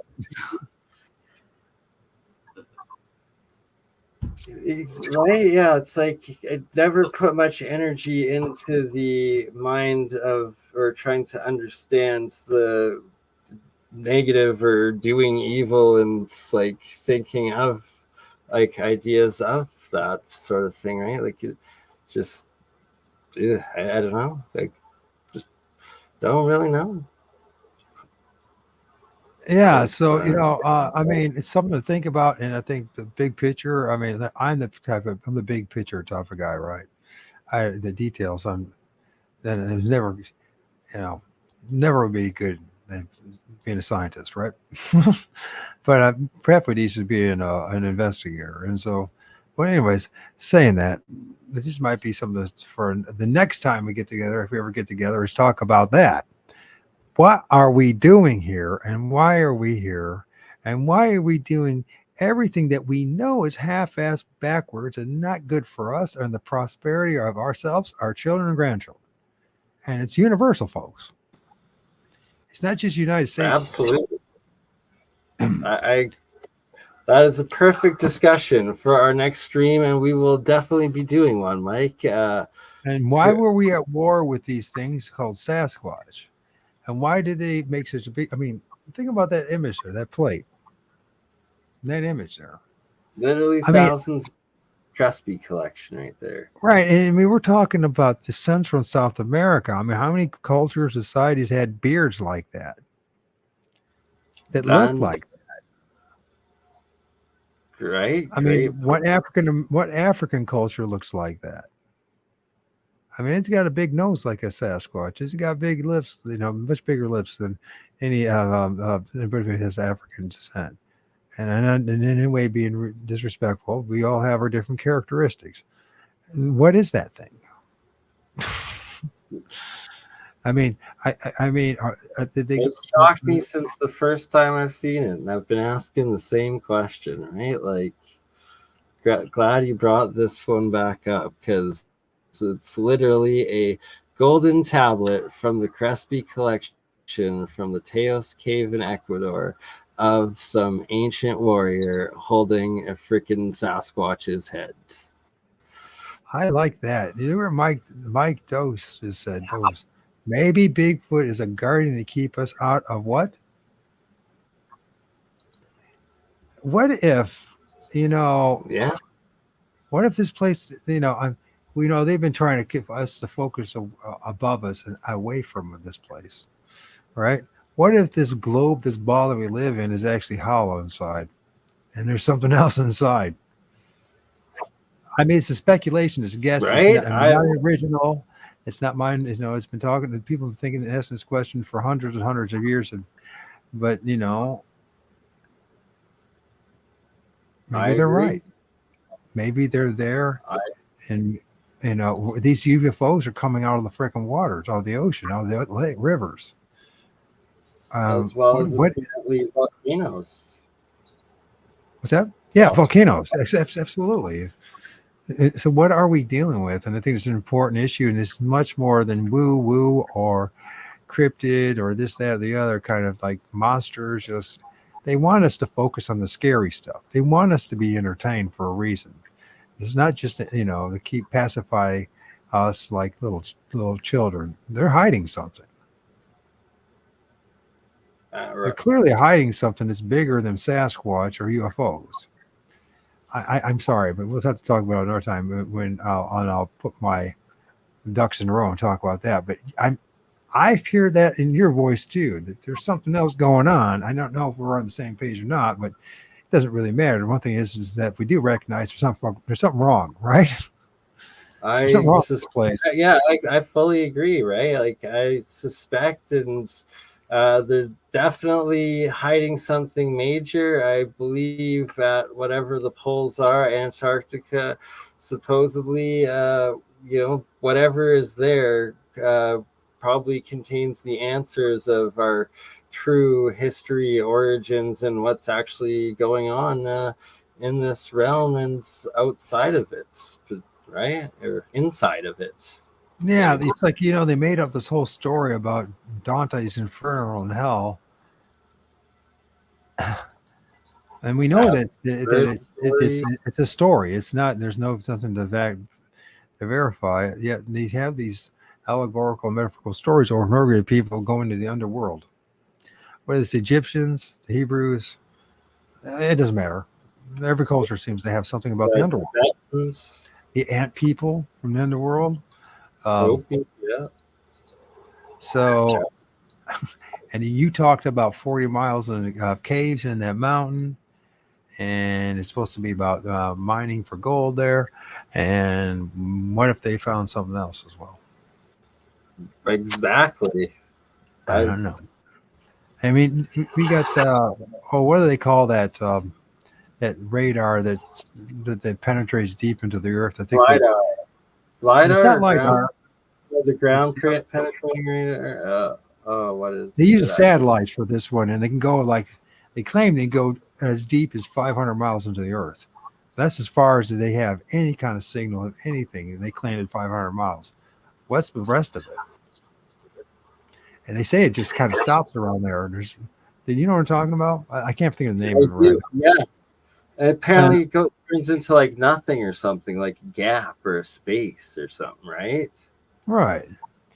And then we Like hear all it's these legends of supposedly there's a sun inside the earth and all that kind of stuff. I'm not saying so, but what I'm saying, we don't, the average person, 99.999.9 in the world doesn't have any idea what's under us. A few miles, whether it's 10 or it's, we'll give them the 12 or whatever miles they say they've tunneled, and we'll give them even that whatever that radar is. You guys have it? You know what it is? And maybe somebody. It's that radar they have that they use as satellites, and they ground penetrating radar. Yeah, I know what you're talking They about. reach like 500 miles, but that's the max. Yeah.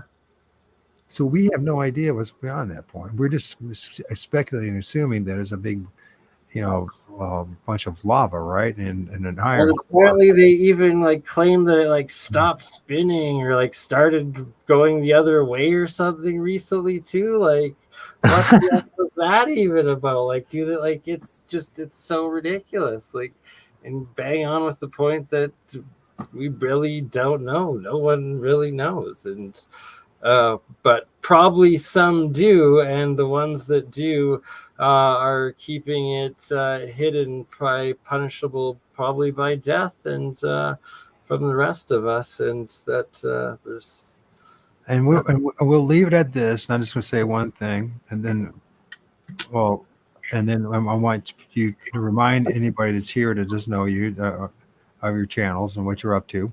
But I just want to say this: the First Nation people talk about the underworld, the middle world, and the upper world, and the tree.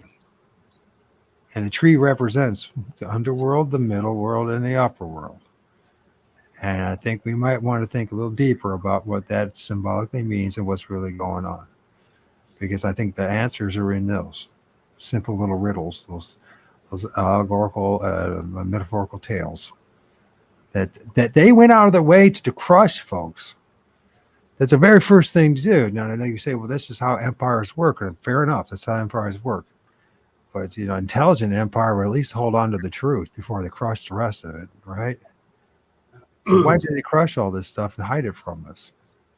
I agree, and that's awesome wisdom, well said and shared to end this with, Mike. I look forward to our next one, and I had a great time. You made my day. Thank you so much. You made my day, bro.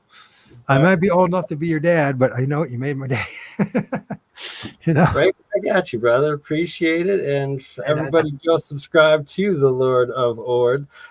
Mike, watching my channels. Go over, check out all the pictures, videos, lots of them that you're sharing today. All your own images and videos that you've captured yourself. And it's just important to do your own research, right? At some point I had to say, I'm gonna have to do this myself. I can't just rely on other people doing it for me, right? How am I ever going to know, right? Exactly. It's the only way to go, and to lead by example, be the change that you want to see, and start with yourself, and by doing it yourself, and great stuff, and love. And I would love to hear I hope the only thing I will hope, and I don't, and it's very rude of me and arrogant of me, but I brought up about the trees, about what these things traveling up and down the trees, about the underworld, middle world, the upper world, about these vortexes and the energy, something's going on. And maybe your friends, you got some really intelligent friends, and maybe you can throw it by them. What's going on with these trees? I'm good, right? Because I'm going to try to bring that up with the Hutchinson specifically, because I know that they've actually done a lot of experiments using trees as antennas and broadcasting frequencies into them for that sort of specific reasons, as you've been mentioning. So, I will do that, and we will discuss it on the next one. And we're definitely going to have to do this again, because great work, great minds, and gotta do it. Keep doing it, man. Awesome. So before we go, so we got what are you doing next? What's coming up? Gotta work a little bit. I've got potentially a new location with where I work, with the property owner, to be setting up my silk screening printing equipment coming up in the new year with him, and partnership with that. So hopefully that materializes. I'm pretty sure, I know it will. Working on that. Can't wait to be able to do my silk screening printing, shirts, clothing again, finally do orders, as well as partnering with a organic coffee importer and manufacturer, and also going to do a coffee podcast with them that should be pretty fun.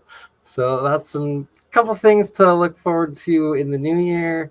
And then, as always, you never know what's going to come out next with the alchemy. There's just, so many discoveries, so much stuff. The materials, material science aspects.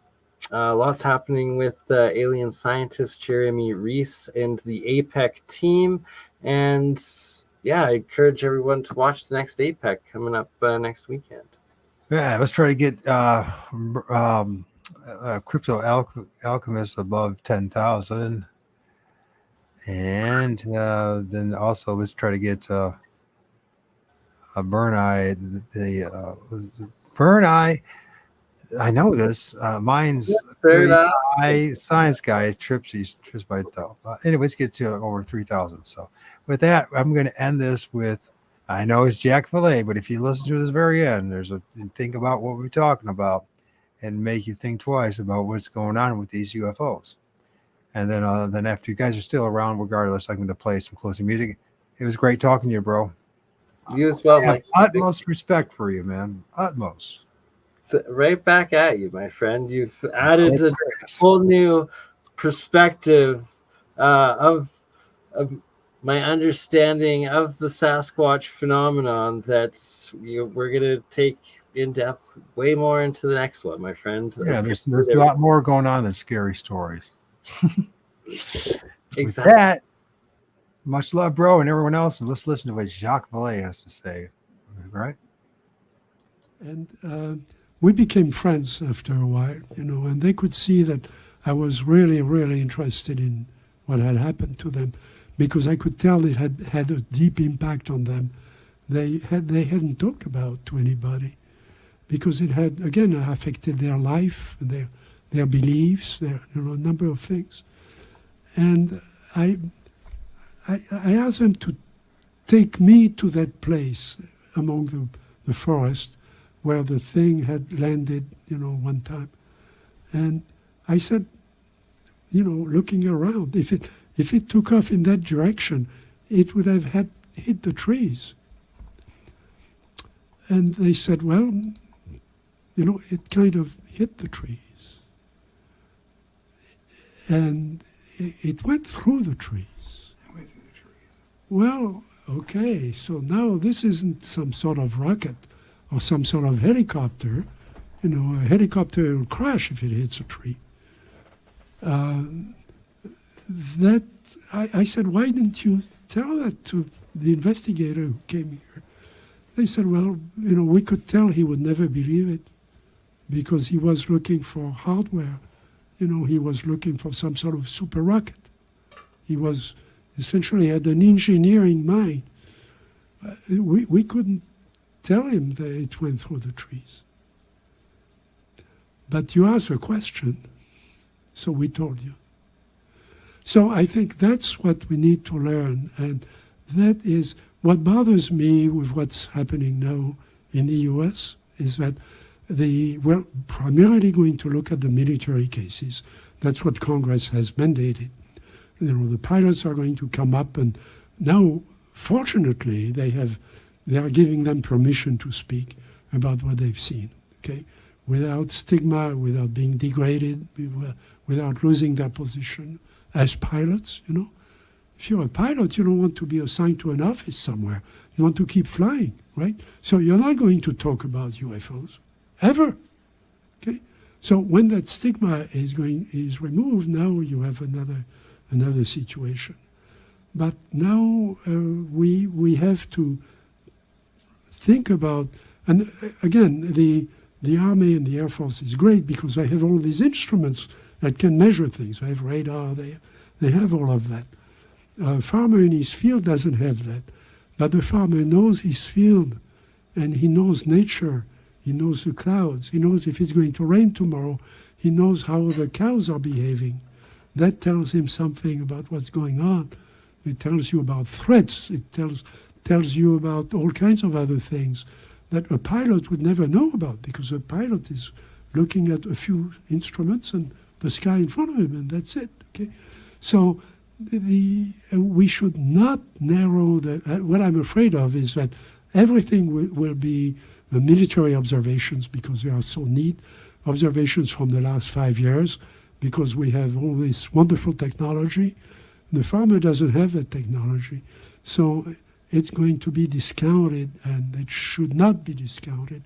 We should go back to the last 50 years, and it's in the database.